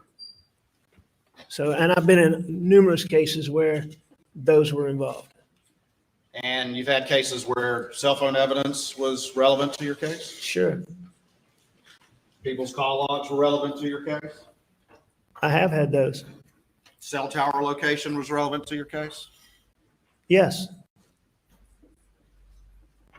Computer evidence was relevant to your case? I'm sure I have, yes. And when'd you start with the law firm? August or September of 1998. And you've been doing essentially that kind of work, more or less, up until September of 2021, correct? That's correct. To the point where you rose to be the president of the Trial Lawyers Association. I was the president of Trial Lawyers Association in around 2015, as we discussed. So can we agree now on successful? I mean, by those criteria, I was successful, certainly. I mean, we talked about a lot of my flaws here today, too. Do I feel like I was successful? No, sir. Not sitting here today, I don't. But if you want to use that term and on those criteria, I don't have any problem with you saying at that time it looked like I was successful. Do you think people viewed you as a successful lawyer? I'm sure there were a lot of people that did. Do you think people viewed your family as very prominent? I believe that there were a lot of people that did. Yes, sir. And did you think that a lot of people viewed you and your family as very prominent in the legal community here? I never thought of myself as I prominent. asked you if you thought if people viewed you that way. Let me ask At you the this. time, did I think people viewed me that way? Yeah, prior to everything happening. No, I don't think that I thought people viewed me as prominent. No, sir. I mean, like a big shot? No, sir, I don't think that. What about your family? That my family thought we were big shots? No, sir, I People definitely view don't think your that. family is prominent in this community. Prominent? Yeah. As in, It's not a hard question. well, I'm just not sure, you know, I think my family was very well thought of. I think my family was respected. I think my family helped a lot of people. I'm not challenging you on any of that. I'm just getting you to agree what seems to be a basic fact. Would you agree with that? With what? That my family helped a lot of people and was well thought Very of? prominent. If that's what you mean by that, yes, sir. And that your family had a very long association with law enforcement. Yes, sir. And you had a long association with law enforcement. Yes. Yes. Okay. By association, I assume you're talking about friendships. Yeah. But not only just friendships, but also professional as well, correct? As a Professional prosecutor, associations with law enforcement. as a prosecutor, or as a civil Let's talk- attorney? Okay, let's talk about civil. Did you have associations with them in civil cases? Sure. I mean, as we discussed, a lot of cases that I handled were wreck cases, or might be a train wreck or tractor trailer, but there were a lot of highway patrolmen involved. There were a lot of local law enforcement involved. So yeah, we dealt with a lot of law enforcement in the civil practice. All right. And then you also mentioned that you were a prosecutor as well, correct? I was a volunteer assistant solicitor. Did you or your family or your law firm ever have events or parties or social affairs in which the law enforcement community in this area was invited? I mean, sure, the law firm itself didn't really sponsor things like that. Right. But there would be occasions where one of us in the law firm, and certainly we all had a lot of friends in law enforcement, and they were always invited. Okay. And it's a simple point. You had a lot of friends in law enforcement, your family and you had a long association with the law enforcement community in this circuit. Is that correct? Association being friendships and working relationships, absolutely. All right, well, let's talk about being a prosecutor. When did you become an assistant solicitor? I believe that I became an assistant solicitor when I moved from Beaufort to Hampton. All right. So that would have been September, sometime around September 1998. Might have been a little bit after that, but sometime. Did you get a badge when you became an assistant solicitor? At some point I did, yes, sir. And who gave you that badge? My father, Mr. Randolph? yes, sir. And over the years, did you prosecute criminal cases, much as what's going on here today? Yes, sir, at times I did. And I believe that I prosecuted from 1998 to 2001. I believe that 2001? Keep going, I'm sorry. 2021, I'm sorry, until 2021. From 1998, 2021, I believe I was involved in 5 jury, I believe there were 5 trials. 5 trials? Is the best that I can remember. And You they- had- all with my dad. That was really the purpose of me being assistant solicitor, was get to spend time with him, do things with him. Sure. And you, 5 jury trials over all that time, but you had a badge that entire time, is that correct? I had a badge for a big part of that time, yes, sir. You actually had 2 badges, right? I had 1 badge, but when my granddad became an assistant solicitor for my dad, when my dad became the solicitor, he had an assistant solicitor's badge. Right. When he passed away, I had his badge, and that was one of, at some point in time, you were asking somebody about 2 badges, and that was the other badge. I got you. You said you did 5 criminal jury trials as a prosecutor, correct? Assisted in those, or was doing them, yes, sir. I believe I was actually the lead lawyer in one of them. I helped my dad in the other 4. Still part of preparing the case? Yes, sir. Still part of gathering the evidence and putting it together for trial? In a criminal case, we didn't do much of the gathering of the evidence. We took what law enforcement had gathered, but putting it together for the criminal trial, correct? yes, sir. Presenting evidence in court? Yes, sir. Giving jury argument? I did the closing argument in one of them. Yes, sir. Did you ever have any cases that you prosecuted that went short of a jury trial, either pled out or were dismissed for some reason? I'm sure that at some point over between 1998 and 2021 that I took some plea, but as we sit here today, I can't specifically remember that. And I don't ever remember working a case up for trial that didn't go to trial. But I'm sure at some point in time, I was involved in some level on a guilty plea or guilty pleas. And you'd agree with me that the civil system and the criminal system have a lot of differences, correct? A lot of differences and a lot of similarities. And a lot of similarities, and that's where I was going next. That fundamentally, it's about analyzing the evidence, preparing for trial, presenting that case, and making your argument to the jury, correct? That's a big part of it. And would you agree with me that as cases go on, or as you are preparing for trial, that you analyze the evidence that's been gathered by law enforcement and present the evidence that that supports your case, correct? That's just part of it.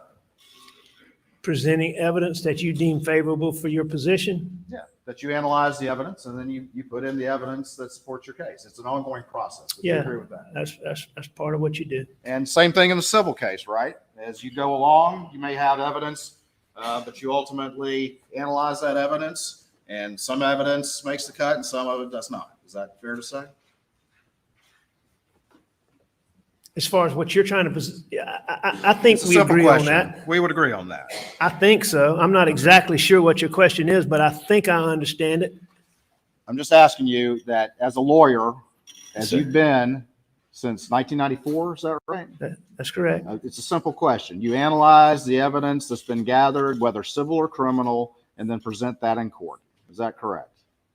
Yes, All right. that's part of And what that you is do. an ongoing process as you prepare for a case. Is that correct? An ongoing process as you prepare for, in criminal courts or civil courts? Either one. Well, I mean, but there's a distinction because in civil court, you have the deadlines, and so you aren't allowed to gather evidence during a trial or a week before a trial. Or, for instance, if this was a civil trial and we found that OnStar data during the third or fourth week of trial, you wouldn't be able to use it because you're past deadlines. But in a criminal case, you are able to use it. But you would agree that none of that was the fault of anyone on this side of the table, that GM initially responded they had nothing and then responded all of a sudden that they did. I don't have an opinion, and that's certainly not anything I'm intending to convey. You talked to this jury a lot about that, but you know nothing about that particular part of it. Is that what you're telling us? You talked to the jury a lot about the GM data, but you're telling me that you're unaware that GM initially responded to law enforcement's timely request and said they didn't have that, but then in the course of the trial, all of a sudden came up and said, you know what, we found something, and that's the reason why it arrived late. You're saying you don't know anything about that after talking to this jury about that? I don't know a single thing about that. I know that y'all represented that to the court, and I don't have any reason to doubt it. Good. But I don't. And you would agree that that's generally consistent with the telemetry data that the FBI did, correct? The OnStar data. The OnStar, I think the OnStar data and the telemetry data are totally different. All right. You don't think they're generally consistent with one another.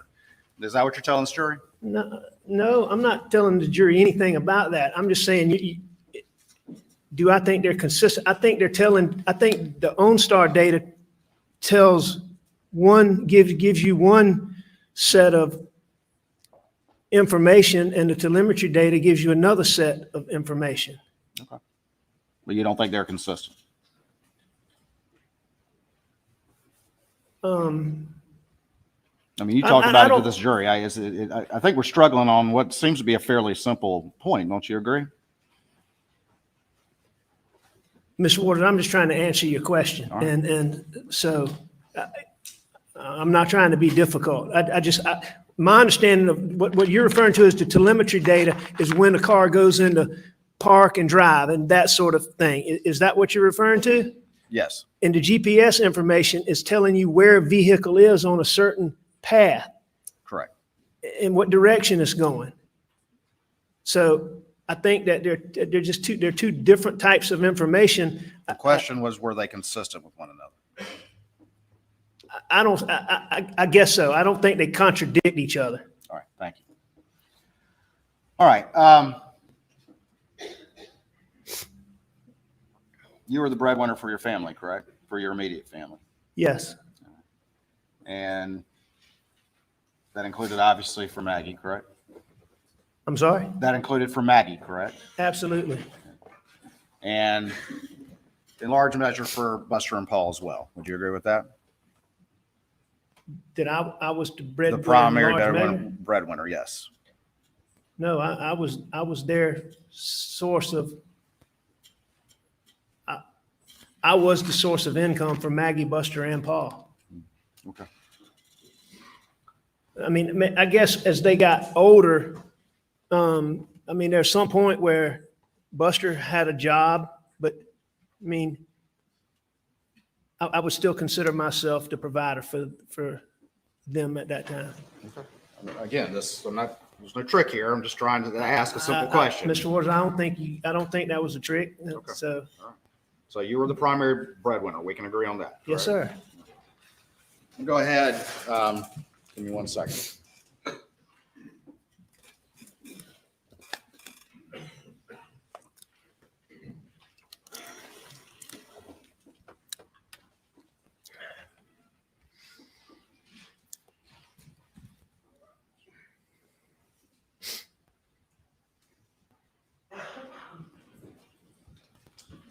All right, I'm going to show you what's been marked as States 570 and see if you recognize this particular item. You can go ahead and take it out of the bag.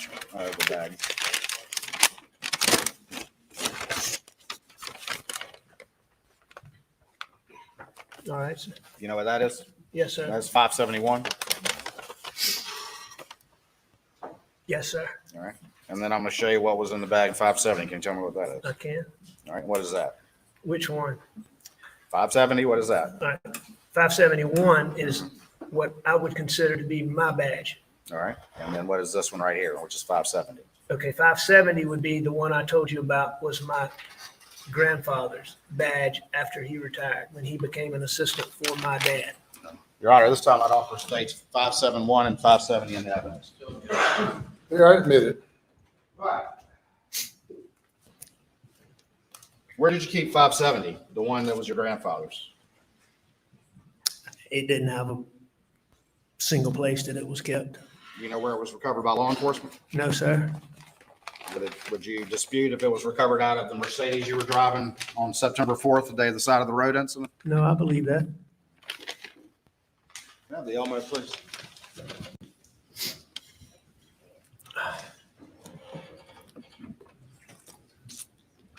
Now the screen, please.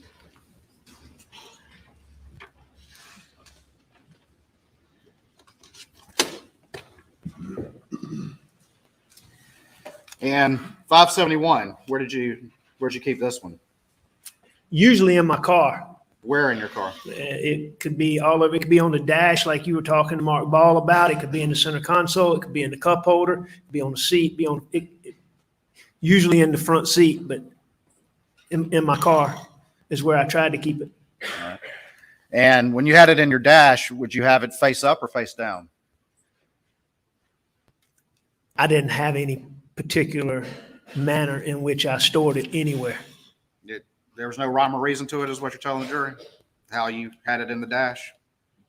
There may be occasions where I had it in the dash for some particular reason, but there were a lot of times where it probably was in the dash for no particular reason other than that's where I put it. Just like I might put it on the seat or in the cup holder.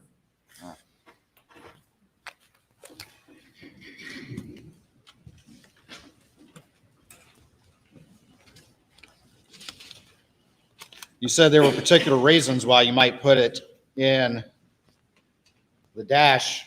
What would those reasons be? I mean, it could be any number of things. If I'm going somewhere where I want somebody to see it, then I would put it in the dash. If there's another reason for somebody to see it, like for instance, if I get pulled over, I might have it in the cup holder so an officer could see it when he walked up. Why would you do that? Why would you have it in the cup holder? You're not saying you were on official business, are you? No, I'm not saying I'm on official business. Why would you want it in a cup holder if you got pulled over? Because I've found that law enforcement oftentimes is friendlier when you're in law enforcement. When you're law enforcement. So you considered yourself law enforcement? No, sir. I can't say that I considered myself law enforcement. Well, you carried a badge on you as a assistant solicitor for 2 decades roughly? From And around sometimes- 98, so is that yes, sir, for correct? 2 decades. And you would ride with it sometimes sitting in the front dash facing out, correct? That's correct. And you would put it in the cup holder so that law enforcement would see you if you got pulled over, right? That's correct. Okay, so but you didn't consider yourself law enforcement. I personally didn't consider myself to be law enforcement, no, sir. All right, so you were just using having this badge to your advantage and taking license with it, is that correct?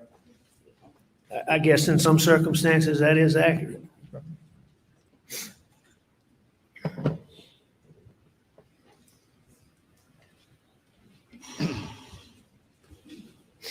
See if you could use it to get away with something, correct? Get better treatment if you got pulled over.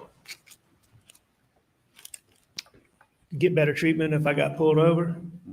I mean, that's probably a fair statement. That, yeah, if somebody in law enforcement saw that, yeah, I'd say that's true.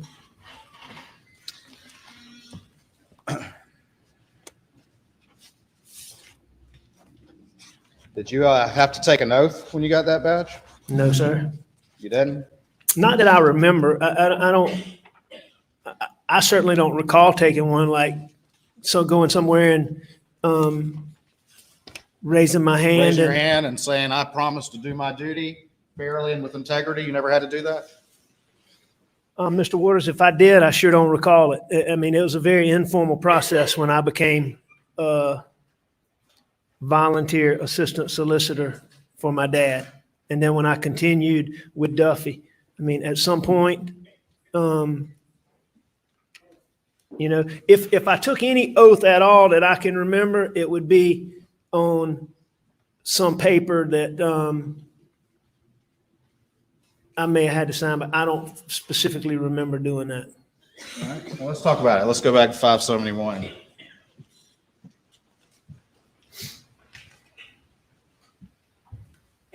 And on the inside of it, what are those right there? Are those the an ID card with your picture on it? Yes, sir, that is. All right, and at the top, on that top, leave it in there if you would, please. Can you not see it? I can, but I was just gonna see what's on the back. Okay. All right, sir. All right, and it's got your picture on it, got your name on it? Yes, sir, that does have my picture and my name. All right. Good. Put that one back for me, please. All right.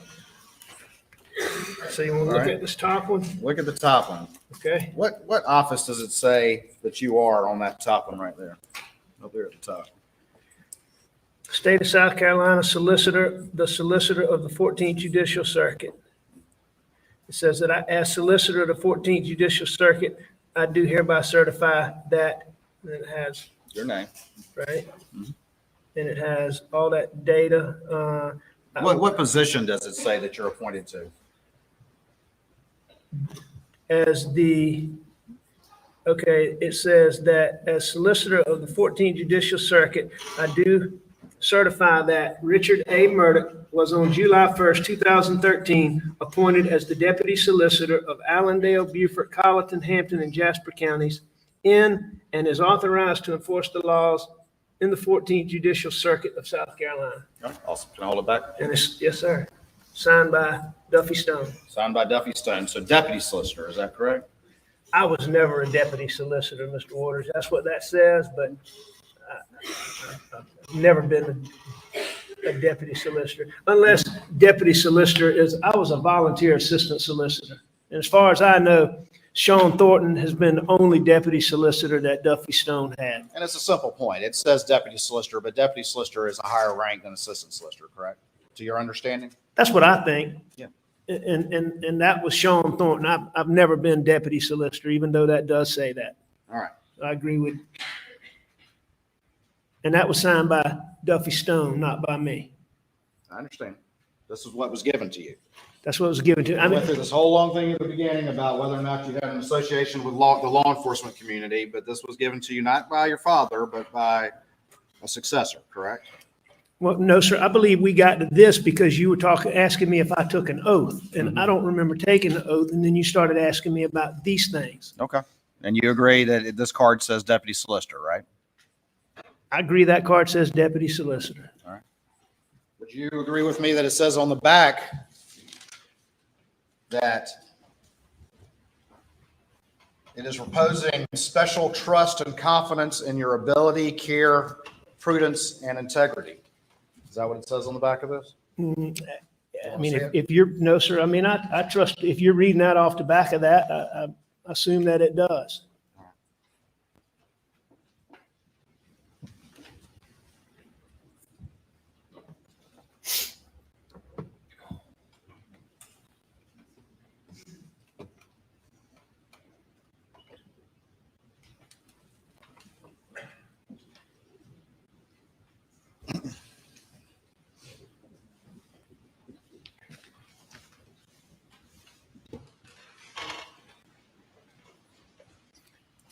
You were reading off of the one that Duffy Stone gave me, correct? Yeah, and then the one at the top, where did that one come from? You want me to bring it back to you? No, sir, I think I can see it. That It's would not be, focused very well. that's okay. I mean, I know what it is. I looked at it when you handed it to me. So the card on the bottom is what I got from Duffy Stone. The one on the top, and the one on the top should give you a better, there we go. All right. So the one on the top was what came from my dad when he was solicitor. The one on the bottom is what came from Duffy Stone when he was solicitor. And Duffy Stone took over after my dad retired in 2006. Duffy Stone filled my dad's unexpired, the rest of his unexpired 4-year term, much like my dad filled my granddad. So, and then Duffy became the solicitor. Did you ever have lights in your vehicle? In the particular vehicle? No, in any vehicle. Yes, sir, I did. Was that a government vehicle? No, sir, it was not. When did you have lights, like blue lights and stuff? Yes, sir, I had some blue lights. When did you have blue lights? And let me remember, you did 5 cases over 20 years, and you had blue lights in your vehicle, but it was your private vehicle, correct? Well, it was the vehicle that I drove. It was law firm owned vehicle. The law firm's own vehicle. So how'd you get blue lights in there? I had them installed. And who installed them? I believe that Eddie Gibson installed them. And who was that? He's the guy who apparently does blue light work for most of the sheriff's departments in the 14th Circuit and a lot of the police departments. And when did you have that installed? Do you recall? Was it one vehicle or more than one vehicle? Let's start with that. I believe I had blue lights in one vehicle. And when did you have that installed, do you think? I'm not sure. It would have been. 5 years, 10 years? No, here I can give you a time frame. Okay. The vehicle that I was in on that got taken in on June the 7th, I got that vehicle sometime around late December or January. So I'd had it for 6 months. I would have had the previous vehicle for 5 years. That's how long we kept vehicles in the law firm. So I would have had it for 5 years. And sometime during that 5-year period, I had lights installed. Did you ask the sheriff at the time if you could do that? I did. Who was that? I believe it was T.C. Smalls.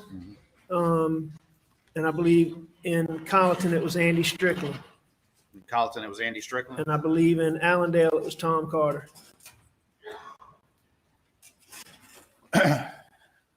Were you friends with Andy Strickland? Yeah, I was friends with Andy Strickland. And you said, hey, I'm going to get some blue lights installed in my vehicle. And he said, that's cool. Or words to that effect. I mean, that doesn't sound like the words that he would have used or I would have used, but I certainly asked him and he certainly said it was okay. It was okay. All right.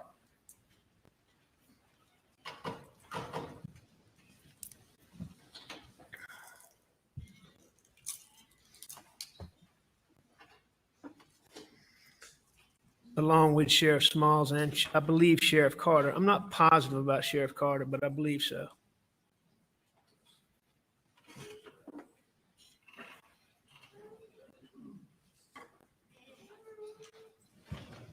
gonna show you just real quick what's been marked as States 507. See if you recognize that. I believe this is my Suburban. Yeah, this is my Suburban that y'all have. Okay. Does that look like where your badge was on the day of the incident? I have no idea. You don't recall putting it there? No, but I don't take issue with the fact that it's. I don't take issue with the fact that it's there. If that's if that's how they say it was, found it, and that's the picture. Your Honor, Dr. That States 507 in the evidence. Judge. Submitted.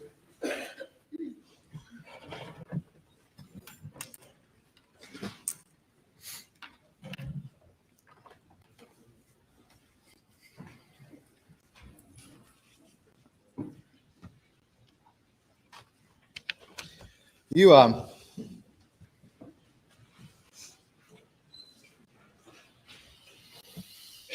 testified some about the boat case, and we'll talk more about that later. Boat case being, I'm sorry. The boat wreck case. Can we agree that that's what we're talking about when we say the boat case? February 2019. Well, there's two things. You referring to the civil case when you say the boat case, Okay. but when I think about the boat case, I think about the charges that y'all brought against Paw. Okay. So, but there also the civil case. All right. Paw. That was your new name for Paul. I mean, I called him Paw. Maggie called him Paw. Bus calls him Paw. Sure. Roro calls him Paw. I mean, that's Roro. not. Who is Roro? That's Rogan Gibson. Okay. And this jury, of course, has heard multiple recorded statements of you during the course of this. Did you ever refer to Paul as Paw during that? I don't know Do you recall? how I referred to.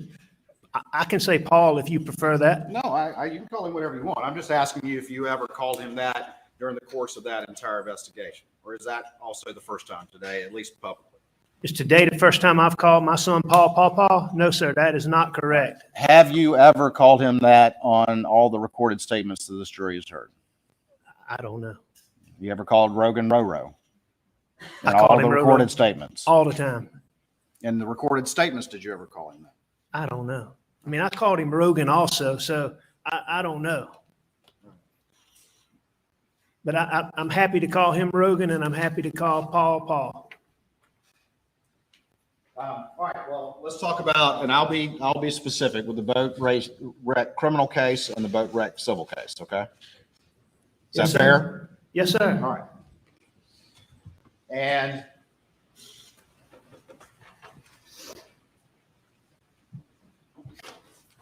we've talked a little bit about your badge. Did you have your badge with you on the night of the boat wreck?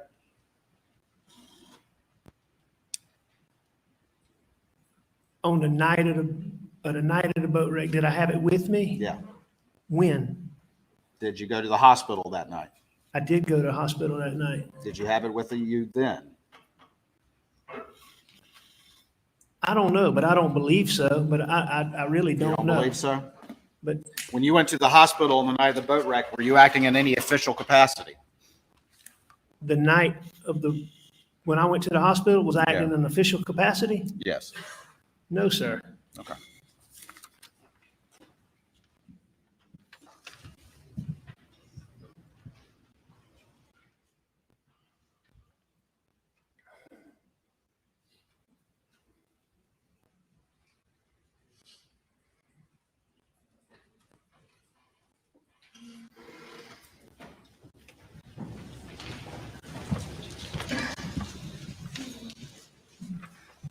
I'll show you what's been marked as States 569.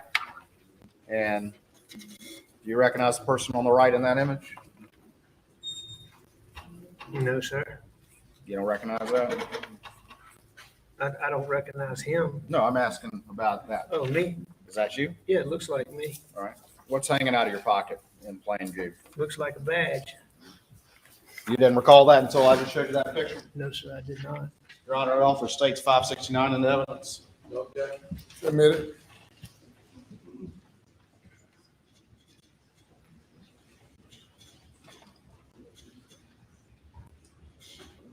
That's you in the white shirt, is that right?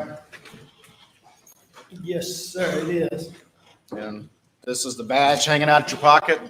You remember which, is that correct? Looks to be, yes, sir. Which badge is that? Which one of the two, do you remember? Nah, you can't tell from here. Okay. And why'd you have it hanging out of your pocket like that? I don't remember having that. No, I don't know. You don't remember that? I don't remember that, no, sir. Did you generally walk around with your badge hanging out of your pocket? Generally speaking, no, sir, I did not. Or only when you wanted some advantage from it? Did I want some advantage from wearing it like that? Did I hang it out in my pocket when I wanted an advantage? Yes. I may have. Okay. I certainly may have. All right. What advantage did you want? When? Then? I don't even recall this, Mr. Waters, but if I was wanting some advantage, as you say it, I guess, and I don't remember this, but I guess I would want, as I said, a badge has a warming effect with other law enforcement. And so if I was seeking any advantage, as you say, then I guess that would be what it was.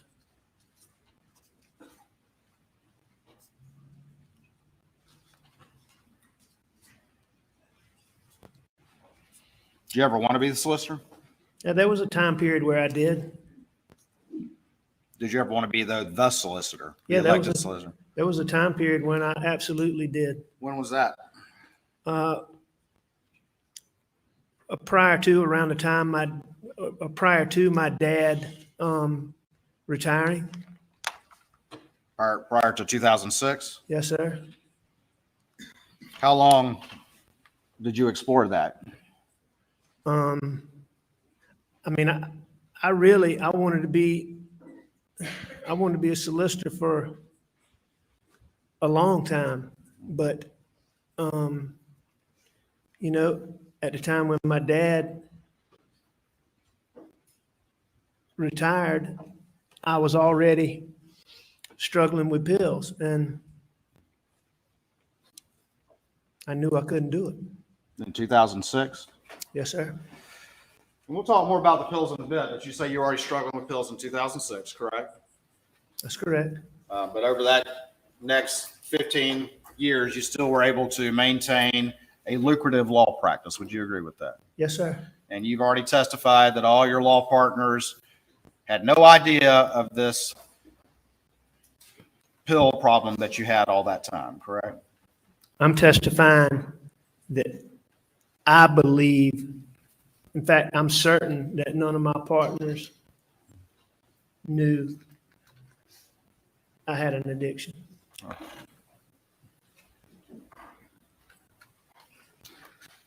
That night of the boat wreck, you say you don't remember putting your badge out, correct?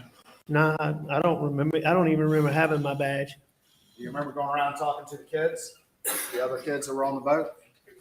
Yeah, I talked to some of them. You remember going to do that? Yes. And was your badge hanging out when you did that as well? I wouldn't think so, Mr. Waters, but like I say, I don't think so. All right. So it just comes naturally to put your badge out when something like this that you don't even remember why you did that.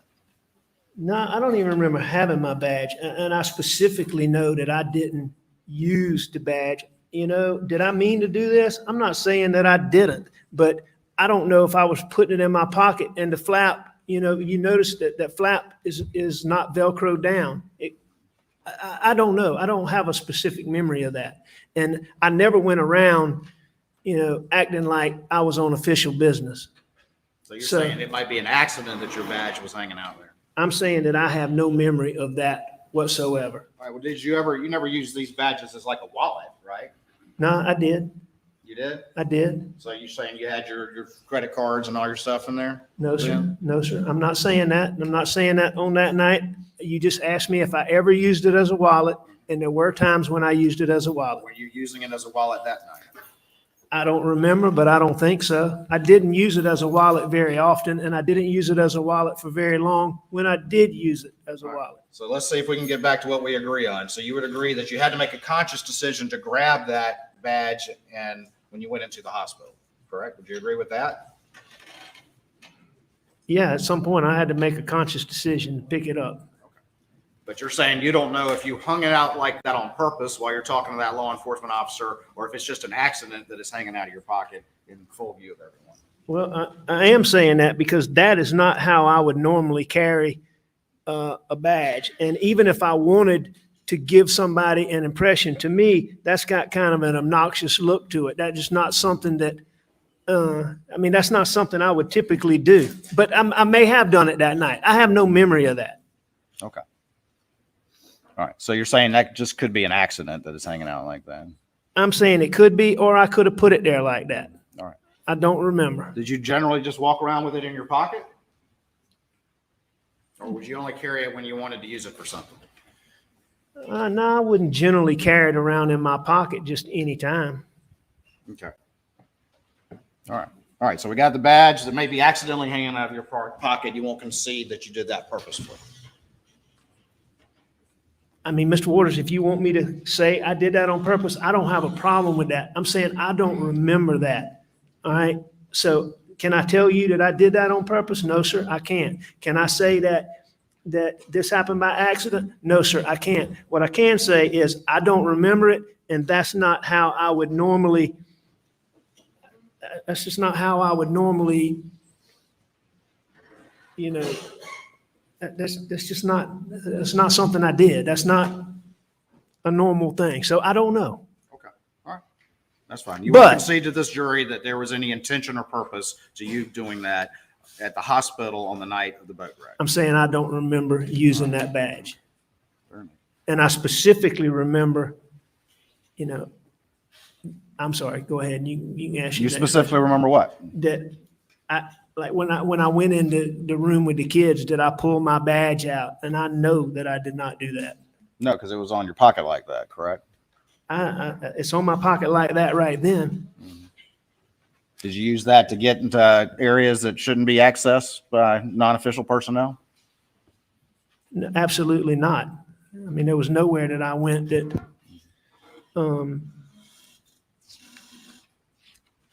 that was not truly public domain. I mean, basically, the places that I went to were, when I got there, I went to Paw Paw. When I left Paw Paw, I went to Morgan Dowdy, who was like a daughter to Maggie and I, had dated Paul for a long time. And I went to Morgan. Morgan had an injury to her hand that was bad, and she was very upset about Mallory. And they were working on her, so I left her room. I went back to Paw Paw. At some point in time, I noted I went to Connor's room, and I believe those are the only rooms I went to. But again, I can't tell you that with certainty. While you were wearing that badge like that, did you tell any of the kids who were in the boat wreck not to cooperate with law enforcement? I never told anybody not to cooperate with law enforcement, whether I had a badge hanging out my pants, didn't have a badge, or any point in time did I tell anybody don't cooperate with law enforcement. Did you become aware in March or April or May of 2021, shortly before June, that an investigation into the investigation of that night had begun, as well as your conduct? Yes, I did learn of that. Okay.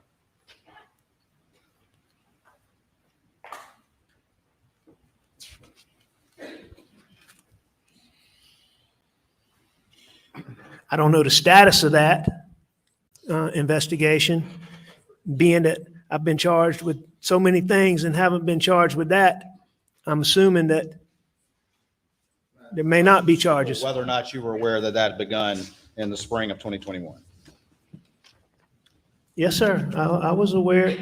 Well, at some point in time, I became aware of it. Was that the spring? Was it, February, March, April? I know it was after.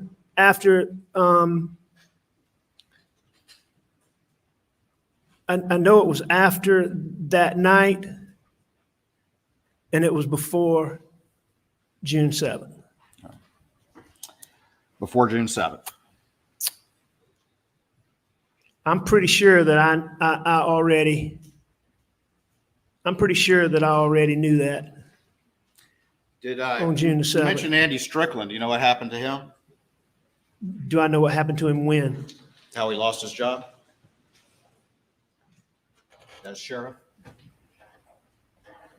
I believe that when he was charged,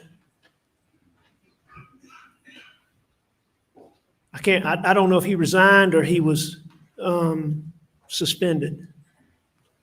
Okay. Do you remember if that was a few months prior to you becoming aware of an investigation into the investigation of this boat case, including you? Do I know what When now? Andy Strickland was charged and lost his job, was that a few months prior to you becoming aware of the investigation into this incident that's on the screen? A few months prior? I don't really know this for a fact, but I believe, as I'm sitting here today, I believe that Andy was charged back in the fall. And like I said, we learned about when, I've testified about when I understood there was an investigation into whether or not I was acting in a public manner or whatever it was y'all were investigating, public corruption or that. So if it was a couple of months, if it was a month or two when Andy Strickland got charged, then if you showed me that, I'd be surprised, because I think he was charged before that. All right. But this was a friend of yours, correct? The guy who you asked if you could put lights in your car in a private vehicle, correct? Well, I mean, Andy, yeah, I considered Andy a friend. I considered TC a friend, and I considered Tom Carter a friend, all of whom I asked if I could put lights in the vehicle. All right. And so, yes, sir. I mean, I considered Andy a friend. would you at least agree with me that in at least the fall of 2020, your friend Andy Strickland was indicted and lost his job for a financial and corruption investigation? Objection, Your Honor, relevance. Response. Your Honor, I think there's a link between his knowledge of that and what he's admitted that there was an investigation going on in the months prior to the murders. Nothing further. I mean, the question is something about Andy Strickland being indicted? I just don't see the relevance, Your Honor. I sustain the objection. All right. We can at least agree that you were aware prior to the murders that there was this investigation, correct? The one on the screen. The one related to the boat, the investigation into the boat case. Was I aware that y'all had started an investigation into what I did in the hospital prior to the June 7th? Yes. I believe that to be correct. All right. And if it wasn't before that, it was shortly after it. You testified that you've had a pill addiction for approximately 20 years, correct? I think that's about right. And so when did you start stealing money from clients? How long did it take before you started doing that? I'm not sure when the first time I did that is. You don't know? No, sir. Not You haven't as we gone back and thought about that? Well, sure, I thought about it, but to be able to sit here, I mean, you got to understand, I've been in rehab and I've been in jail, and I don't have access. You know, all my telephone calls were put on the media, so I haven't had a lot of phone access. I haven't had a lot of access. So as we sit here today, I cannot tell you the exact time. I don't deny that I did it, but I can't tell you the exact time that I first did it. And you told this jury that's the cause of your financial problems? Did I say that Your Pills opiate was- addiction was the cause of your financial problems. It was certainly a cause, yes, A sir. cause, not the only cause though, correct? No, I wouldn't think it was the only cause, but yeah, it was certainly a cause. You recall testimony in this courtroom about how you had some land deals go bad around the time of the recession in 2008, 2009? Sure. And you recall testimony from your law partners in this courtroom that you had some big cases that they thought cured those issues, correct? I heard them say that, yes, sir. Do you disagree with that? Do I disagree with what they thought? No, I mean, I don't have any No, do you reason disagree if that was true? that they thought, that my partners thought that, that I gotten past my financial difficulties. I have no reason to dispute that, Mr. Waters. I'm not Was trying to that true? frustrate Was you. what they thought true? That I was past my financial difficulties? Is that the question? Yes, that's the question. Was it true that I was past my financial difficulties? I mean, they were certainly better after that, but I mean, no, I don't think I was past them. No, sir. All right. What was the first big case after the recession that you had? Mr. Waters, I can't tell you what the first big case was. You remember What date? All right. Well, let's go with the Pinckney case. Do you remember when that was? I remember generally speaking when it was, yes, sir. What year was that? 2011? Would you dispute that? 2011, when it ended? When you got recoveries in that case? I mean, if you're looking at something that tells me that, I have no reason to dispute that. But I can't remember off the top of my head. That's certainly in the time frame. It's fine, Mr. Murdaugh. We'll go through it. Let's do it. Mr. Waters, like I said, I take you at that. I just don't know off the top of my head. All right. I don't have a reason to dispute that.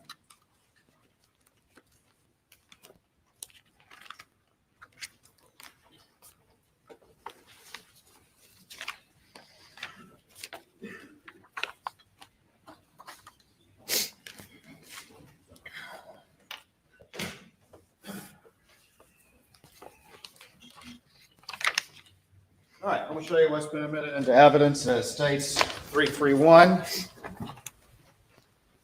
go with, actually, 332, 333, and 334. Do you recognize those documents?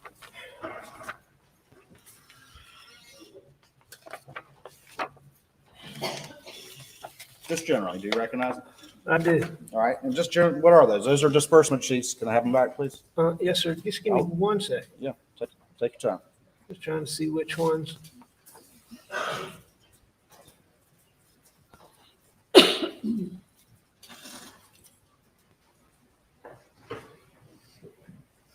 I mean, there's some things about it that I'm curious about, but Yeah, we'll you talk ask about that. questions. We'll talk about that. All right.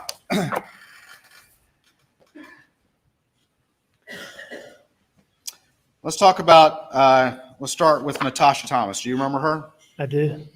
How old was she when she became your client? I'm not sure. She was young. She was a teenager? I'm not sure, but I know she was young. She was underage, correct? Yes, she was underage. I do believe that. All right. In fact, I know that. And can you tell me what she was injured in this wreck with, in an automobile wreck, correct?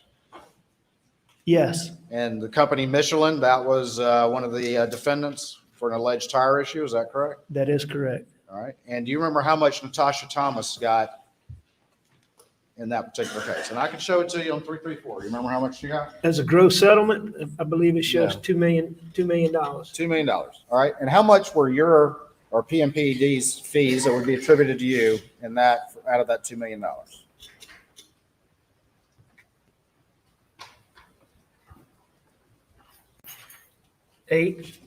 $800,000. $800,000. Yes, sir. All right. Excuse me. Yes, sir. All right. And so that would be $800,000 in fees that would get attributed to you. That has nothing to do with the money that you subsequently stole from that teenager. Correct? The $800,000 is different from money that I stole? Yes. That's correct. All right. So you got $800,000 attributed to you with the firm but that was not enough. You also stole money from that teenager. Is that correct? That is correct. All right. When you did that, did you sit down with her, much as you sat down with this jury, and explain to her what was going on while you were stealing her money? That would be the normal process, but I certainly don't remember specifically doing that. That would be the normal process, correct? It would be. It may be a little different with a teenager, but certainly, I mean, You would sit down with them across the table and go through these documents, correct? if that would not be abnormal, yes, sir. All right. And then you would explain to them what was going on and how they were getting everything they were entitled to, correct? If I was the one doing it, yes, sir. And you would look them in the eye while you did that, correct? It wouldn't be unusual for me to look them in the eye. While you were doing some fast talking to a teenager, correct? I certainly was not telling her the truth. I don't know if I was talking fast or slow, but I wasn't telling the truth. All right. Well, you ultimately convinced her that there was nothing amiss here, right? While you were stealing her money, correct? I don't know if I convinced her that nothing was amiss or I misled her, but I admit candidly in all of these cases, Mr. Waters, that I took money that was not mine and I shouldn't have done it. I hate the fact that I did it. I'm embarrassed by it.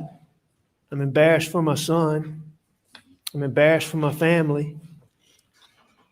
And I don't dispute that I did it. I understand that. But And you so- understand that we have to ask about these things because we've heard about it in a very academic paperwork manner. But every single one of these, you had to sit down and look somebody in the eye and convince them that you were on their side when you were not, correct? That's what you did in every single one of these. I mean, every time. Answer my question, yes or no, and then you can explain. I'll let you explain all day long. Well, I mean, no, sir, that may or may not be true. And Mr. Waters, just to try to get through this quicker, I admit. I know you want to get through it quicker, but we're not. So answer the question, please. What I admit is that I misled them, I did wrong, and that I stole their money. Now, this is something, what's the date on that one? I'll bring it back to you. Well, you can tell me. I trust you to tell me accurately. All right. Well, yeah, it's kind of funny. It doesn't have the date on it, but I'll let you take a look at it. All right, I'm just looking at the date of a check. So that's December 20, so that goes 2011. So that gives us a ballpark. So that's 12 years ago. For me to sit here and tell you specifically that I remember sitting down and talking with Natasha Thomas, I can't tell you that. But what I can tell you, and I can tell you that I didn't do right by Natasha Thomas. I took money from Natasha Thomas that didn't belong to me, and I was wrong for doing that. Okay. And I admit that. And I know, Mr. Murdaugh, that you would like for it just to be as simple as that, just to say, yes, ladies and gentlemen, I stole money, and have that be the end of it. But in every single one of these cases, Comment, Your Honor. you specified that you would like to just admit that. And make this quick, correct? Isn't that what you said? Isn't that what you implied? No, sir, Mr. Waters. You have charged me with murdering my wife and my son, and I've sat here for all these weeks listening to all this financial stuff that I did wrong, that I'm embarrassed by. I'm happy to talk to you about as much of that as you want to talk about. I'm required to talk about it as much as you want to talk about it. But the fact is I cannot specifically remember sitting down, the details that you're asking me for, I can't tell you. But what I can tell you is that in all these financial situations, I stole money that was not my money. I misled people that I shouldn't have misled, and I did wrong. I can tell you that. And I may be able to tell you specifically in some instances what I did or didn't do. All right, well, good. Well, we'll do that. But the point that I'm asking you is it's not just as simple as some paperwork. You had to sit down and deal with these people and convince them that you were telling them the truth in order to steal this money, correct? That may not be true because in some situations, I may not have had to do that. They may have just trusted me to do it. Okay. So that's my point is I misled them. There's no question about that. But did I sit down in each particular instance and like you're breaking it down step by step. I can't say that. I can say I did wrong. I stole money that wasn't mine, and I shouldn't have done it. All right. And it was terrible what I did. All right, well, let's look at stage 330. This is Arthur Badger in the UPS case, correct? That's correct. All right. You remember what the total recovery was in that particular case? There were multiple plaintiffs. Let me ask you that first. There were multiple plaintiffs in that case, correct? That's correct. And do you remember what the total recovery was in that case? Not exactly, but I mean, I know generally. All right. Was it $12 million? Would you disagree with that?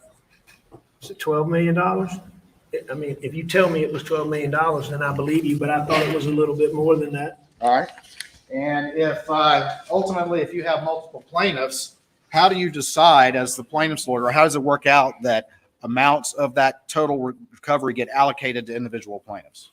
I mean, different cases are different ways. Is it true that often the defense attorneys, the civil defense attorneys, will ask the plaintiff's attorneys how you want that allocated?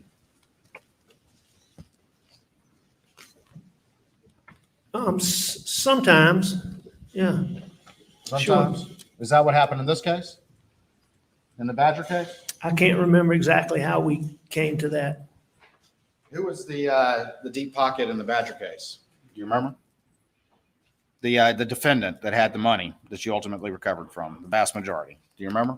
Well, it was UPS, and I believe it was, I can't remember if it was corporate or if there was insurance, but it was certainly UPS was the major defendant. Okay. But I believe Arthur Badger was a defendant. I can't remember. I know UPS was. Did you sit down with him and explain this paperwork that you were using to steal his money? I believe I did sit down with Arthur Badger. And managed to convince him that nothing was amiss while at the same time stealing money? I believe I did. And did you allocate millions of dollars to Arthur Badger personally while only telling him that his recovery was going to be around $300,000? I believe that I did. Yes, sir. And on this exhibit, 330 sat down and looked him in the eye with all this stuff on here and fast talked him past these figures so that he believed you and left thinking that you had done him right. I would have, I believe that I sat down with Arthur Badger, and I know that I misled Arthur Badger, and I'm sure at some point during that conversation that I looked him in the eye.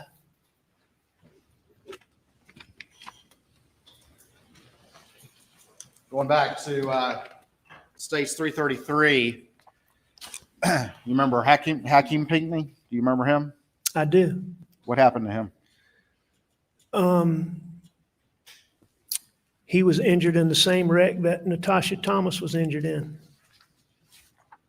Was he badly injured? He was. How badly injured was he?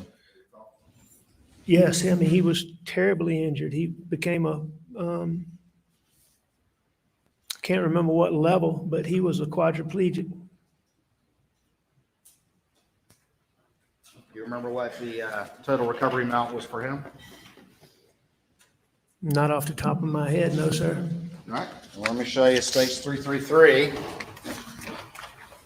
and see what the total, if you recall, what the total recovery was in that case. It looks like it was $10,245,000. And that was for Hakeem, correct? That's correct. And how much of that was the attorney's fees that would have gone to PMPED that would have been attributable to you? $4,098,000.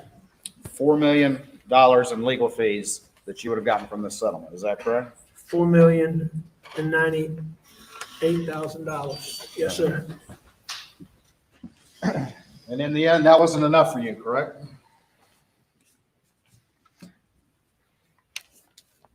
Was that enough for you?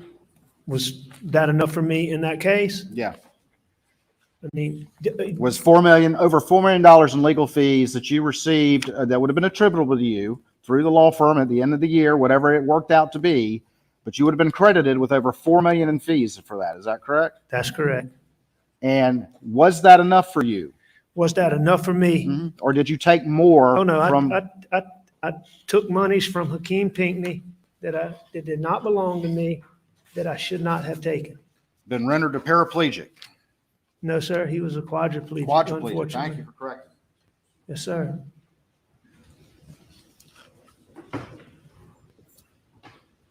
You ultimately take money from his mother Pamela as well. I believe that I did.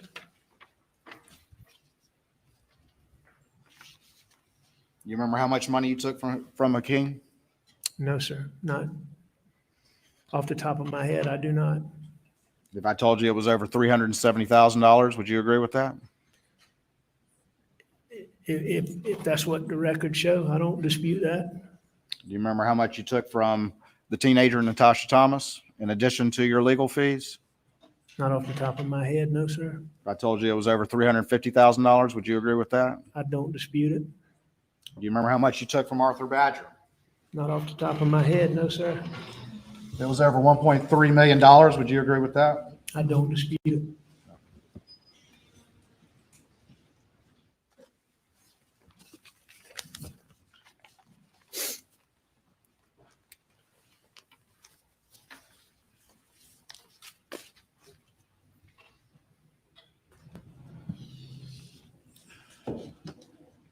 Around the time that this was going on, did you have some land deals that were going bad? That had gone bad? Which 2008, 2009, 2010, 2011? I think those had happened a little bit before that, but I had some land deals that certainly had problems. And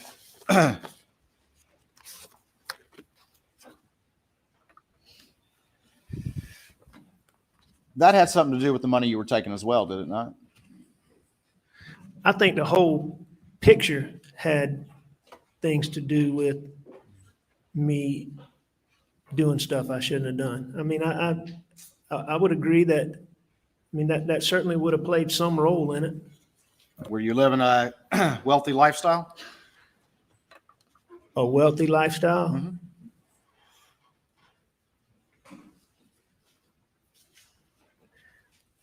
Probably. I mean, we were living whatever lifestyle, probably. Would you characterize your lifestyle as wealthy? You know, that's not how I would characterize it, but You wouldn't I'm not characterize gonna- it as wealthy. I'm not going to take issue with it. Okay.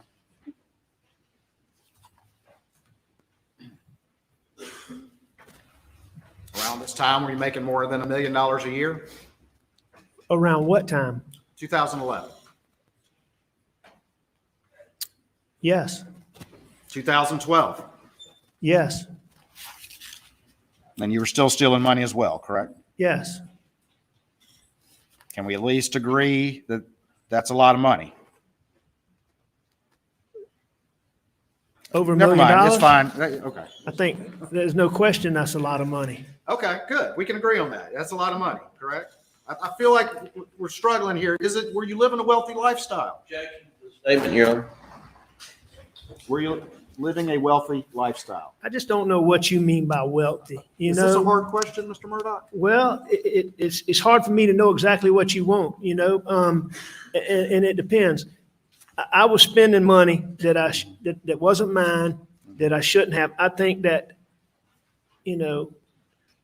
we lived a lifestyle. I don't have an issue, if you want to call it wealthy. All right. Would you concede with me that not all of this money was going to pills at this point in time? No. All this stolen money? No, I doubt that it was. Okay. And it was being used to support your wealthy lifestyle? Well, I haven't looked at all these documents to know exactly what was being spent where, but here's what I do know. I know that I was making a bunch of money, and I should have had more money than I did. And I know that I was spending a bunch of money on pills, and I know that, I don't remember in 2011 if those land, I just can't remember those land deals, but, if I spent money on other things, I don't dispute that either. I just haven't looked at the records. Okay. But you would at least concede that the money you were stealing was going to support your ever-expanding wealthy lifestyle. Would you concede that? Did all of the money I stole? Any of it, Mr. Murdaugh? Any of it? Yeah, I would certainly agree that there was money that didn't go to buy just pills. All right. And you would concede that even though you were generating millions of dollars in fees, that was not enough for you. Would you concede that? If by concede that, you mean was I also stealing money that I shouldn't have? Yes, sir, I agree with that. I've said that repeatedly.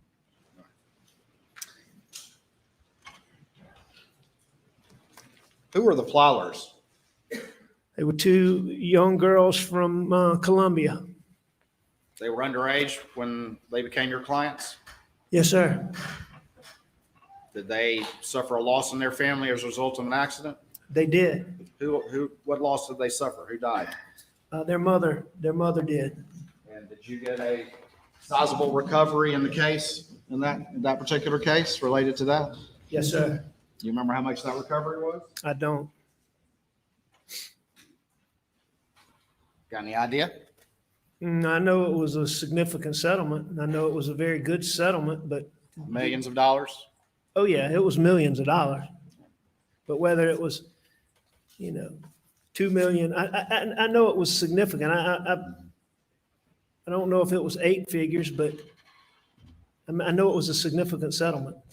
And was there a conservatorship for them because they were underage? There was a conservatorship for them, but I don't think the fact that they were underage is why there was a conservatorship. You don't think it was because, at least in part, they were underage when the settlement was received? No, that's not what I remember. But for purposes of your thing, Mr. Waters, I agree there was a conservator appointed. Well, what is your memory of why the conservator was appointed? My memory is that the father in this case, who was the beneficiary or a big beneficiary in this, and who was the PR of the mother's case, was an undesirable witness. And there was testimony that it was testimony that he had hit his wife. And it was clear we felt like we didn't want him to be the face of the lawsuit. So we appointed a conservator. Who was that? For that purpose is why I believe we appointed a conservator. Okay. And who was that? That was Russell Lafitte. At Palmetto State Bank? Yes, sir. And after that, did you get Russell Lafitte to start loaning you money from the Plowler Girls account that he was conservator for? He loaned me money from the Plowler account. I don't know if I got him to do that. Oh, you didn't talk to him about it? Y'all didn't talk about that at all? No, we did talk about it. I mean, there's emails to that effect. Are you disputing that to this jury? Mr. Waters, I'm not disputing. I'm just telling you that Russell Lafitte gave me a loan from the Plowlers. Your question was, did I get him to do that? And I don't necessarily believe that to be accurate. Well, who came up with the idea? I don't know that it was come up with an idea. There was, I think that Russell felt like that it was a sound investment for those girls to charge me a higher interest rate when they weren't getting but so much interest somewhere else. So. What was that interest rate that y'all thought was such a good idea for these girls? Do you recall what it was? I can't remember. The reality is that you needed the money, and this was a convenient source to keep your massive cash flow going as early as 2011, 2012. Isn't that correct? Well, this was a loan. Yes, sir. But exactly why it came from them versus the bank, I I can't tell you the details without looking at all that. I can't tell you that off the top of my head. And despite all you were earning, you would even send Russell emails saying, hey, transfer over 75,000 from the Plyler account into my account, correct? You remember emails to that effect that you would have to him? Do I remember an email to that effect? No, I don't remember that, but Dispute that there were emails to that effect? not if you say there were, Mr. Waters. I don't dispute that. I don't dispute any of this, that I took money that didn't belong to me, that I misled people. I know that you want the answer to be that simple. That's not what I'm at. We agree on that. We've agreed on that. Well, no, sir, I don't necessarily want the answer to be simple. I just want everybody to understand, I do not dispute that I stole money that was not my money, that I misled people to do that I misled people that trusted me to do that, and that what I did was terrible. I don't dispute that. It's just the way you're asking these questions, and, you know, I mean, there's some things in there that I do take issue with. Okay. Which part of what I just asked you about the Plyers do you take issue with? You take issue that y'all didn't conspire to do that, you and Russell? You Yes. take issue with that? You take issue with that? Okay. I can tell you that Russell Lafitte never conspired with me to do anything. Whatever was done by me. Okay. So you told the Plyler girls that you were borrowing money from their account?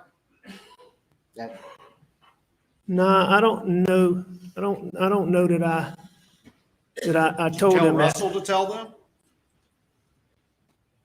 I don't recall. I don't believe so, but I can't sit here and tell you what I told him however many years ago. Did you tell Russell he could borrow money from that account too? I don't remember having any discussion with him about him borrowing money. Was the supposed interest rate you were paying far lower than anything you could have gotten anywhere else? I don't even know what You don't interest even rate know? I was paying. Okay. One thing's clear, you never told this to the Plyler girls, did you? I would have thought the interest rate that I was paying was a little bit more than what a bank loan would have been, but I don't know that. I don't know that to be, I don't know what the interest rate was, so I don't know that for sure. When you stole the Badger money, how much did you steal from Arthur Badger that we talked about before, the UPS case? I don't remember the exact amount. Over $1.3 million, would you dispute that? I don't dispute that.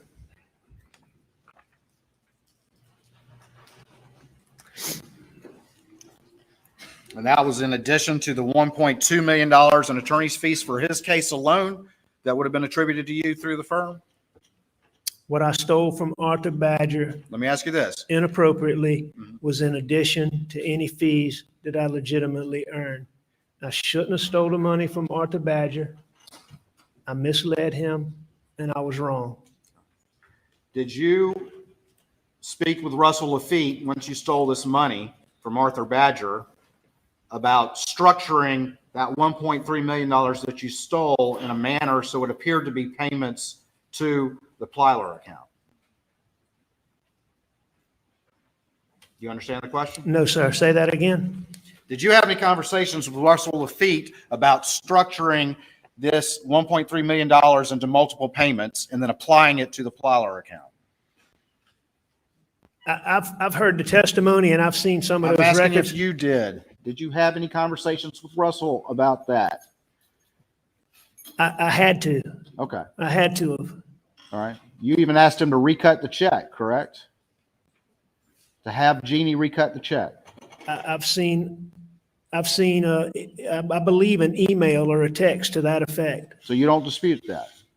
No, I don't dispute that. What I dispute is if you're insinuating in any way, this was stuff that I did.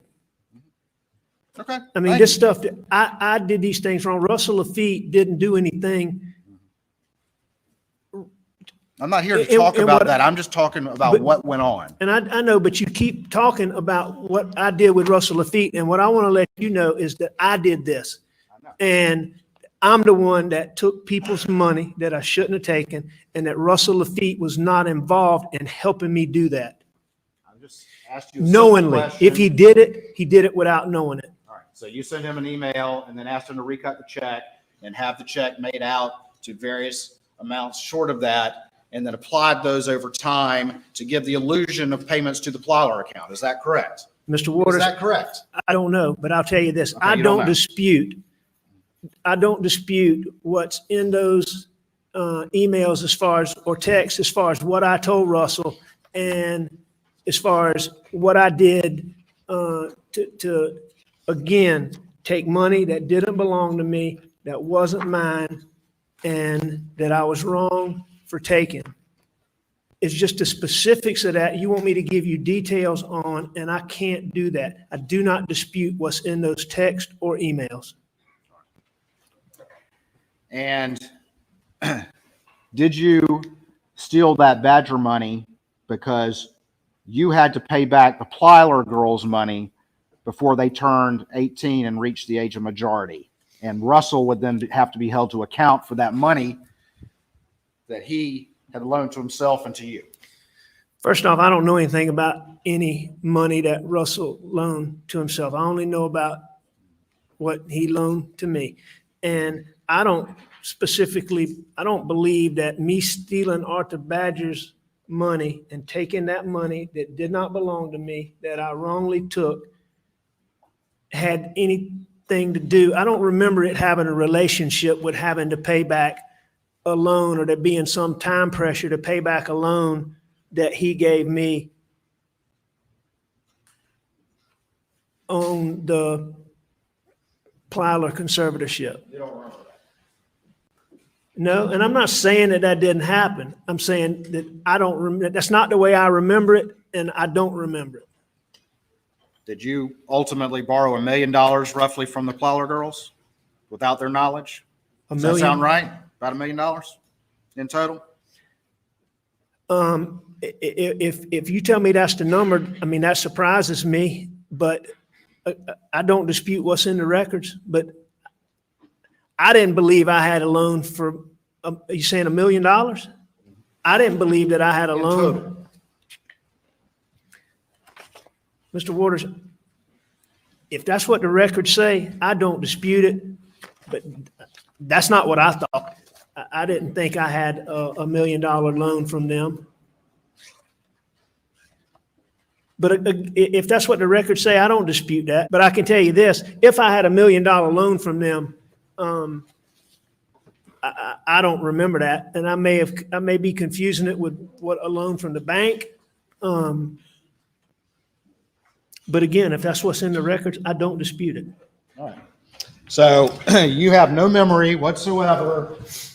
And so for all you know, it's just a coincidence that the Plylers were about to turn 18 when you stole this Badger money and you applied a significant amount of it to pay that off before they turned 18. You don't have any memory of that.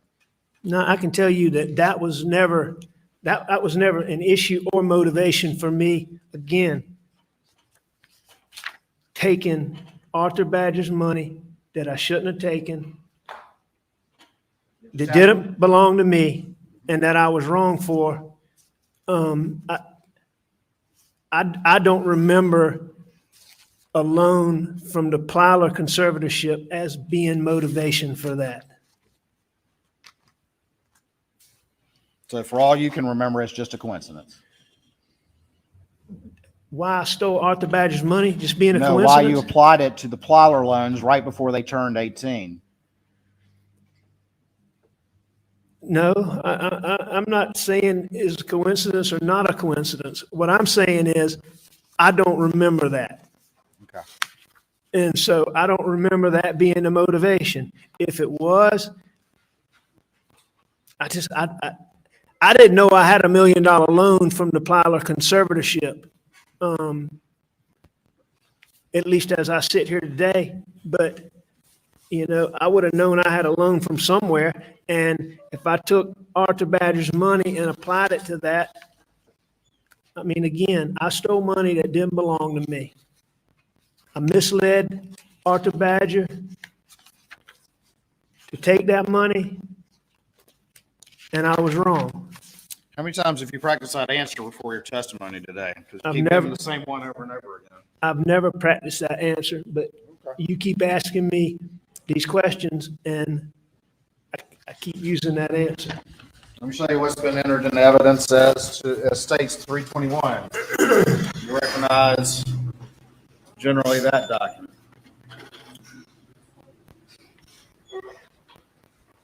I do. And what is that?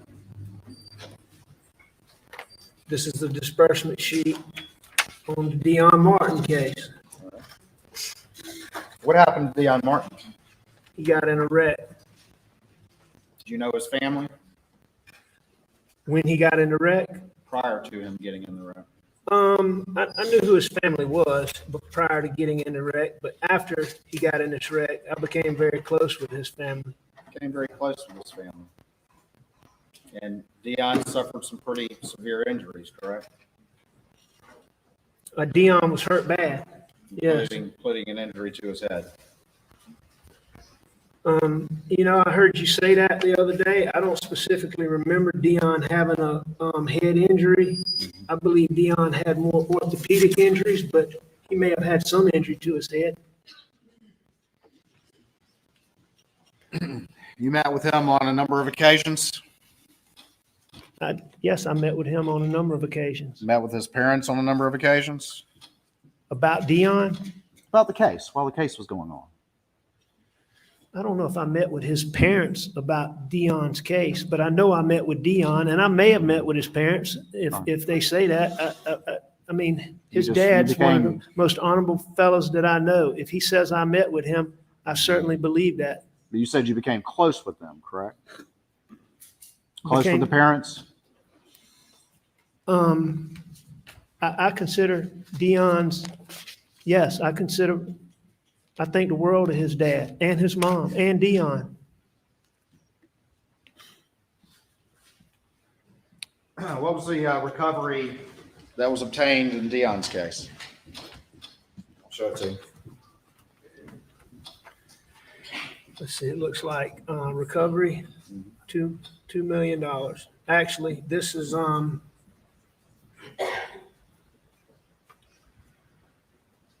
let's see, I know it was $2 million, but I believe the recovery was less than $2 million.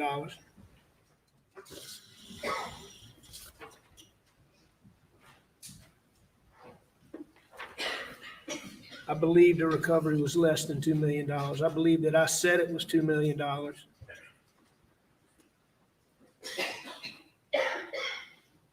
I can't remember exactly what the recovery is, but I know it was less than $2 million, and I know that I misstated it as $2 million.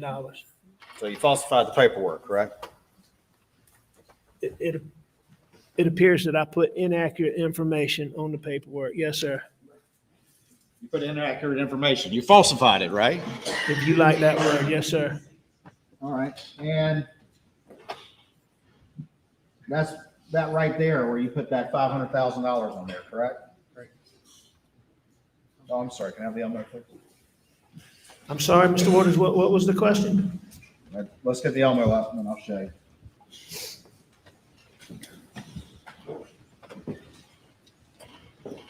Right there, that's the $500,000 that you falsified this document with, is that correct? Where it says structured annuity directly to Michael Gunn? Yeah, that looks like one place that yes. Why did you do that? Why did I? Yeah, why'd you put that $500,000? What was your purpose in doing that?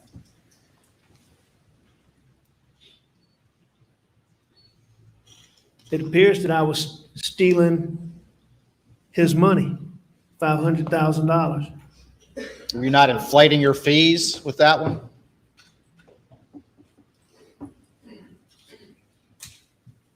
I mean, You don't remember? I know that I inflated the fees like I just talked about, but I believe go back to that top of that thing, I believe what I must have done with the structured annuity is I had that $500,000 check, and I must have had that made to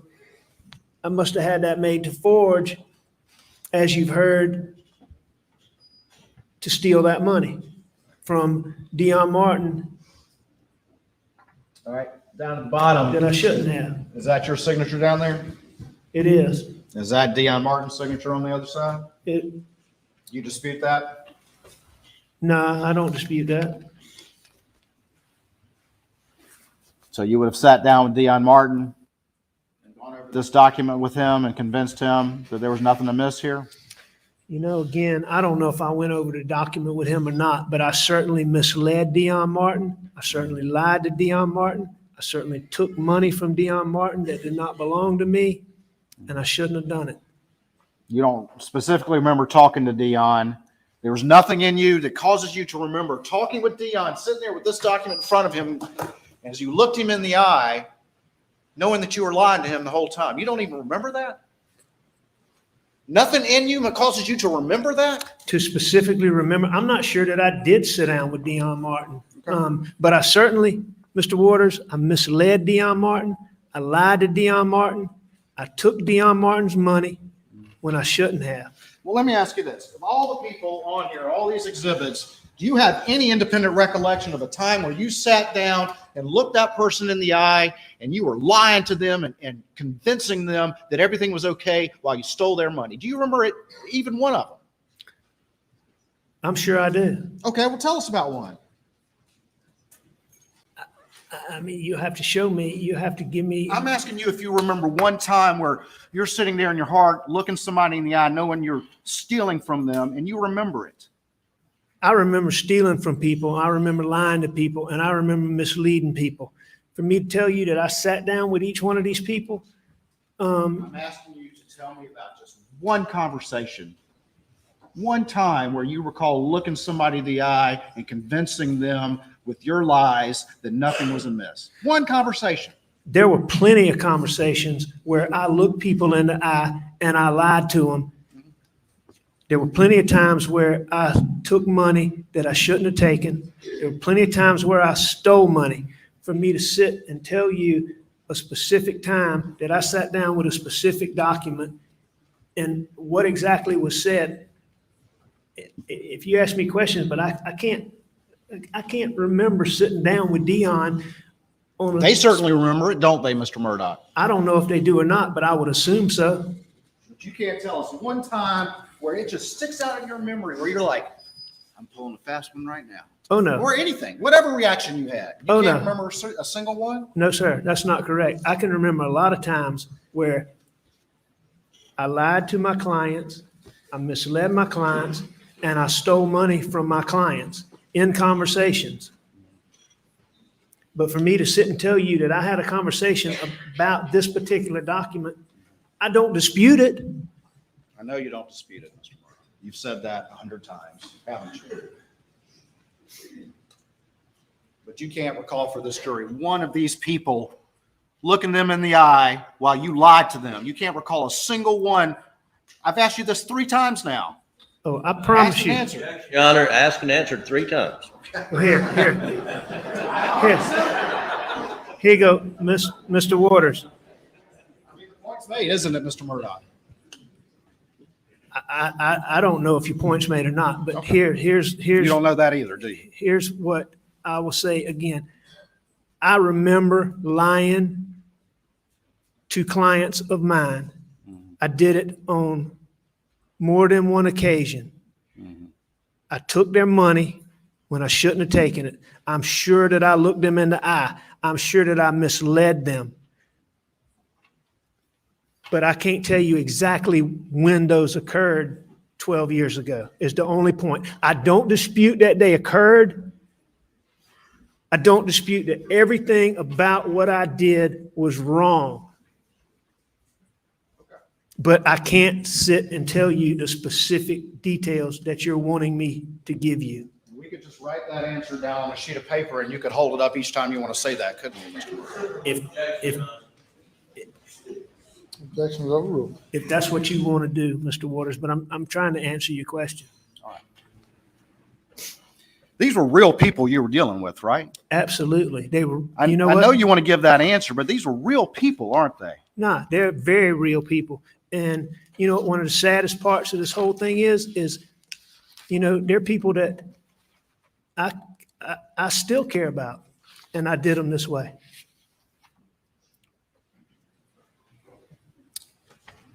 You know, that's what I was meaning in that text that you made an issue about to Annette Griswold. And it was a lot talking about my partners, but it was a lot talking about these people. I mean, I know the people that I did wrong and that I hurt and that I stole from. I mean, they're people that I think a lot of.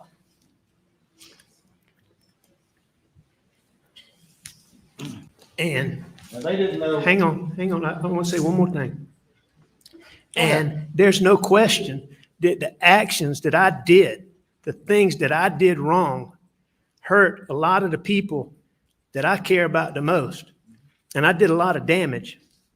And I wreaked a lot of havoc. That A lot of damage and wreaked a lot of havoc. I hear you. There's no question about it. Let me show you what's been marked as States 315. See if you recognize this.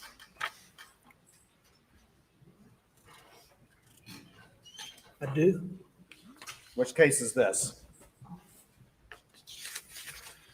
This is Elise Mallory. And what happened in this case? I stole her money. What happened, though, with the underlying case? Can you tell the jury that? Do you remember that?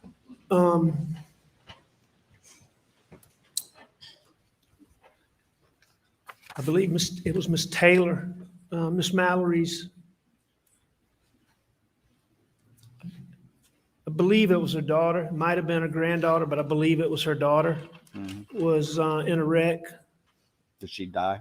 And she got killed. And Miss Mallory came to you for help? She did. You remember that one I at did. all? I remember. Okay, we remember one now. Oh, no, Mr. Waters, I remember all of these people. Okay. It's not that I don't remember them. You're just asking me details about conversations. Okay, great. I can promise you, I remember all of these people that I did wrong. Right. And you stole all of the money, didn't you? In this case? I stole all of the money, most of the money that I've been accused of stealing, I stole. No, I mean, you stole every single dime of the recovery. She didn't get one dime. Isn't that right? I have to look at the records, but if You that's. credited yourself with legal fees and then you stole all the rest of the money, correct? I don't dispute that. All right. If you Tell let me see about, first of all, tell me about Miss Mallory. So she lost her daughter, correct? Is that correct? that is correct. And she came to you It for was a help, is daughter, that a correct? granddaughter, but All right. one. All right. And she came to you for help, correct? Yes, sir, I agree with you on that. Very, very sweet lady, correct? Very sweet lady. All right. Tell me about your conversation when you looked her in the eye and lied to her while you were stealing every dime of the money. This is a perfect example, Mr. Waters. I stole her money. I did her wrong, but I don't even believe that Elise Mallory was there when I stole that money. If you look at that disbursement sheet, I don't even believe I ever showed that to her. Okay. You don't remember having any conversations with her when you lied with her about this case while you were stealing all her money? I don't think I did in this case. I don't think I had any meetings with her. I think I stole her money, and I don't believe that I had a meeting with her. So again, you can't tell us one conversation you had with any of these people when you looked them in the eye and convinced them that you were doing them right, that you were telling the truth. That's not true, Mr. Waters. I remember a lot of those conversations. I remember a lot of them. Okay. All right. You just testified you remember a lot of them. I've been asking you now for the past 10 minutes to tell me about one of them where it's stuck in your heart. There are a lot of stuck in your brain. There are a lot of conversations I had where I misled my clients and I stole their money, where they trusted me. And I remember them. Okay. So But you keep- again, can you tell me how it went down, what you said, how you convinced them, how you looked them in the eye, how you made them believe, how you used your skills as a trial lawyer to convince them? Can you just tell me about one of those? What was going through your head when you did it? Your Honor, objection under Rule 403. We've been going over and over and over this. Objection is overruled. What's your question, Mr. Waters? Can you tell me about one of the conversations you had with all of these people? Just one. I can When tell you what was excuse going me. through your head and how it went down when you sat there and looked them in the eye and convinced them that you were doing them right while you were lying to them and stealing their money. Yes, sir. I had a lot of conversations with a lot of my clients that I cared about. And so I will tell you that I had conversations with them where I misled them and I lied to them and I took their money. And that was a number of times. Okay. But you're asking me, Just one specific one, Mr. Murdaugh? every single one of these clients, I would have had conversations with at some It's point. fine, it's But fine. this particular, like Mr. Waters, that disbursement sheet, I didn't have, there was never a sit down with Miss Mallory about the dispersing the money. You don't recall talking to her about the status of her case and telling her lies and convincing her that you were on her side. You don't remember that. No, I definitely remember that, but that's not what you Tell me asked about me. I had numerous conversations with Miss Mallory, about this case. But the fact is you were asking me about me sitting down with this disbursement sheet, looking her in the eye and convincing her. And I'm telling you that didn't happen in this case. Now, I had a lot of conversations with her where I misled her, Mr. Waters, where I lied to her. Tell me about one. Tell me how it went down. Where Just a moment. We're going to recess for the day and resume at 9:30 tomorrow morning. Everyone remain seated while the jury leaves.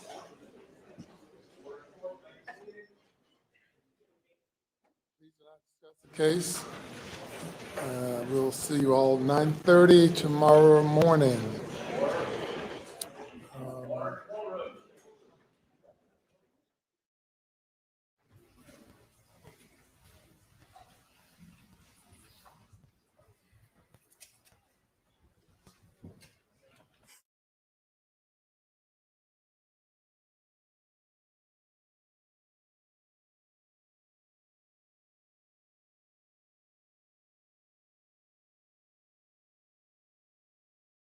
Before we adjourn for the day.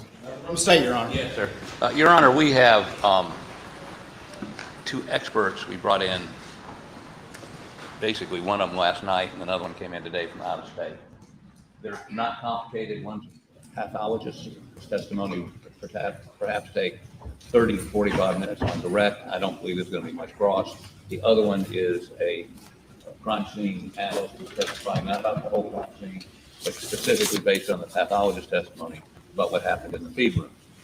Total, they should not take more than 2.5 hours. I wonder, since this apparently is going to go on for a while, if we might put them up tomorrow, either first thing in the morning or the morning break. That's what Mr. Waters to get them out of here, because I believe his cross is probably going to go into Monday anyway at the rate we're going. It's just an accommodation. They're not controversial. They're not going to opine on who killed who, when, and how. Just the mechanics of what happened. What says the state? Your Honor, and I think the defense would have to concede, I've been very as accommodating as I can throughout this, but I do not want to interrupt my cross. They took a very long time today, and the state's entitled to the same consideration without interruption. Can you project how many more hours you have? Well, I'm actually didn't think it would take this long to get this far, but I think I've got some more financial to move through, and then we'll get to the other evidence. So 4 hours, 6 hours. I'm so bad at that, Your Honor. 3, 4, something like that. Yeah, and if that's out at the outside. So perhaps tomorrow afternoon we could Your Honor, get obviously, to 1 or again, 2. we could probably do this fairly quickly. If Your Honor, just leave that door open. I'm going to keep them here, but if I have to keep them here over the weekend, the financial impact of that is huge. I understand the dilemma, but I'm not going to require the state to break up the cross-examination of this witness. Well, and again, as I sit here and listen to this, I could have sworn this was a murder case. For 2 hours now, we haven't heard the word murder once. And not criticizing his strategy, obviously denigrating his character is what this is about, but really not relevant to the issue of whether he killed. Credibility is an issue as relates to all witnesses in every case. But we'll adjourn until 9:30 tomorrow morning.